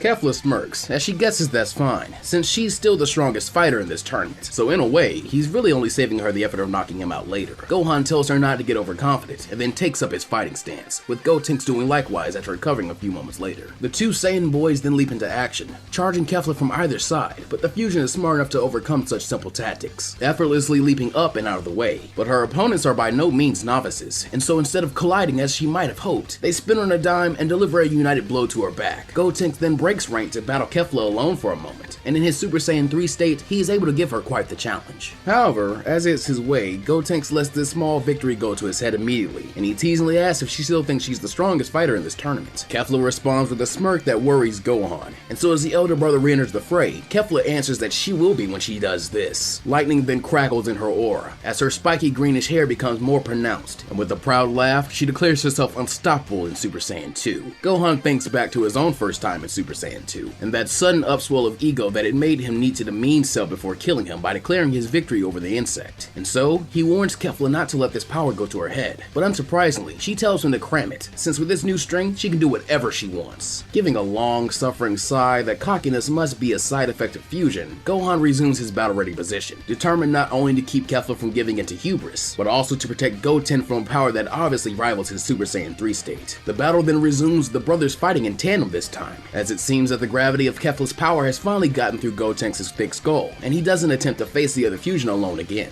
instead following Gohan's lead as he makes tactical decisions that highlight his place as one of the most intelligent members of the team. Quickly, brains begin to triumph over brawn, and for the amalgamation of two already prideful people supplemented with the ego boost of Super Saiyan 2, this is wholly unacceptable. Kefla then screams out in rage at not being able to win this fight easily, and here Gotenks sees his chance, whispering to Gohan to stay back since he's got this. Seeing that devious smirk on Gotenks' face, Gohan can tell that this is more than a desire to show off. He actually has a strategy, and so the older brother puts his trust in the Metamorph infusion, giving him a nod and thumbs up. Gotenks then uses the cover of Kefla's freakout to fly right at her, flaring his aura protectively to cut through the ki radiating out from her as she screams. When he gets close, he hurls a barrage of galactic donuts which come at Kefla from various angles, forming a spherical cage around her before compressing into a small yellow orb roughly the size of a volleyball. Gotenks then smacks it over to Gohan, yelling at him to spike it into the air. A little startled, Gohan complies, launching the ball upwards with a powerful kick, and when it reaches the zenith of its arc, Gotenks jumps into the air and prepares to slam it out of the ring. However, before he can bring his interlocked fist down, a hand bursts from inside the orb and clasps over Gotenks' face. From the hole that it has made, cracks in the volleyball begin to spread, and in an instant, it explodes, revealing Kefla, looking pissed, but more importantly, bearing the unmistakable hallmarks of being a Super Saiyan 3. Damn it! I know I must look pretty freaking stupid, but still, this this feels incredible! Kefla then pile drives Gotenks into a nearby rock before firing a ki blast directly into his face that sends him flying through several more, adopting a manic smirk that looks a little too much like Kale's rage state for Gohan's liking. The female fusion declares that she owes Gotenks one for showing her this form, as well as putting her in a position where she'd get the push to unlock it. But she also owes him one hell of a beating for trapping her like that, so it was probably best to just call it even and get back to wiping the floor with him. This is too much for Gohan, and so he leaps in, but Kefla doesn't even look back, raising a hand behind her and lazily firing a blast which catches Gohan and sends him flying. She then advances on Gotenks, eager to test out her new powers. Despite looking pretty messed up, Gotenks rises to his feet and jeers at Kefla to bring it on, since he's still the Mac Daddy of justice. He's still the strongest fusion the 7th has ever seen. He's still a loser.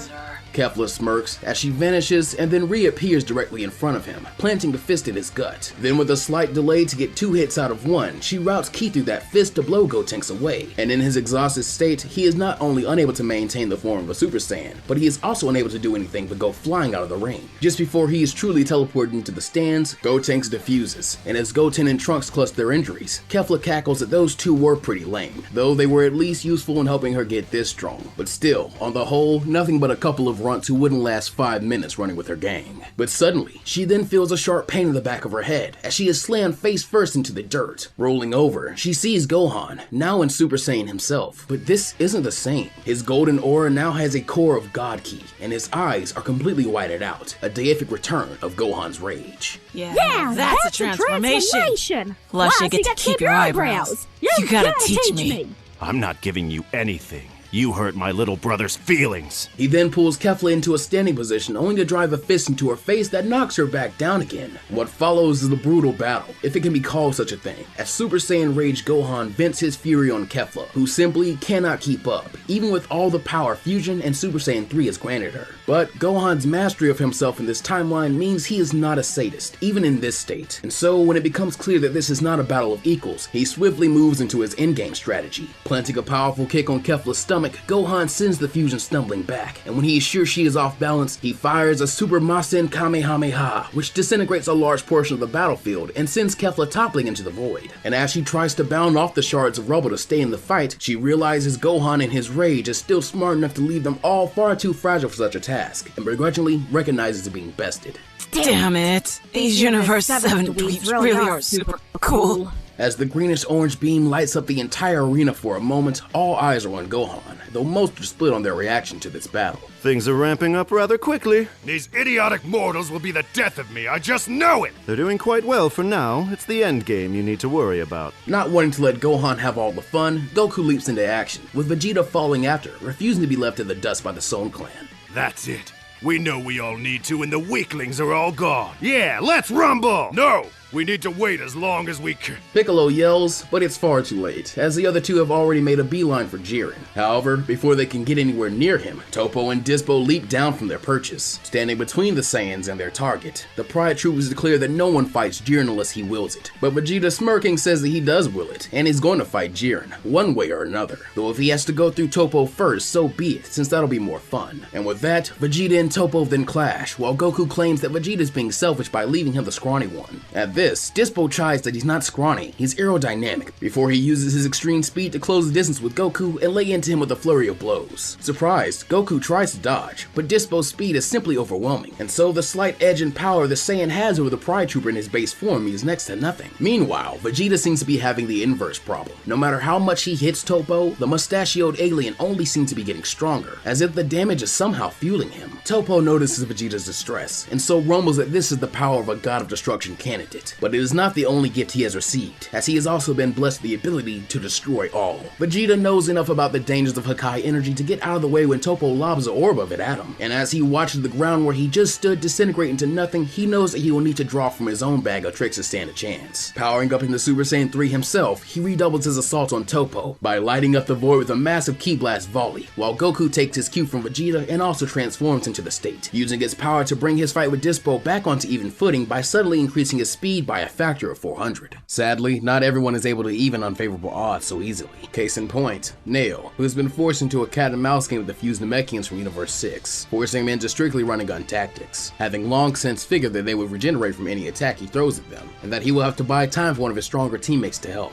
However, Boo, who he is still partnered with, fails to notice Nail's distress since he doesn't sense any malice from his opponents, and so assumes that the three Namekians are simply playing a game of hide and seek, causing him to desperately demand to play as well. This unsurprisingly draws the attention of Sal, Nell, and Polina, who fire a psychic attack at the Universe 7 pair in an attempt to immobilize Nail without harming him physically. That way, he will remain at full power when it comes time to add him to their collective energy. Nail yells at Boo to dodge, but the portly Jin has always been a bit slow on the uptake, and since the attack isn't a powerful Ki Blast, he assumes it will simply bounce off its bulk, and so spins round to see what has Nail so flustered. This results in him taking the full brunt of the psychic assault, and deep inside Boo's mind, something that never should have come undone does. Locked away in the deepest recesses of Boo's consciousness, his own evil, which was thought to be removed, is forcefully reawakened by this mental attack, and black smoke begins to billow out of Boo. Though Piccolo may have wished it away, one cannot ever fully remove negative energy, especially one who hopes to act as a guardian charged to witness the evil in men's hearts daily, such as Boo had as the next god of Earth. A few years into Boo's training, in fact, Piccolo had attempted to help create a defensive layer of psychic barriers in Boo's mind to help him deal with all the rampant evil he was witnessing, as it always seemed to easily disturb him. And those very barriers had just been shattered, allowing those horrible memories to flood back to the Jin with such force that it causes Piccolo to physically stagger. By this point, Goku's fight with Dispo and Vegeta's fight with Toppo have gotten into full swing, with fragments of the arena coming apart every time the fearsome fighters clash. However, a strange burst of power draws all of their attention back to Boo. In fact, the chaotic sight and bizarre feeling of energy quickly rising is enough to pause the fighting, and even Jiren's meditation as all feel something terrible happening. As the smoke clears away, gone is the fat and jolly Boo our heroes have befriended and lived alongside all these years, and replacing him as a much leaner and younger looking creature, the sight of which causes Universe 7's Supreme Kai to nearly faint out of fear and shock. But this new form of Boo, however, is apparently asleep. An eerie silence fills the world of the void that is suddenly broken by an enraged scream of Kid Boo, who begins going wild, as his energy is enough to blow the three Namekians away simply from the power of his voice, as he beats his chest and gains the immediate attention of nearly all the fighters remaining, many of the bold and brazen rushing towards him to accept his challenge for a fight. However, Boo simply lifts a hand, and Piccolo's eyes widen with fear as he can sense the ridiculous lethal potential of this attack, and before he knows it, a massive pink beam is fired up into the air, and then begins to rain down as an extinction level technique that splinters off in order to hit everyone present. Acting fast, Piccolo draws on the mystical power his training under the old Kai gave access to neutralize the lethal nature of this attack with a wizard barrier. But spread between so many, he can do little but dampen its power, meaning that each individual fighter must rely on their own strength to fully withstand the Halo blasts. Because of this and everyone's exhaustion at this point in the fight, several notable fighters including Kaba and Frost lack the necessary power, and so when the pink energy bolt strikes their barriers, it burrows through, exploding against their chests and sending them spiraling out of the ring. At this, Boo cackles madly at the carnage he has created, and when Nail, who had managed to stay in the ring thanks to being buried under rubble, calls out to Piccolo to ask how many fighters are left, the Guardian grimly replies, 12.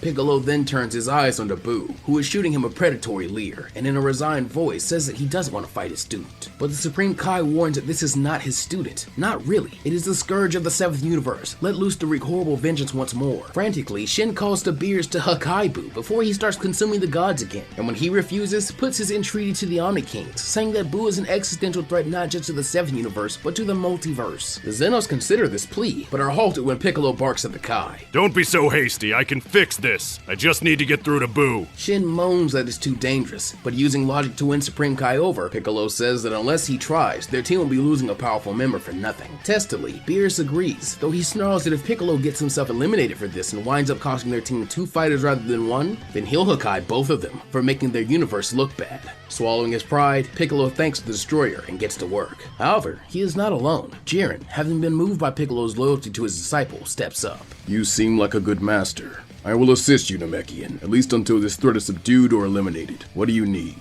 Seeing the logic and help, Piccolo quickly nods his appreciation, and so the pair form out to make a plan. Goku and Vegeta also attempt to come to their friend's aid, but Toppo and Dispo stand in their way, declaring that they're not letting the Saiyans get away. Since what's to say once Boo's dealt with, they won't all gang up on Jiren. No, instead, they're going to stay right here and finish their fight, whether they want to or not. Now with time and remaining fighters dwindling and the stakes getting higher, Goku and Vegeta smirk that if the Pride Troopers want to stand in the way, then it's their funeral, before lunging at them in unison. Meanwhile, Boo has begun forming dozens of miniature clones of himself whose purpose seems to be overwhelming the remaining fighters, and causing as much chaos as possible. For fighters like Gohan, who has fallen out of his Super Saiyan rage state, and the other Namekians, these tiny terrors pose quite a serious threat, and so Piccolo dispatches Jiren to deal with them while he handles the primary Boo. Running in, Piccolo's first move is not to attack, but to immobilize Boo, launching his stretchy arms to wrap around the Jin and bind him in place. He then declares that he knows this isn't Boo, it's just its inner darkness manifesting itself, and reminding the student that he'd come to see as his own child that he once let darkness twist his personality and cause a rift between him and the people he loved. But he's not going to let that happen to Boo, because he is here for him, and he knows that Boo is stronger than the painful emotions controlling him. Boo, however, disagrees, or perhaps that is just Piccolo attempting to rationalize the seemingly random acts of cruelty that follow as the Jin melts into a puddle to escape his master's hold, then reforms right in front of him. Laughing maniacally, Boo then plants a hand on either of Piccolo's shoulders, and forcibly extends his elastic arms so that they tear Piccolo's right out of their sockets. The Jin then retracts them just as quickly to slap the Namekian in the back of the head with his own arms, sending him crashing into the dirt. Regenerating new arms with a growl, Piccolo wipes blood from the corner of its mouth and sighs. Sorry, Boo.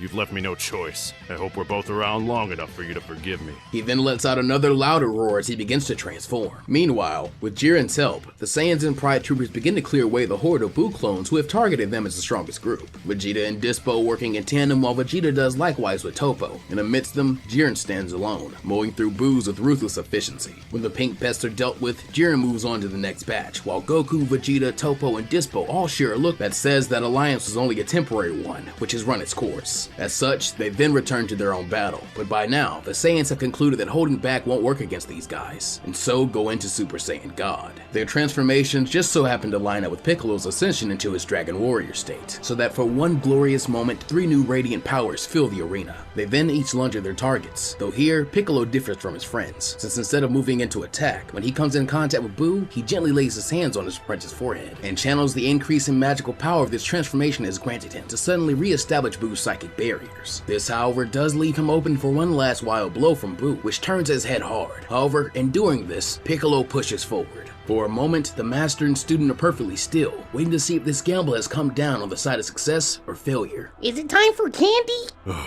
However, not everyone is aware that the plan has succeeded just yet. As a small ways away, Salnell, Polina, and Nail have called a temporary truce in the face of Boo's new unbelievable power, which still burns fiercely despite his return to the side of good. And though Nail wants to believe in his master, the same worries that plagued him during the lead up to the tournament fill him again. Worries of being too weak to be helpful, and his weakness leading to the erasure of his universe in total. As a result, when Salnell suggests a radical solution to their Boo problem, Nail accepts without fully considering the ramifications. Back with Piccolo, he is now in damage control control mode, looking around to check on his teammates, but when he sees the other 3 Namekians huddled together with Salnell placing a hand on both Nail and Polina's chests, his stomach drops. In their place is a new Namekian brimming with power, though their ki is not stable. Instead, it is roiling like a stormy sea. But Piccolo thinks he understands what is happening. This was a union made in crisis and under great pressure, so the melding likely was not as smooth as it otherwise might have been. Little does he know that this is not the Universe 6 Namekian's first fusion, having overlooked the duo as part of the disposal of first wave fighters. And fearfully, he freezes at the thought of what Nail may add to what already must be an explosive maelstrom of interweaving power when combining so many dissonant personalities together. His answer is that the result is as chaotic as it is mighty. So mighty is it, in fact, that this new nameless Namekian begins to grip their head and scream in pain as if racked by a truly splitting migraine, even digging its nails into its own head and scratching as if trying to relieve pain with pain. But each scratch heals as quickly as it is made, and as his ki swells, so does his body, to quickly ridiculous proportions, as even Goku is shocked into stopping his chasing of Dispo, seeing the old gigantifying technique Piccolo complained about being too costly and self-damaging to take any further, being applied to scale this Namekian monstrosity to near 2 times those old sizes, a clear sign of the regenerative abilities of this fearsome new threat on shocking display. Get a hold of yourself, you slugs! Champa petulantly shrieks, incensed by the thought that somehow the weaker of Beerus' Namekians hoodwinked his 2 and is now immobilizing them from within, so that the other one can score a cheap ring out on some of his strongest fighters. However, this is very much the wrong thing to say, as this mix of Namekians now suddenly have a unifying factor: their rage at Champa for this insult. And so, through their new form's mouth, the fusion bellows.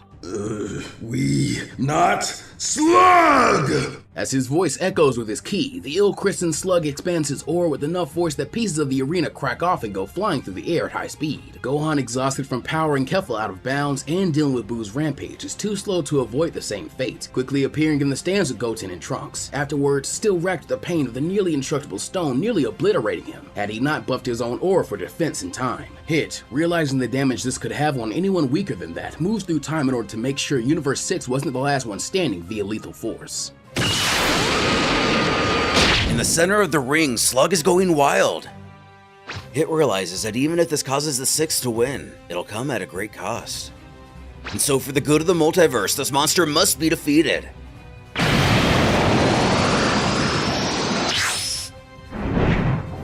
Weighing his options, Hit chooses Goku and Vegeta, Top, Piccolo, and Jiren as his best allies for the fight ahead. And so using the time skip and dispo speed, they're gathered up for the battle to come.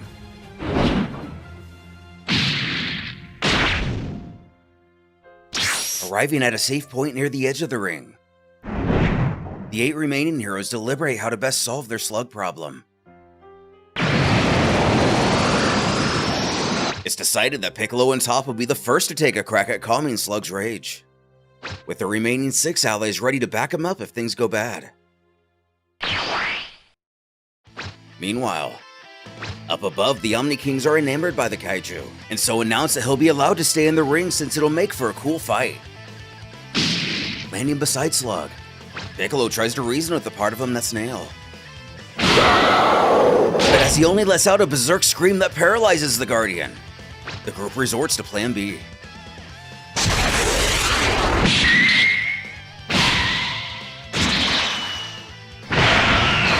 As Slug manifests the Kaioken to an unimaginable magnitude.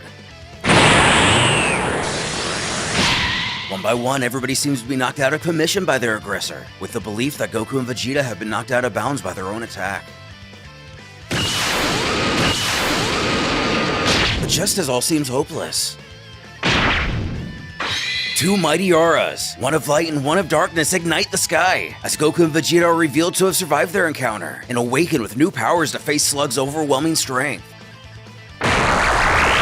Meanwhile, Piccolo, having recovered, tells the Saiyans to keep Slug busy as he charges something. He thinks he might have a way to defeat this fusion. Happy to comply, Jiren and Buu fall back to rest and to protect Piccolo. And in their new unnamed forms, Goku and Vegeta charge Slug. Protecting him, Jiren asks the Namekian what he's doing, with Piccolo grunting that he's using his new ultimate move, the Shadow Dragon technique. His draconic features begin to fade in favor of his usual appearance, with the only thing remaining from his Dragon Warrior form being the tail. From it bursts the familiar form of Shenron, through whose mouth Piccolo charges his most powerful move yet, the Inochi no Hikari, or the Light of Life. Seeing Slug has been tired out enough not to withstand this move, Piccolo tells his brother and Vegeta to get back. And since both Saiyans are thoroughly exhausted by now, they give no complaint.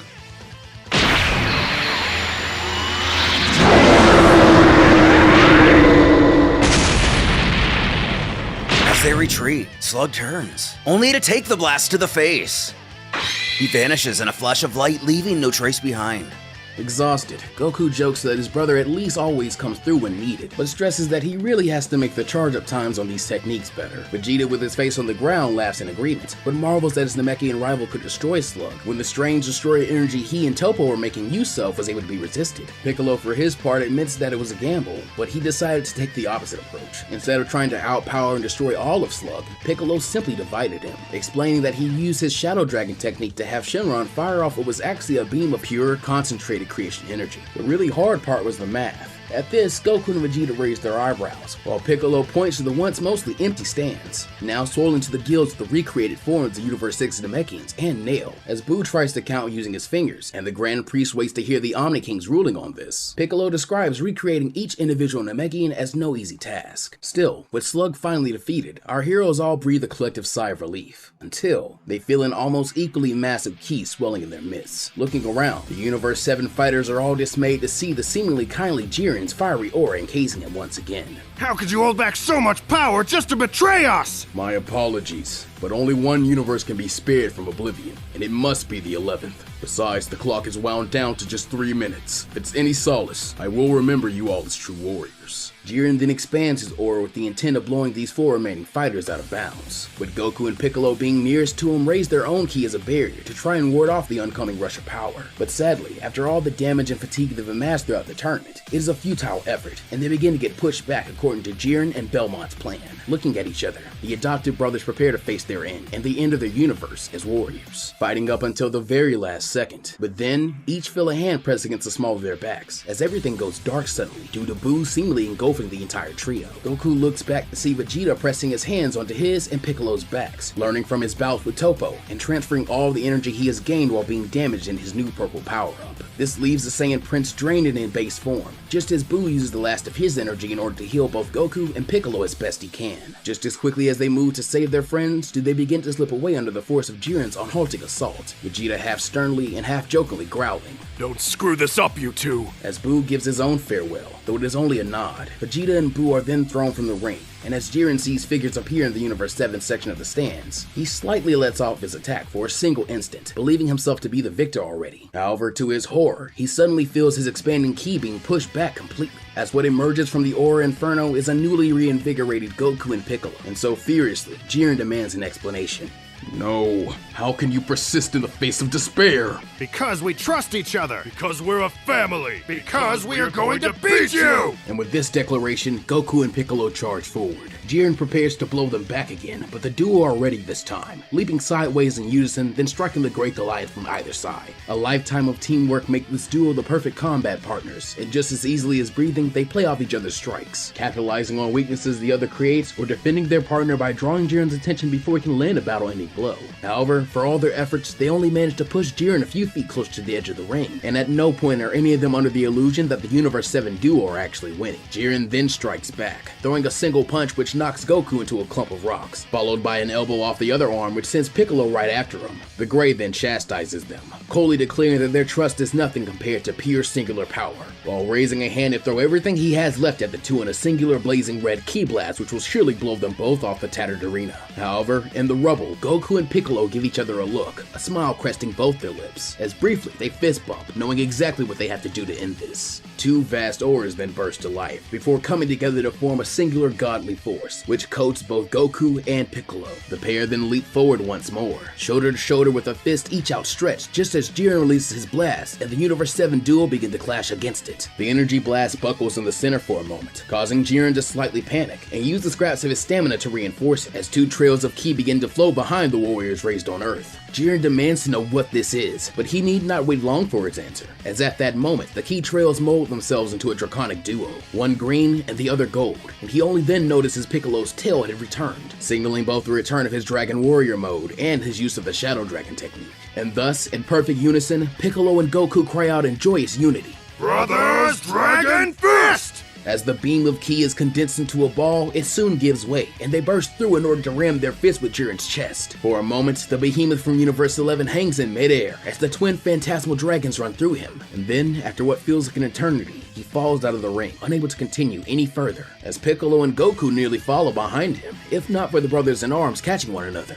The cheers from the Universe 7 section are deafening, as with a heavy thud, Jiren lands beside his teammates in the stands. He then locks eyes with the exhausted Namekian, and there is no enmity in either set as they share a respectful nod, right before the 11th is erased. There is a moment of deliberation between the two Omni Kings, before the Grand Priest floats down to the ring and addresses the brothers. He tells them that after much consideration, the title of MVP has been awarded to Piccolo, meaning the wish on the Super Dragon Balls is his. Goku chuckles that he would have liked to get that, but it's okay, since he's pretty sure he and Piccolo were going to wish for the same thing anyway. Piccolo nods, saying of course this is the case, and that his wish is simply for all the erased universes to be restored. The Grand Priest cocks an eyebrow, asking if he's sure, suggesting that his wish could grant him literally anything he desires, but Piccolo remains resolute, saying that this is not about what he desires, it's about what's right. This makes the Grand Priest titter, but he says that if that is Piccolo's wish, then it shall be granted. He then summons Super Shenron and makes the wish, grinning to himself that had it been any other wish, Lord Zeno certainly would have erased the 7th universe as well for failing this test, as all their fallen former rivals are wished right back into existence in their home universes. All are shocked and feel a tad guilty for how they treated or looked upon the 7th. Nonetheless, they are truly thankful to them. A few hours later, a giant celebration is taking place on the lookout. Team Universe 7, their friends, and family are all in high spirits, not only thanks to their victory, but also the euphoria born of nearly avoiding oblivion. From the corner, Piccolo contently watches as a tipsy Gohan tries to cheer up an ashamed Nail, who tries to spend the party waiting on everyone else's needs and prostrating himself in embarrassment. But the hybrid Saiyan drags he and the seemingly lovesick Goten and Trunks in order to monopolize the karaoke machine. While Boo, for some reason remaining in his new youthful and more Piccolo-influenced stoic form, shows that the more things change, the more they remain the same, as he himself holds his own monopoly on both the confection tables for the pudding and cupcakes, creating tension between himself and Beerus, only eased when Bowman reveals a secret batch made just for he and Whis. It is an overwhelmingly joyous affair, except for the fact that two key figures are missing. Slipping away, the God of Earth finds Goku and Vegeta tiptoeing towards the time chamber, and so sneaks up behind them and plants a hand on each of their shoulders. In a stern voice, the Namekian asks the pair are really sneaking off to train at a time like this. Yeah, we are. That a problem, Lord Kami? Piccolo matches this gaze for a second, his stony expression giving nothing away. Then, a faint smile twitches at the edge of his mouth as he replies. Yeah, there is, if you really think I'm gonna let you do it without me. But that, friends, is where we'll be leaving this story off as you know it for right now. Well, I hope you guys enjoyed, but you don't actually have to leave just yet. I am actually going to leave the sign out section open for myself to just kind of ramble and talk about some things that didn't fit anywhere else in the video. This is going to be stuff ranging from why certain things happened in the part as they did to my future plans for this series. However, this segment will be cut out of any full story comps, so if you are interested, feel free to watch a different video of mine or something. Also, before we do, I don't know if you can actually hear it based off like how I sound now compared to how I sounded during the actual narration of the video, but it's been a few days since all that was recorded, and I've actually kind of gone through being sick and have now kind of gotten out of it, so I probably do sound kind of mad. So for some story beats that we just kind of couldn't fit in, very obviously there are key players from Universe 6 who just don't get to do much in this part, and that's mostly by design. Cabba, Hit, and Frost obviously just didn't get to do much, and that's sad, but at the same time, they also got to have an entire part to themselves when we did the Terminal Destroyers. This is also the reasoning pretty much for the 7-man team versus the 10-man team setup and the way that I paced the tourney.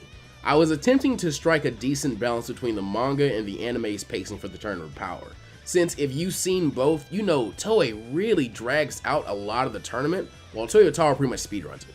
And there are pros and cons to both these speeds, so I did as best as I could to try and strike a balance and just spend time on stuff we care about with the characters we care about. Hence 7-man teams, because the original TOP was by design bloated with a bunch of nobodies that don't really leave an impression. So it just made sense to kind of boil it down to 7 characters who would leave an impression, and if they weren't going to leave an impression, you could kind of just chalk them down to, hey, they're fodder that get eliminated within the first opening minutes of the tournament pretty much. Piccolo's new Shadow Dragon technique, and yes, this is actually what he was about to use against Beerus back in part 8 before he was interrupted.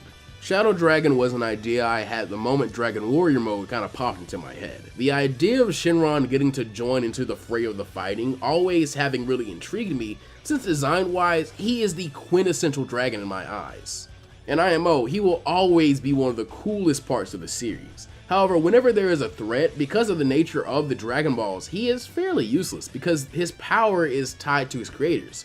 So in this verse where Shenron's Dragon Balls don't really exist anymore, Piccolo is for all intents and purposes Shenron's current creator / his current set of active Dragon Balls. Pun not intended. Meaning, Shenron in this context can do whatever Piccolo can do at the time. The beauty of the technique coming from the fact that it takes the concept behind the defeat of Raditz to make the special being cannon viable and shifts it so that Piccolo can be self-sufficient. He can go out and attack or bind opponents to keep them busy while Shenron charges up an attack or prepares something the fighters need. And in a way, this is really what the true Dragon Warrior mode is. Won't be the pinnacle of Piccolo's power in this universe. We may come back and do something different. Like, I have toyed with a few things, but they would probably be used to defeat like bigger and stronger opponents down the line. That's another reason why, if you remember earlier on back in Terminal Destroyers, I decided that in this verse, much like in the manga, Super Saiyan Blue Kaioken just wasn't really going to exist. I know there is an instance of Goku using it in the manga, it's just not really used in the same way and it's not very effective. So maybe against one of our future big bads, we'll actually see Blue Kaioken or maybe Dragon Warrior mode Kaioken at some point. I also know there's a lot I want to do with the idea and the concept of Super Shenron, the Super Dragon Balls, Zala, and Piccolo maybe training under one or the other. Moving on, let's talk about why I wanted to wait for Superhero. It was the music. I swear the biggest reason I wanted to wait was just because I knew the film OST and stuff like Dokkan would provide some amazing tracks and I didn't want to miss out on those. However, I will admit, while sitting in the theater for the first time, I was having my ego stroked since the new Piccolo forms did end up kind of matching what I had set up for my headcanon form, near verbatim actually. It's a form unlocked through the potential system the Guru and Elder Kai introduced, and it's something that Shenron is heavily involved in. Like, obviously I'm a bit more partial to what I came up with, but still, to get so close to what actually ended up becoming canon, even if I did pull on pretty obvious threads, makes me really happy as someone who, when writing Dragon Ball stories, is trying to put himself in Toriyama's shoes as much as possible. And finally, for this sign out ramble section, the future of this series. The next immediate order of business for this story is reduxing parts 1 through 4, as they were made before I changed my current mic. However, in terms of real future plans, once that is done, I will be combining parts 1 through 10 into a full story video, and then following that, as in likely not until the current arc of the Super manga is concluded, and then maybe a bit of whatever is afterwards, since it seems like Frieza will be the main antagonist and driving force of that part. I will be making a special that will cover the events of Granola and Moro, as well as Broly and Superhero in this universe to go alongside it.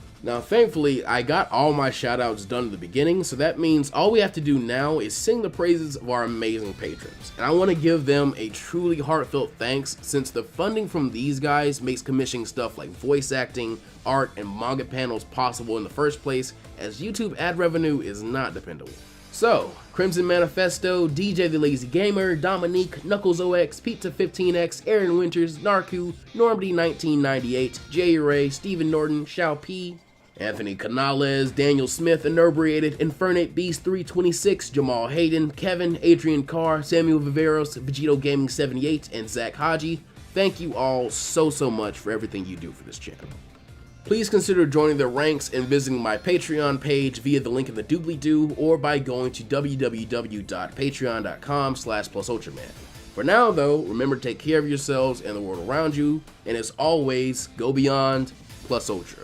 And we'll see you guys next time.